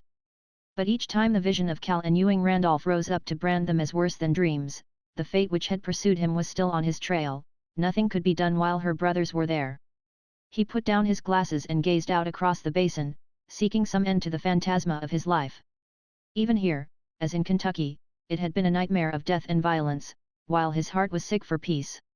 All he wanted was peace, the same surcease we give the dead, a forgetting, oblivion, a new life. Yet even after one death his incognito had been discovered and the chase was on again. Nothing would stay the dark passions of the men he had warred against, they were ruthless as death itself. He closed his eyes wearily to shut out the sight of this valley which had once seemed so fair, and sleep swooped to seize him in an instant. But while his senses swooned something came to his ears that roused him as nothing else could, a rifle shot, far away. He listened, half convinced, and a volley ripped the air like the tearing of a strip of rough cloth. It came from the hill, where the Scarboroughs had hid before, the hill that looked down on the Bassets. But why did they shoot when Sharps and Henry were both dead, and Winchester and Bill? His heart stopped and leapt again, and he knew the answer. Bill Bassett had stayed too long. Chapter 22. The Flight. There never was a feud, nor yet a war, which did not revert to barbarism, for reprisal invites reprisal, and hot blood breeds new excesses until it ends in a mad swirl of killing. And always the human reason, ever the servant to our passions, finds a way to justify the slaughter. For the object of warfare, of course, is to kill, and why stop short of the absolute? Why leave boys to grow to manhood, or women to breed more boys, or old men to nurse the spark of future wars? Why not kill them all, as speedily as possible, and with the least possible danger to ourselves? There we have the justification not only of war, but of feuds and murder from ambush, but the murders come first and reason follows tardily to lull the protests of conscience. Hall McIver had killed from ambush, and had been shot down in turn, but the thought of Bill's death, conjured up by the rifle shots, left him sick at the savagery of it all. By a process of reasoning he had brought himself to join this war, in order to end yet another war, but until the last Scarborough, or the last Bassett, was dead he knew there would be no end. And was it far-fetched to kill off the Scarboroughs in order to save the McIvers and Randolphs? He lay hid on his high point like a lion that hears the dogs, undecided whether to stand fast or flee. If he fled they would pursue him, but did he not have a covert? And if he stayed they would send him after Bill. It was a fight to the finish, and yet no fight of his if only he could take Allie Fair and escape. But this was not the time to put their fortunes to the touch, he must wait till her brothers were gone. The war was on in Kentucky and they could not be spared long, but when they went they would take Allie Fair with them. Back to the battleground along the Big Sandy, 10 times as blood-soaked as here, and there they would guard her like a criminal. For that was the worst crime they knew, to wish to marry a McIver. No, the time to rescue Allie Fair was now. But first he must return to his castle in the cliff and prepare it for her coming. He rode cautiously for 2 nights, hiding on flat mountain tops by day, and found a way at last to lead his horse up the chasm, which was roaring now with water. The summer rains had come, turning the ravines into torrents and Turkey Creek into a river, and whatever tracks he made were soon washed away, leaving him lost to all the world. He hobbled his horses on the flat below him, where he could guard them from his cave above, and, working feverishly, he bore his provisions up the trail and made camp that night by his castle. The court was broad enough, and the smoke from his fire sucked back through the high, gloomy passageway. He made a couch of his lion skin, flung down in the open, leaving the mud-sealed door unbroken. Perhaps the imprint in the mud of a hand like a woman's held him back from violating the sanctuary, but in the morning he breached the door, for he, too, had a woman and the dead must give way to the living. The mate of his mountain lion was still prowling about, and must Allie Fair lack shelter and retreat from wild animals in order that the dead should sleep undisturbed? He smashed his way in ruthlessly and entered the burial chamber, which was low and dark as a tomb. It had been a dwelling once, there was soot on the rafters and a fireplace over in the corner, but now it was smothered beneath the dust of countless centuries, as fine and impalpable as flour. It rose up at every step, almost choking him with its saltiness and its odor of things long dead, and the sarcophagus against the wall was blanketed over as if with a fall of snow. At one end of the burial mound he found an alya full of corn left to nourish the departing spirit on its journey, and at the other a second alya with only a watermark to show where the spirits had drunk, but the thing which impressed him most was a huge bulk against the cliff, an alya nearly as high as a man. It too was blanketed in dust and its broad top was sealed, as if to protect some great treasure, but the treasures of the cliff dwellers could wait. What he wanted was their room, to shelter his lady from the mountain lions. He tied together a bundle of switches and began to sweep out the dust, dashing out from time to time to get air, and as he was brushing down the walls he discovered a blackened hole in the corner above the fire. This, too, was sealed with mud, but when he punched it clear the clouds of stinging dust went swirling up and out, leaving the chamber of the cliff dwellers clear. So it had been long centuries before, when these dead had still lived and cooked their corn on the flat stones below, for the draft through the low doorway sucked up past the fireplace and went out at the smoke vent above. Hall set to work again, clearing away the mound with its crumbling skeleton, its prayer sticks and arrows and clubs, but when he came to the great alya he found it sunk into the floor and as immovable as the cliff itself. He tried to pierce the seal, but it was another alya, set down over the greater one below, and finally, seizing a club, he smashed in the top, only to start back at the sound of a splash. So this was the treasure which the cliff dwellers had concealed, and yet what treasure was greater? He leaned over the broad rim and tasted the water doubtfully. It was sweet as if it flowed from a spring. But certainly, if it had been stored for centuries and centuries, it would be flat and tainted by the pottery, he splashed it over the rim, wetting down the parched dirt floor, but the water in the basin did not lower. It was a spring walled up and cupped in the alas, a dimpling fount for Ali Fair. Hall wet down the floor and swept it out again, letting it air until the room was sweet and clean, and then in mad haste he set to work to bring in wood and make down a bed of dry grass. He stored his provisions against the wall, and threw down the lion skin by the fire, and, closing the doorway, ran down to catch his horses, for the time for action had come.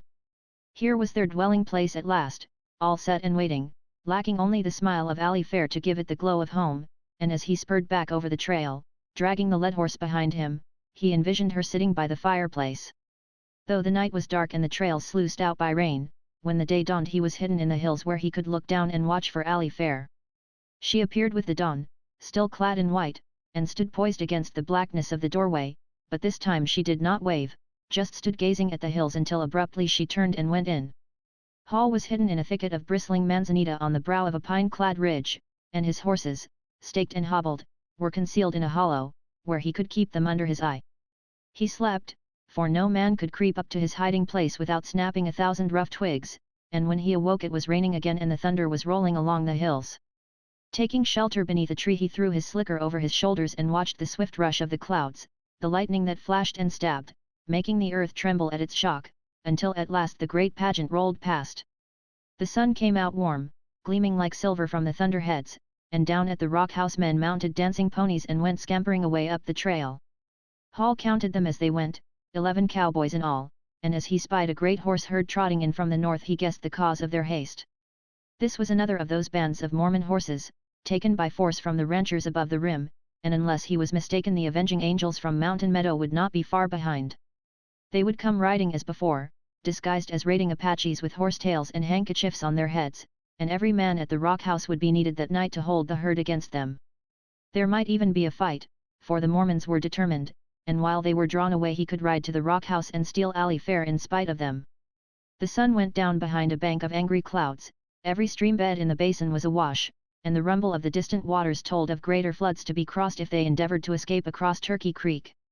But no sooner was it night than he rode boldly down the ridge, leaving his horses just behind the Indian mound. Men were dashing to and fro but something bade him be venturesome and he stood out boldly against the sky, then he crouched back and waited, for the dogs had begun to bark, and at last she came running up the path. They did not stop, even for a lover's kiss, but hurried away down the hill, and hardly had they left the rock house behind them than they heard the hue and cry.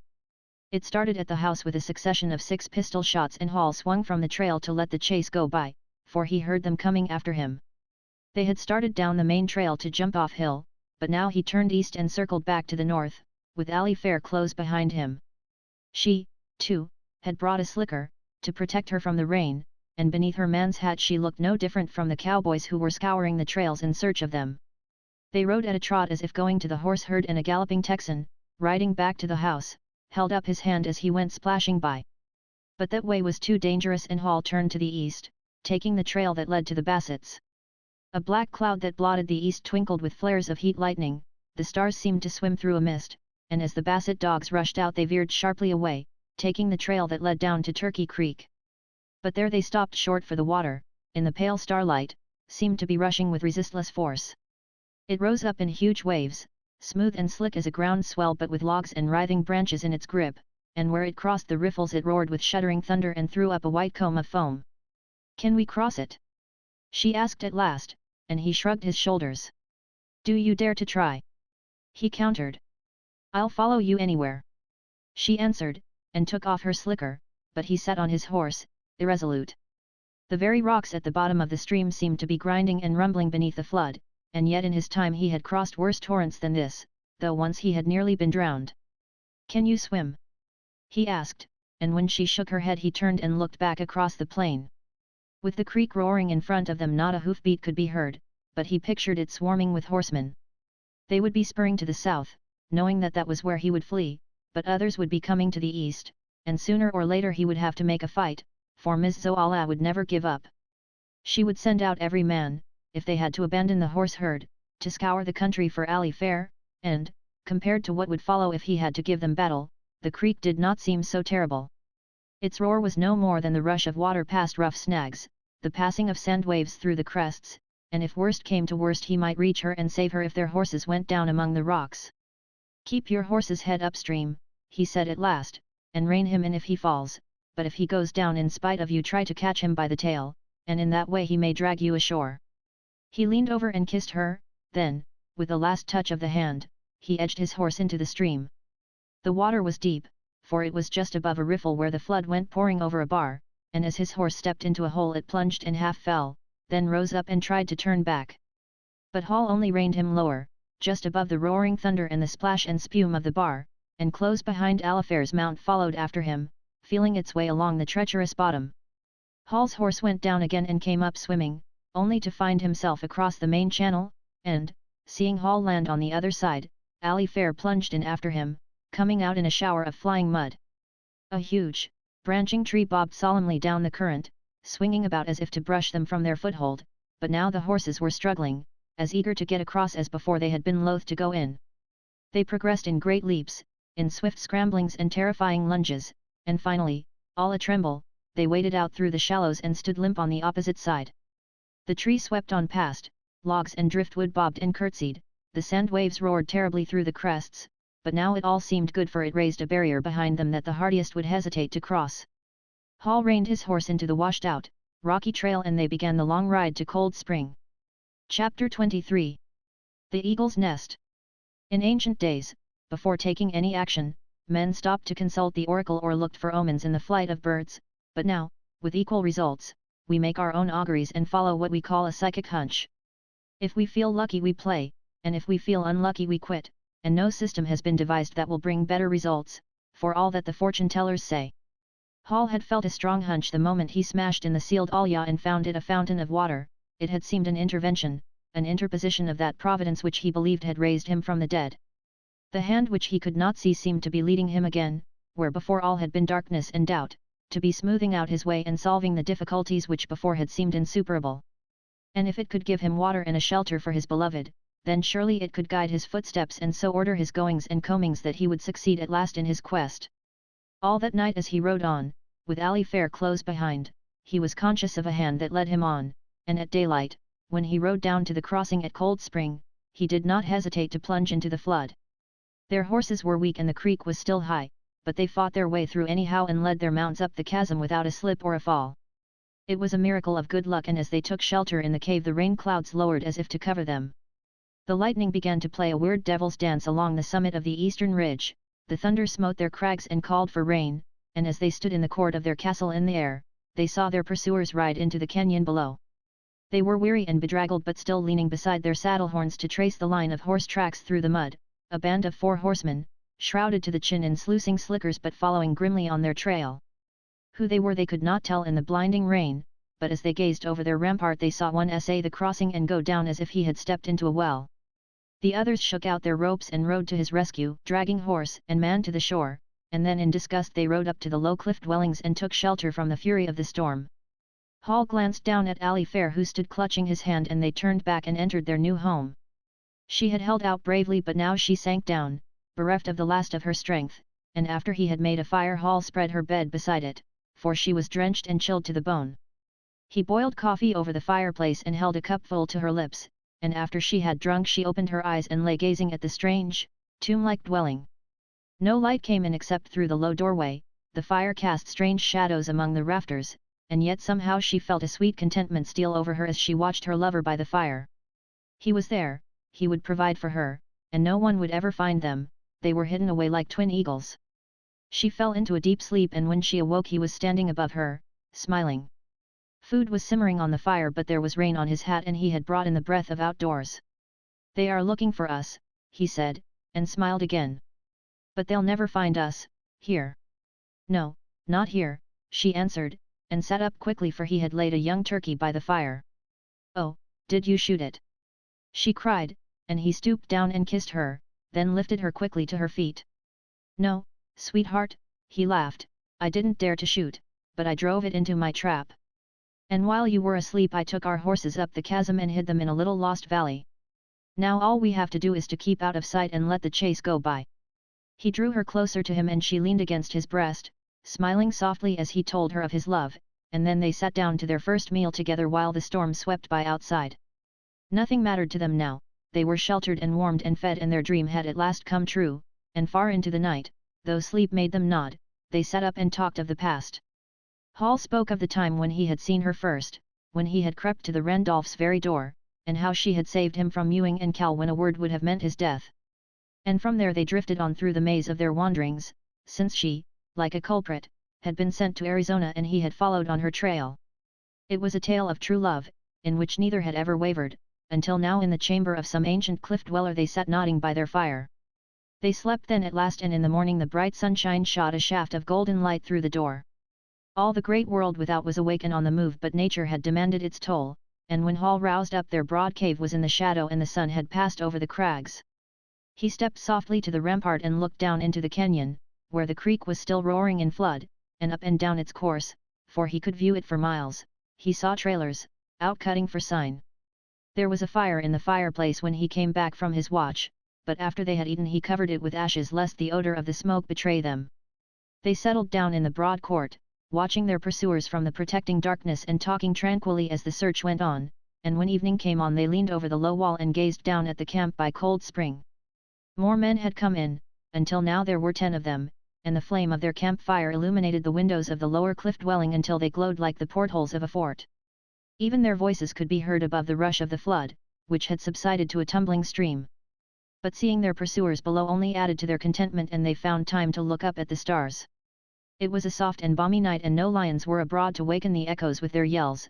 All their world seemed at peace, and yet now there fell a silence in which each followed out his own thoughts. The past was not enough, nor yet the tranquil present, but each must quest on into the future. When these men have all gone, spoke up Ali Fair at last, and my brothers have given up the search, shall we, well, what do you plan to do then? What is there to do? Answered Hall, except to work out our destiny? But how we can be married is more than I know. Are you brave enough to stay here alone? Alone? She repeated with a catch in her voice, and then she reached for his hand. No, Hall, she said, we are too happy, you must not leave me. But I am brave enough to go with you, anywhere. Ours is always the hardest way, he said at last. Have you thought what is going to become of us? Every day that I stay here I shall eat up by so much the food that should be kept to feed you, and when that is gone can you live on turkeys and acorns, as I was compelled to do for days? I can do what you can do, she answered resolutely. But why do you have to go? Why can't we stay here together until the search for us is over? Because, he broke in gently, we are living in the world, and you know what people will say. Yes, I know, she sighed, but why can't we be married? Why can't we ride into Tonto as soon as they leave and be married and start back home? Because the trails will be watched, and your brothers will kill me if they ever find us together. Not if we're married. She protested, but he took her in his arms and his silence questioned even that. They are hard men, he said, and they came out here to kill me, but behind it all is your aunt. She told you in my presence that she would rather shoot you down than see you married to a McKeever, and I believe, Ali Fair, she would do it. But here you will be safe, and when I have finished with Isham. Oh, Hall! She reproached, can't you learn to forgive? Does all that I have suffered count for nothing? I read killing in your eyes, that day that Sharps was shot, but I'll never forgive you if you do. You are determined to kill Isham, I know by your silence, but think what it means to me. He is my uncle after all, because he married Aunt Zoalat, and the McKeevers have killed enough of my kin. But it isn't that alone, I want you to stop killing, and the only time to stop is now. God knows, began Hall, and then he paused and sighed. I am weary of this killing, he said. God only knows how sick of it I am, but a man must keep his self-respect. I would give my right hand if the circumstances could be different, but it's either him or me. I can forgive him for myself, but for what he has done to others, well, we won't talk about it, dear, any more. Yes we will. She answered back, because I won't marry a murderer, and that's what you are at heart.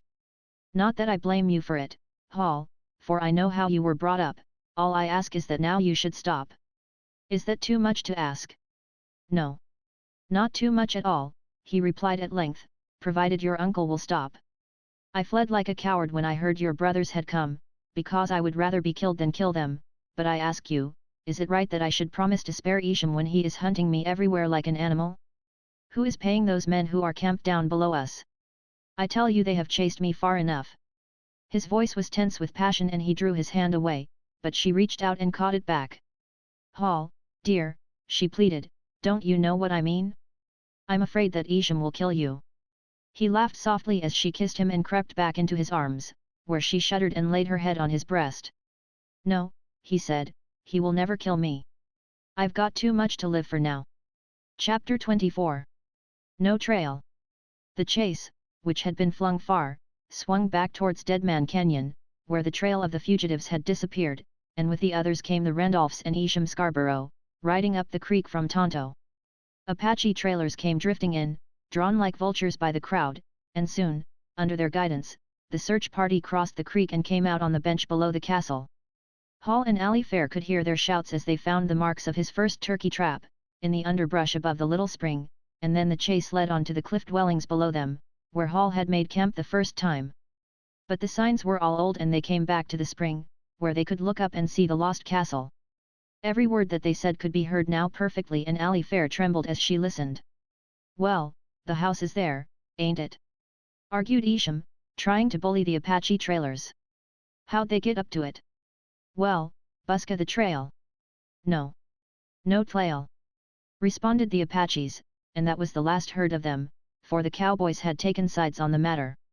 Some swore that the trail came down from the top, and that they could see a kind of bear track down the cleft, and the others were just as positive that it had ascended the cliff but had been lost by a cave off of the rock. No. No trail. Repeated the Apaches when the uproar had subsided, and Isham Scarborough came back at them angrily. You're scared, you black rascals! He shouted. Hey, Charlie, you take me up that mountain? Well, there now, you see? These danged Injuns are buffaloed, they're afraid old man Baker will kill 'em. No. No flayed. Grunted the Indians, but they would not go up the chasm, for no Apache ever set foot on Baker Mountain. Hey, I'll tell you! Hollered Isham, his voice rising above the babel like the roar of a mountain bull, I'll tell you where they've gone. Up Devil's Chasm and plumb over the summit, they couldn't get nowheres else. Didn't we trail 'em to the crick, and ain't we rode clean to Tonto, cutting circles to pick up their tracks?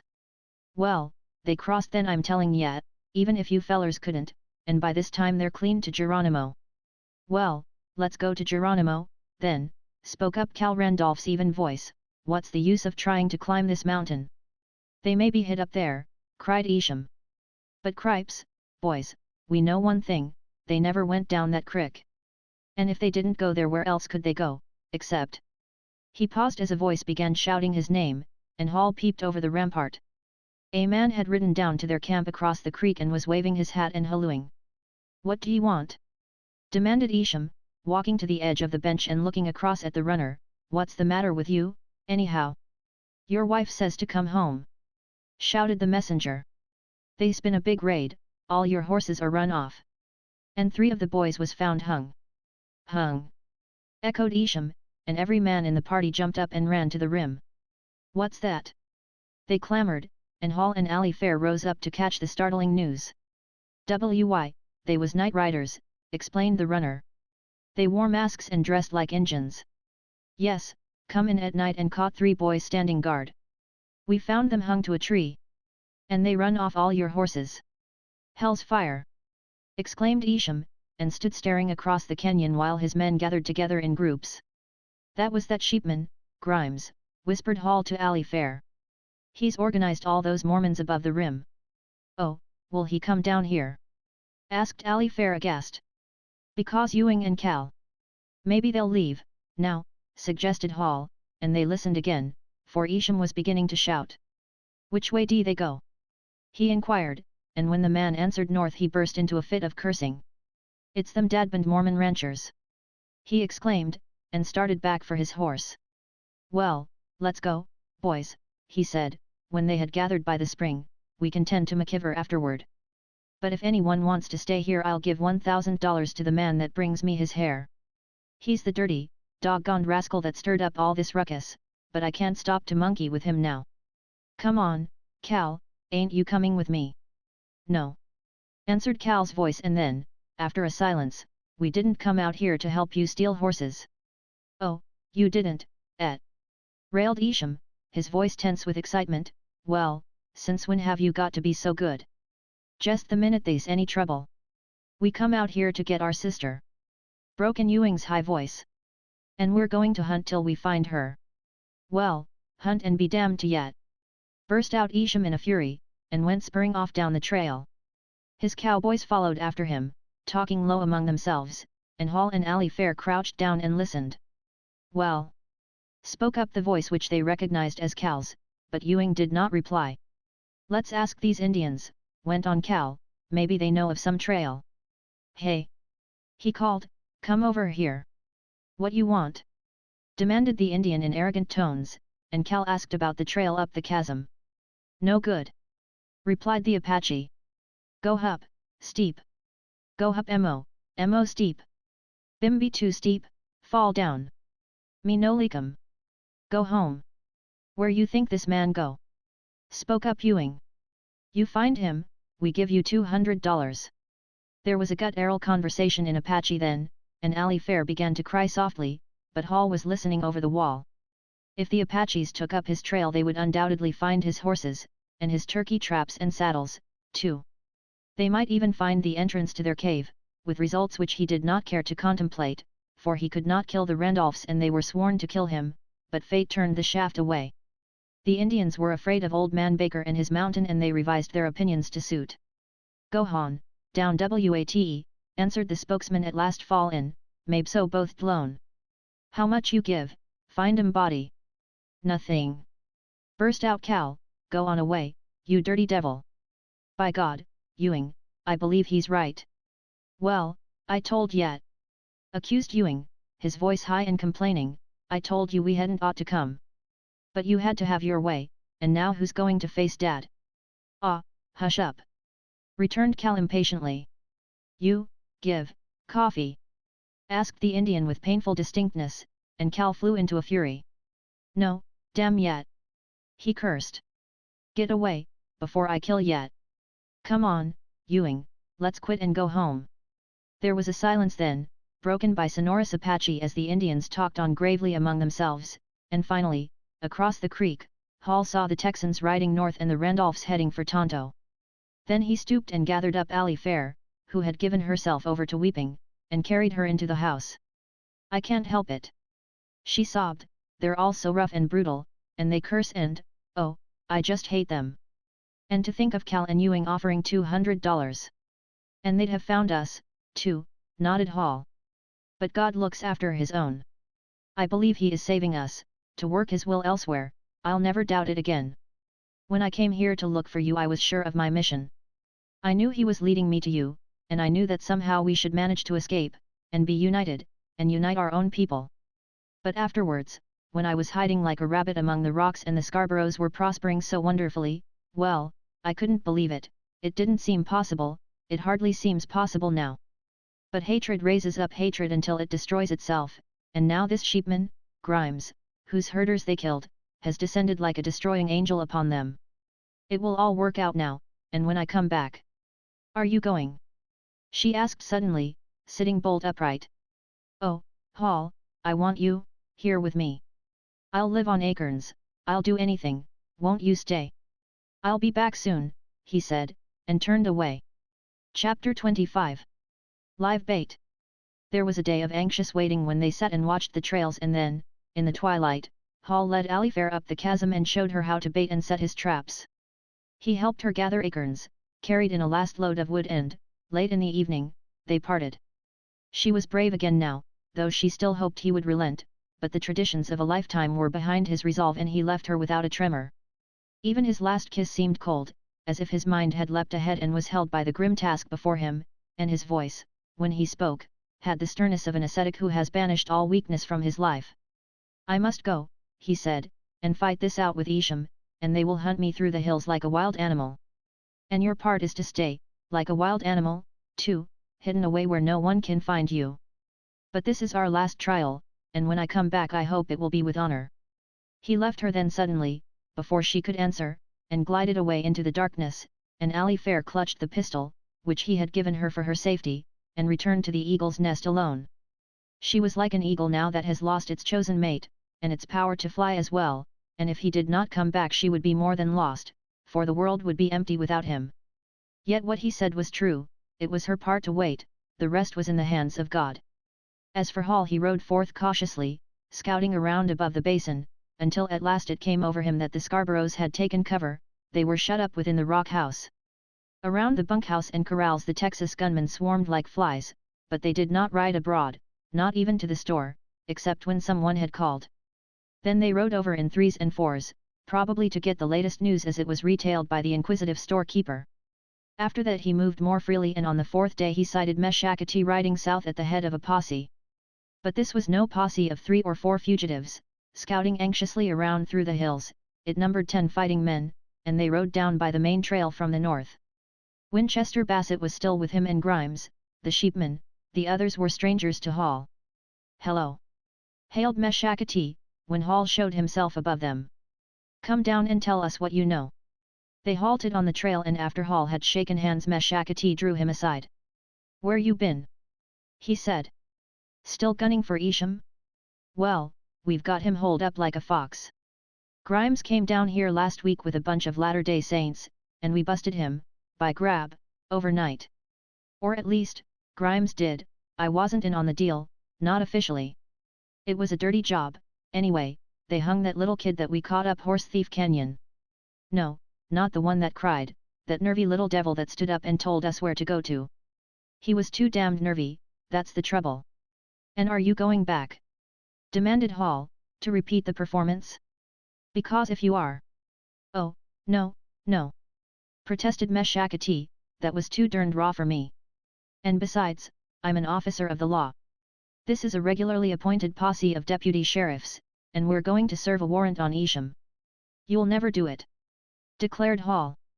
"I've been watching him for 2 days and he never goes away from the rock house.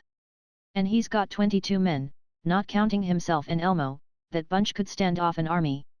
"Yes, they could so," admitted Meshackety, "they's no use denying it. But Grimes and his men are so crazy to get at him that Winchester and me have give up. They're going to storm that house, if it's the last act of their lives, unless we can toll Isham out. Say, there's any day," he said, stopping to scratch his bearded chin, "I'll tell you how I believe we can work it. We can let you go in first, and, unless I'm greatly mistaken, he'll take after you like a bat out of hell." "No he won't," returned Hall. "I know him too well. And besides, I've got a plan of my own. I don't want him to know I'm alive." "No, but listen," insisted Meshackety, "what do you care what he knows, as long as we get him between the eyes? We'll lay the ambush first and you lead him into it, we don't care, we'll take on the whole bunch of 'em." "Well," began Hall, and Meshackety grabbed him by the shoulder. "That's the talk," he said. "Come on." "No, I don't agree to that," answered Hall, shaking him off. "But I tell you what I might do." "Well, go ahead," cried Meshackety, dragging him back to the posse. "Hey, boys, here's a man we can rely on. Go ahead, Hall, and tell us your scheme." "I've noticed," explained Hall as the posse gathered about him, "that all the Scarborough men keep close to the house. They're afraid to go out into the hills. But every time some neutral rides up to the store they go over there, sooner or later, to get the news. Now, if you gentlemen will conceal yourself inside the foundation of that burned house." "Hooray!" cheered Meshackety, giving him a slap on the back, "I told you he'd think up some scheme. And in the morning you can show up in the open." "I'll do more than that," answered Hall, "I'll ride in from the south, alone. They'd be sure to scent a trap if they saw me there already, but if I came in just at dawn, and rode away with some provisions, I feel sure that some of them would follow. There's $1,000 reward on my head." "Aha!" cackled Grimes, who had been wagging his head in approval, "so that's how bad they want yet." "Yes," nodded Hall, "but that's the very reason why we'll never lure Isham himself. He'll hold back and let his gunmen do the riding." "Well, we'll see," asserted Grimes, "and if Isham don't come out we'll damned sure go in there and get him. Do you remember what I told you when he killed my boss Herder? Well, I've got 3 of his cowboys already. And I ain't started, man, don't you never forget that, nor these fellers here ain't started. Them Texans of his rode up to their ranches and took the work horses off of their plows. D'ye think they'll stand for that? Not while there's a man above the rim that can shoot. Well, come on, broke in Meshakati, we'd better get out of here before some neutral comes by and tips our hand. And to make it look convincing, in case anyone is watching, we'll turn around and ride back north. He led the way up the canyon and they camped in a pocket where they could waylay every man that passed by, but the times were troublous and not a soul came or went, to add to the Mormons' grim toll. They were frankly out for blood and Hall made no protest, even when Grimes taunted him about the boy they had hung. He was a boy, that was true, but he had not heeded their warning, and they had caught him red-handed again. Hall kept away from the posse, talking gravely with Winchester who was now the last of the Bassetts, and that evening after dark they took the trail to Maverick Basin, surrounding the store an hour past midnight. They found Johnson hiding in bed, trembling and begging for mercy, for he remembered the fate of the night guard, and long before dawn they had schooled him in the part which he must act in the grim play to come. When Hall rode up, Johnson was to step out and meet him and stand talking so the Scarboroughs could see them, and then he was to retreat and come out with provisions, which were to be tied on the back of Hall's saddle. That was all, except at the end Johnson was to give the watching Scarboroughs a signal, and if the signal did not work, if the Scarboroughs refrained from coming, then the storekeeper was to be hung as a traitor. And the posse meant it, too, as Johnson soon divined, and besides, he had seen the 3 cowboys. Hall rode away north with the men who were to guard the horses, and as the false dawn appeared he took to the brush, coming out past the Bassett place at daylight. The hounds, as he had expected, suddenly rushed out at him baying, and as he spurred rapidly away they set up such a barking that the Scarborough dogs took up the cry. In the distance he could see them running out from the rock house, and as the uproar continued the kitchen door swung open and a woman stepped boldly out. It was Miss Zoalat, and she would know him by his horse. The stage was set for the play. He rode up to the store, without glancing at the stone foundation which sheltered Winchester Bassett and 3 Mormons, and Johnson came tottering out the door. His face was ghastly white and his watery eyes were swimming, but Meshakati from inside the door was coaching him like a prompter and he stumbled through his part. "Why, howdy do, Mr. Hall," he fawned. Get down," and Hall replied in kind. They held a short conversation, then Hall ordered his provisions and sat watching the rock house while he waited.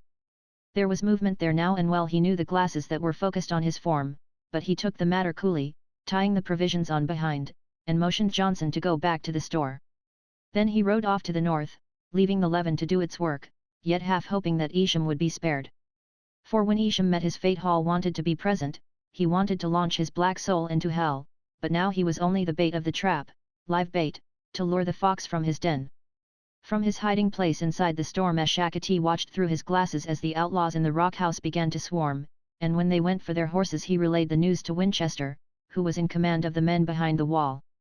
Grimes remained in the store, to back up Meshakati when he called upon the Scarboroughs to surrender, and 4 men were with the horses, which were hidden behind a hill out of sight from possible raiders. They had learned their parts well, not a man moved or spoke more than to give orders to the terror-stricken Johnson, and as he tottered wretchedly about, chopping wood and drawing water, they waited like cats by a hole. An hour passed and Johnson came inside, for Meshakati distrusted him still, and as the Scarboroughs milled about without making any start, Grimes took up a grim watch over the storekeeper. He had been seen to make his signals, which he claimed meant all was well, but the Scarboroughs, instead of coming, were gathered in a bunch, apparently engaged in hot argument. Perhaps after all the storekeeper was nervier than he looked, he might even have signaled them a warning, and in that case the posse would find themselves besieged and left in a perilous state. For the first thing that would happen would be the loss of their horses, and along with the horses 4 men, and to be set afoot in a strange and hostile country was disaster enough in itself. But if these things should happen Grimes already had the rope which was to hang the treacherous storekeeper. There was a turmoil at the rock house, men mounted and stepped down again, and finally, after starting in a body for the store, all but 2 of the gunmen turned back. These came on at a gallop, spurring and swinging their quirts, and as they thundered up the trail Meshakati focused his glasses and spoke through the doorway to Winchester. "Here comes Elmo," he said, "and some other crazy fool. Kill the both of them if they go for their guns. But remember, we're deputies. And don't nobody shoot till I say, surrender, in the name of the law." He put up his glasses and turned to the storekeeper, who stood like a man in a dream. "Step out, Mr. Johnson," he ordered coldly. "Can't you see them 2 customers coming?" But you're going to kill them," protested Johnson in a frenzy. "Get out there!" cursed Grimes, grabbing him roughly by the neck, "and you stand up to it, or I'll shoot you in the back." Johnson drew a great breath and stepped out the door just as the horseman came galloping up. In the lead came Elmo, setting his horse up to make a show, but the man who was behind him reined his horse in more warily, glancing quickly about as he stopped. Meshakati peeped out through a loophole, nodded his head at Grimes, and stepped to the side of the doorway. "Who's in there?" demanded Elmo, hearing the quick stir of feet, and Meshakati threw up his gun. "Surrender!" he shouted, "in the name of the—" Bang! Went Grimes' rifle and Elmo lopped forward, shot dead by the heavy .45. The man behind made a grab for his carbine, then whirled his horse to flee, but before he could start there was a volley from the foundation and he pitched off, still clutching at his gun. The horse raced away, pitching and kicking at the saddle gun, which hung flopping, half drawn from the scabbard, and this was the messenger of defeat for the Scarboroughs, another empty saddle coming home. They who lived by the sword had perished by the sword, the ambushers had run into an ambush. And in this last disaster Isham Scarborough read his doom. When the morning came again he was gone. Chapter 26. The Man Trap. The Scarborough gang disappeared overnight, disappeared and was lost track of completely, and its dissolution was as complete as that of a bubble which suddenly explodes and is gone. The outlaws and horse thieves who had so terrorized the country, carrying their trade as far as Wyoming and Texas, took to the hills and were gone, leaving the stock they had stolen to be rounded up and restored by Meshakati. In the corrals by the Rock House horses and cattle awaited their owners, and the Rock House itself, once the holdout of the gang, became the abode of Tonto County deputies. But Isham himself, the wolf who had turned fox, was lost and could not be found.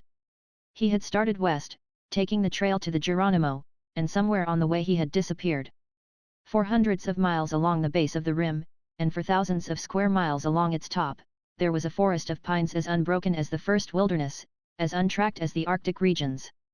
Once out of the trail a man was lost to all pursuit but, knowing his directions, he was free to ride on as he pleased until he came to the edge of the forest. Into this covert of trees and brush Isham had slipped like a weasel, leaving his wife to ride on to Geronimo, but McKeever cut his trail at last, and, after a month of hard riding, he too rode into Geronimo. For the wolf, now turned fox, had doubled on his tracks and taken shelter within the shadow of the law. There had been a time when Isham had scoffed at the law, but that was in Tonto County. Geronimo County was different, and there was also a sharp rivalry between the mountain and valley counties. Geronimo was down in the valley, a land of heat and broad canals and alfalfa fields stretching away for miles, and its people were peaceably inclined, but the mountainous Tonto had achieved an unenviable reputation as the home of horse thieves and outlaws. The Geronimo papers had made the most of his outlawry but Isham had reckoned well when he depended upon local jealousy to protect him from the hand of the law. No Tonto County deputy could arrest him in Geronimo, and he knew that no Geronimo deputy would. And to add to his security it soon became evident that Tonto was glad to get rid of him. The county was bankrupt already from trying to convict him and it was content to let sleeping dogs lie. This much McKeever learned before he had been in town an hour, and then he experienced a shock. A tall man that he knew sauntered into the saloon and regarded him out of the tail of his eye. It was Burge Masters, one of the Scarborough gunmen. He took a drink and sauntered out, and as Hall sat at a card table another tall Texan walked in. "Say," he said, coming over to where Hall sat, "haven't I seen you before around here somewhere?" "Why, not that I know of," responded Hall, and looked him over carefully. He belonged to a breed that he knew all too well, heavy-jawed, with high cheekbones and narrowed eyes. He was a gunman, straight from Texas. But what was he doing here in this peaceful farming community? The answer was in his eyes. He was there for a purpose and that purpose, for some reason, was not unconnected with him. "Hall. That your horse out there?" inquired the Texan abruptly, blue roan with a slit in one ear. "Well, I'll have you to know you stole him." He struck the table and Hall glanced up at him quickly, but he did not make a move. "You are mistaken, my friend," he answered at last, and the Texan turned away.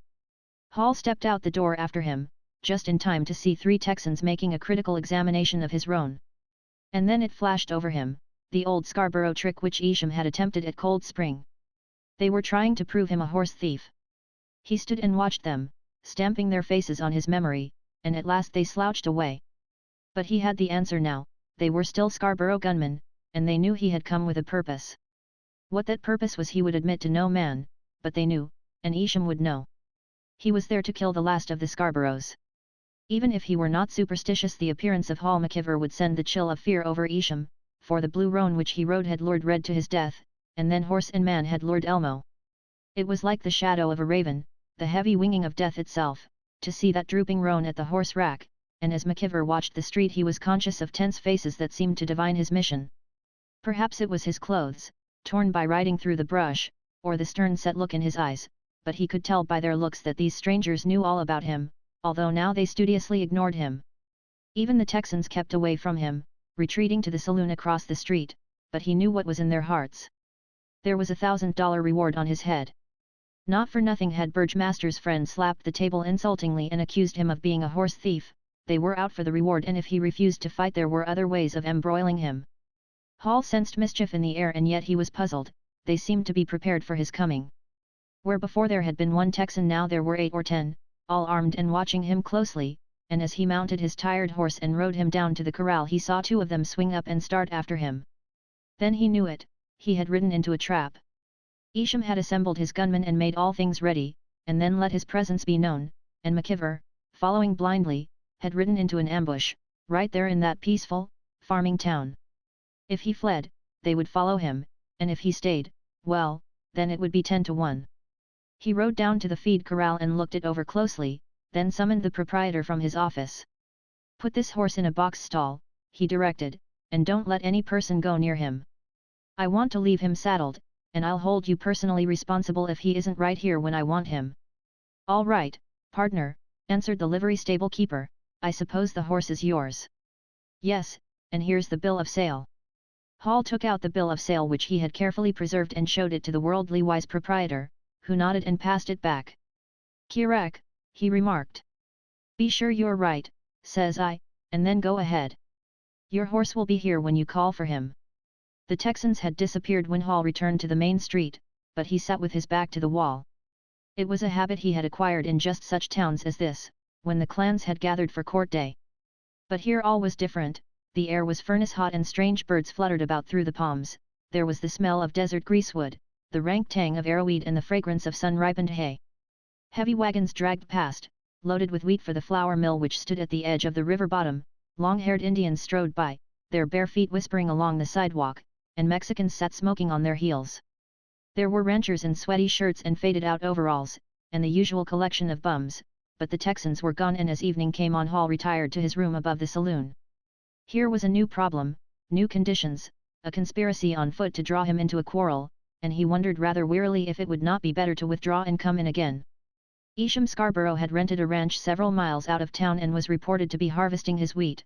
He was forewarned now, and if Hall rode to his ranch he would expose his hand to no purpose. And then the hired gunmen, who even now were dogging his footsteps, would find the opportunity they sought. He would be shot down from ambush, somewhere along the road, and Isham would escape unscathed. Every circumstance was against him, but now he could not flee, for they would hunt him down like a rabbit. All he could do was to stand pat and wait. In towns like Geronimo there is but one place to wait, and Hall found himself back in the saloon. The Kino was the largest by far in the city, and there he would find company and friends. It was a protection, in a way, to mingle with the crowd that gathered to gamble and drink, and if the Texans came to gang him, these men of the valley would see that he had fair play. So as the evening came on, making the darkened streets dangerous, he drifted back into the Kino, and to pass away the time he ventured small sums at roulette, always keeping one eye on the door. And then they came in, not 8 or 10 of them, but 15 or 20 armed Texans, and a hush settled over the room. The skitter of the roulette balls sounded with painful distinctness, and drunken men, wrangling in an uproar, heard their voices break through and rise high in the sudden silence. Texans were rare in Geronimo, they almost never came there, and especially in the heat of summer, and these swashbucklers from Tonto were known for what they were, though their purpose that night was still a mystery. All the Arizonans knew was that they were out to make trouble. Hall knew they had come to get him. They called for the drinks and then scattered through the room, some watching the crap games, others losing $1 at roulette, but gradually closing in. A hand, coming from nowhere, reached out to steal his pistol. Another man jostled him from behind, but as the gang surged towards him, Hall slipped between 2 tables and stood with his back to the wall. There was a pause, in which crap dealers slid down softly beneath their tables and the rest of the assembly stood frozen, and then Hall spoke to the nearest of the gang. "What can I do for you, my friend?" he asked with deceptive quietness, and the nerve of the Texan broke. "Have a drink." He guffawed, turning and heading for the bar, but Birch Masters stepped out in his place. "We want you," he said, "and you might as well come quietly." "If you don't." "I won't come," stated Hall. There was another pause, and the crowd by the door suddenly ducked and charged out into the street. Then, after an interval, another crowd surged in, and in the lead strode Wahoo Meshakati. He had a gun in each hand, and when he saw the Texans he started, then glanced inquiringly at McKeever. "Well, hello!" he exclaimed, "what's going on here, anyhow? Have I broken on a little family party?" Birch Masters turned his head, but he did not speak, and his men began to shuffle away. "Oh, nothing much," he mumbled, and Meshakati beckoned to Hall, then held up his hand to the barkeeper. "Have a drink, boys," he said. "Your faces seem familiar. Long time since I've seen a live Texan." They looked at him and winced, for they knew what he meant, and suddenly all the fight went out them. "Well," grumbled Masters, and they drank in stony silence, then turned and filed out of the door. Chapter 27. Winchester takes the long chance. "What you doing down here?" demanded Meshakati of Hall as soon as he could draw him aside. "And what was that, a horse thieves' reunion?" "Those are Scarborough gunmen," answered Hall behind his hand. "We're lucky to get off alive." "You're lucky," corrected Meshakati. "But say, have you seen Winchester? The rascal is down here, somewhere. Let's find him!" exclaimed Hall, and started for the door, but Meshakati drew him back. "Keep inside," he advised. "Them Tejanos will pot you if you show yourself in the door." "Leave him alone, I ain't worried about Winchester." "But this town is dangerous," protested McKeever. "We three ought to get together. I believe there's a reward, and a big one too, on the head of every one of us. Come over here in the corner," beckoned Meshakati, and they took seats at a table in the rear. "Now listen," he said, "we stay here all night." "You're dead right, the damned burg is dangerous. These officers in town, the city marshal and such, have crept plumb under the house. It's Texas Day, or was. But here's the hell of it, I've got it straight enough, they're just waiting for one of us to leave. We're safe, here in town, but the minute we leave, well, I'm thinking about writing my will." "I can't understand it," said McKeever at last, "and yet, in a way, I can. Ms. Zoala came ahead and hired all these gunmen, and then Isham broke cover and joined her. He's got a ranch out here somewhere." "That's where Winchester is," whispered Meshakati. "They don't know he's come down. He's out looking over the ground." "Just where is this ranch?" asked Hall after a pause, and when Meshakati told him he fell silent. The night dragged on slowly and the games of chance closed. They watched and slept by turns, but as the morning drew near, Hall rose up quietly and slipped out by the back way to the corral. In the box stall he found his horse and led him quickly to the street, then mounted and rode off through the darkness. Something told him to go back, to turn and ride for the hills, to seek out alley fare and never come back, but something else urged him on, something warned him to strike now, before his enemies could kill him by treachery.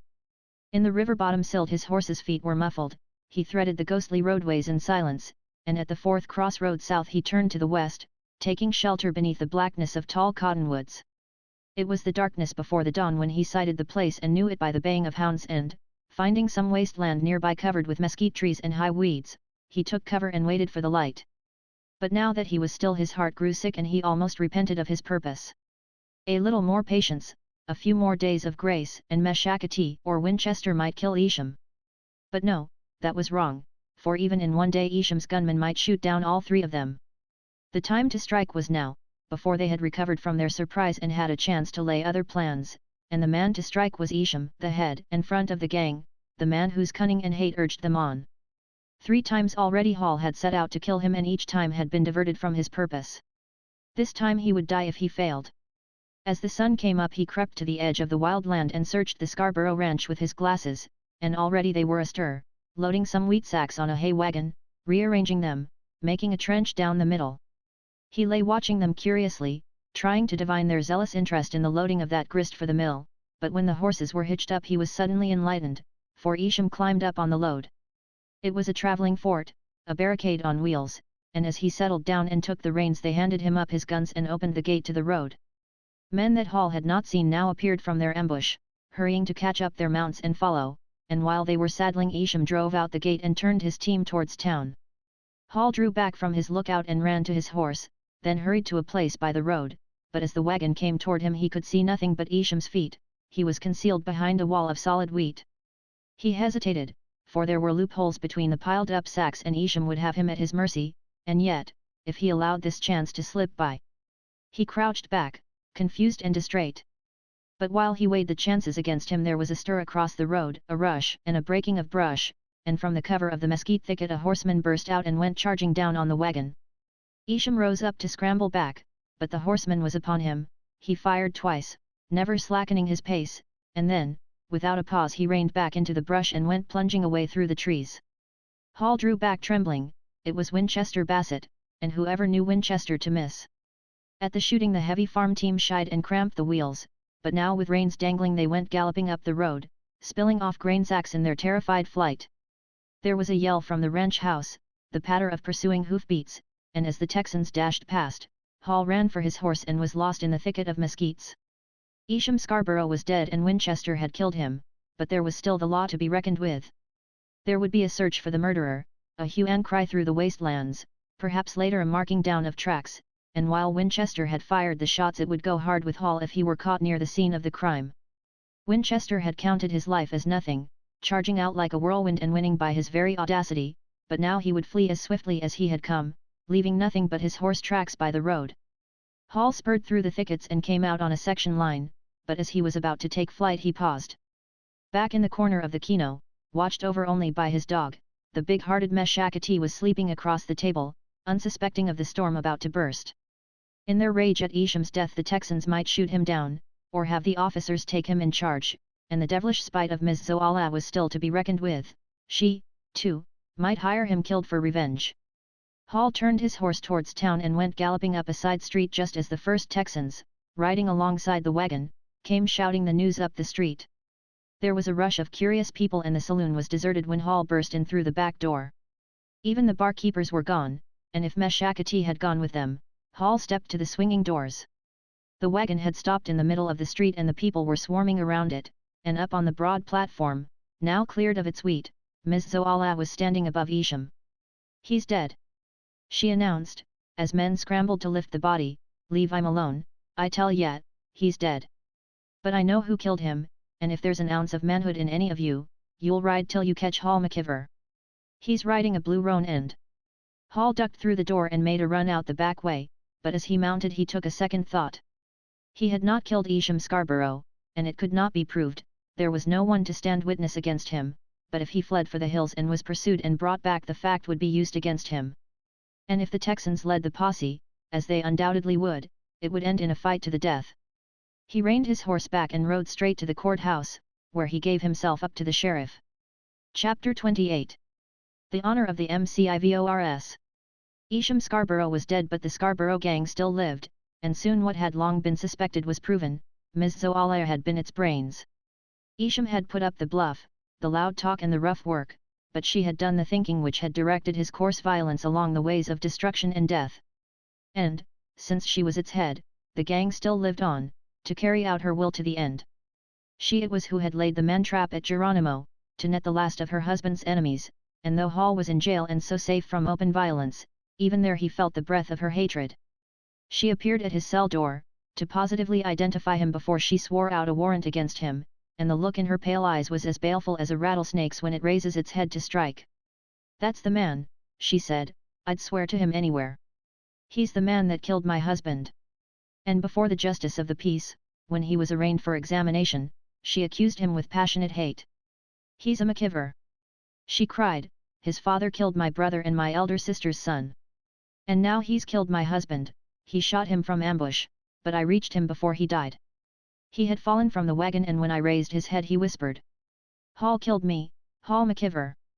And then he fell back, dead." That was all her testimony, the only thing that held him and the one thing that could not be shaken, and he was bound over to the grand jury, which held him for trial at the pending session of court. But had Isham spoken these words before he died? In the dreary days that followed Hall debated it, pro and con, but he knew and she knew that, as long as she swore to it, it might as well be the fact. For Isham was dead, there were no other witnesses, and it was a question of veracity between Ms. Zoala and himself, with the odds in favor of the woman. He was shut up in a cell, without a single friend to consult with or to carry a message to Ali Fair, but she was at large, with a band of Texas gunmen to see that his friends did not come.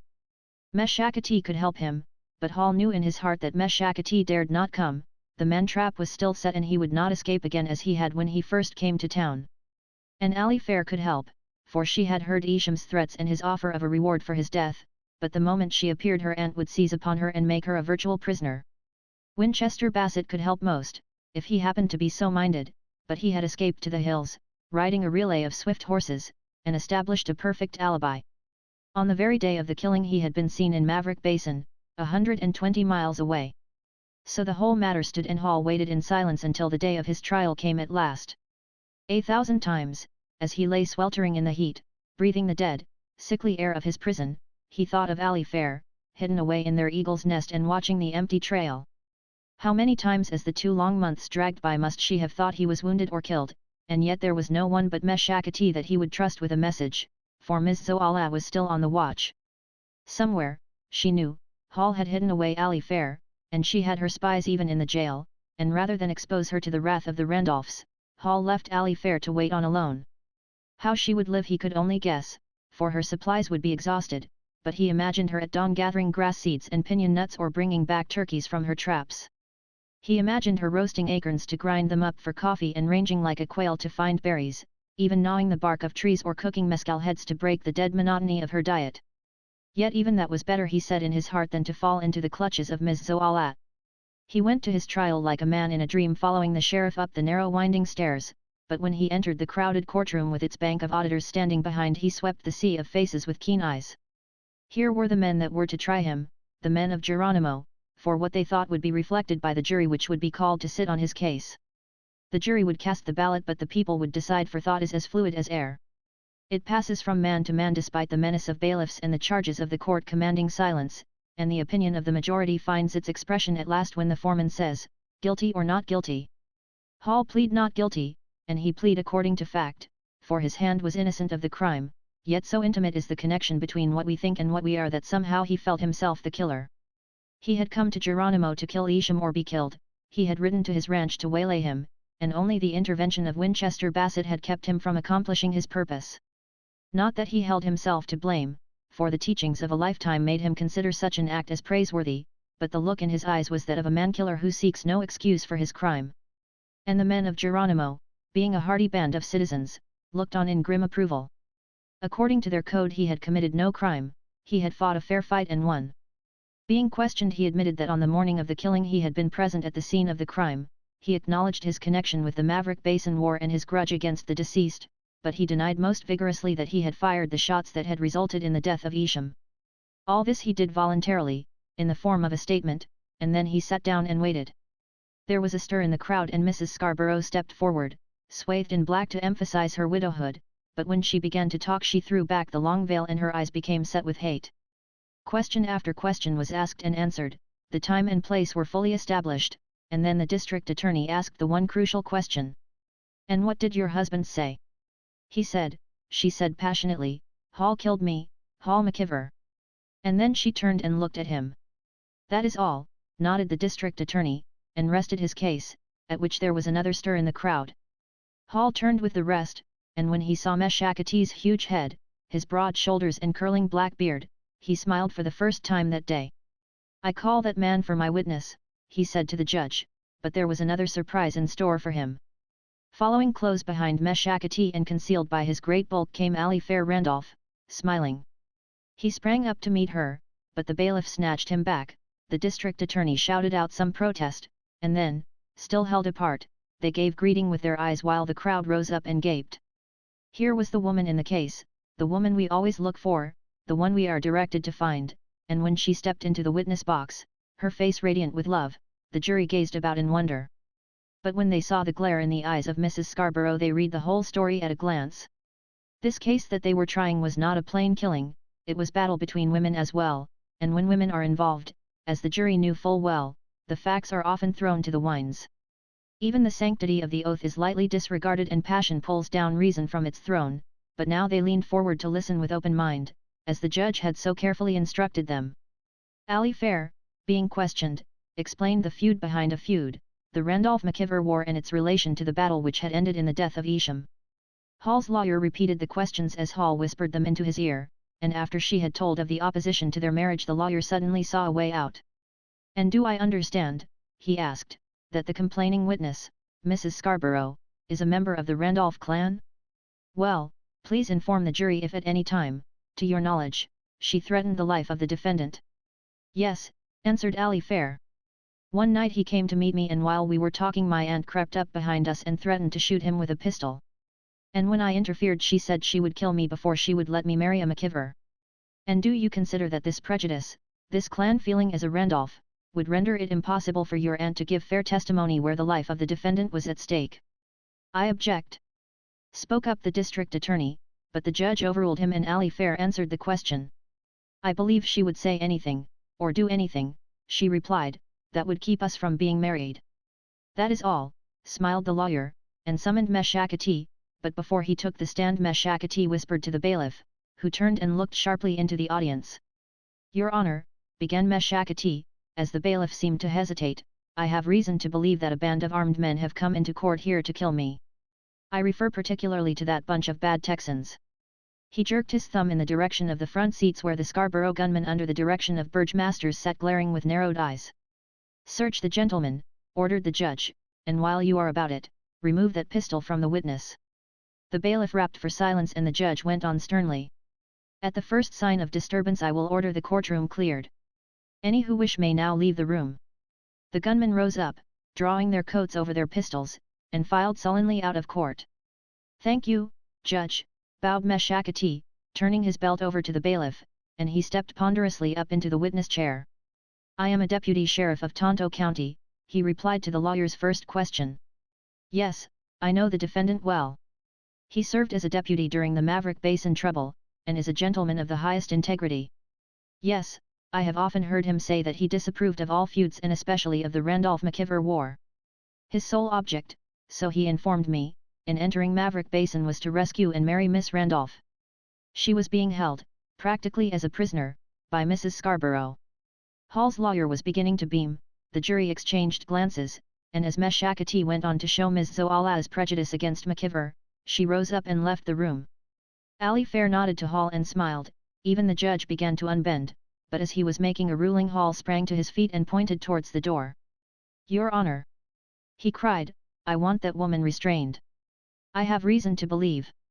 "Sit down," ordered the judge, and as Hall obeyed Mrs. Scarborough came swiftly down the aisle. Her face was half concealed beneath the veil of heavy crepe that hung from her widow's bonnet, but her right hand was hidden beneath the folds of a black shawl which she had thrown about her shoulders. And something about her step as she came down towards him warned Hall of the murder in her heart. "This is not Kentucky," went on the judge severely, "nor is it Maverick Basin. You are safe in the custody of the court." Hall rose up again and glanced helplessly about, then dropped his hands by his side.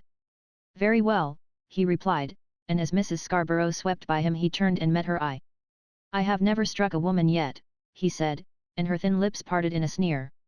"No," she answered, and while they gazed at her fascinated she whipped out a pistol, full-cocked. "I'll show you!" she cried, and, pressing it against his breast, she gave the trigger a jerk. But the gun only snapped, for her widow's veil, hanging down from her bonnet, had caught on the hammer and fouled it. She struggled to release it, to cock and fire again, and Hall turned his eyes on the judge.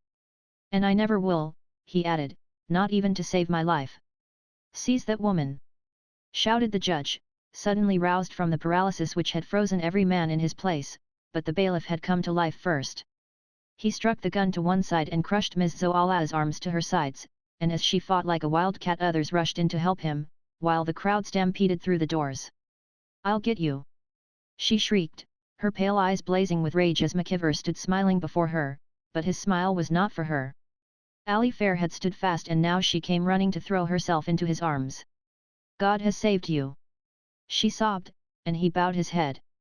"Yes," he said. "Saved me for you." They stood locked in each other's arms, oblivious of the spectators, unconscious of what was going on, and when they looked about the clerk was piling up his books and the district attorney was speaking.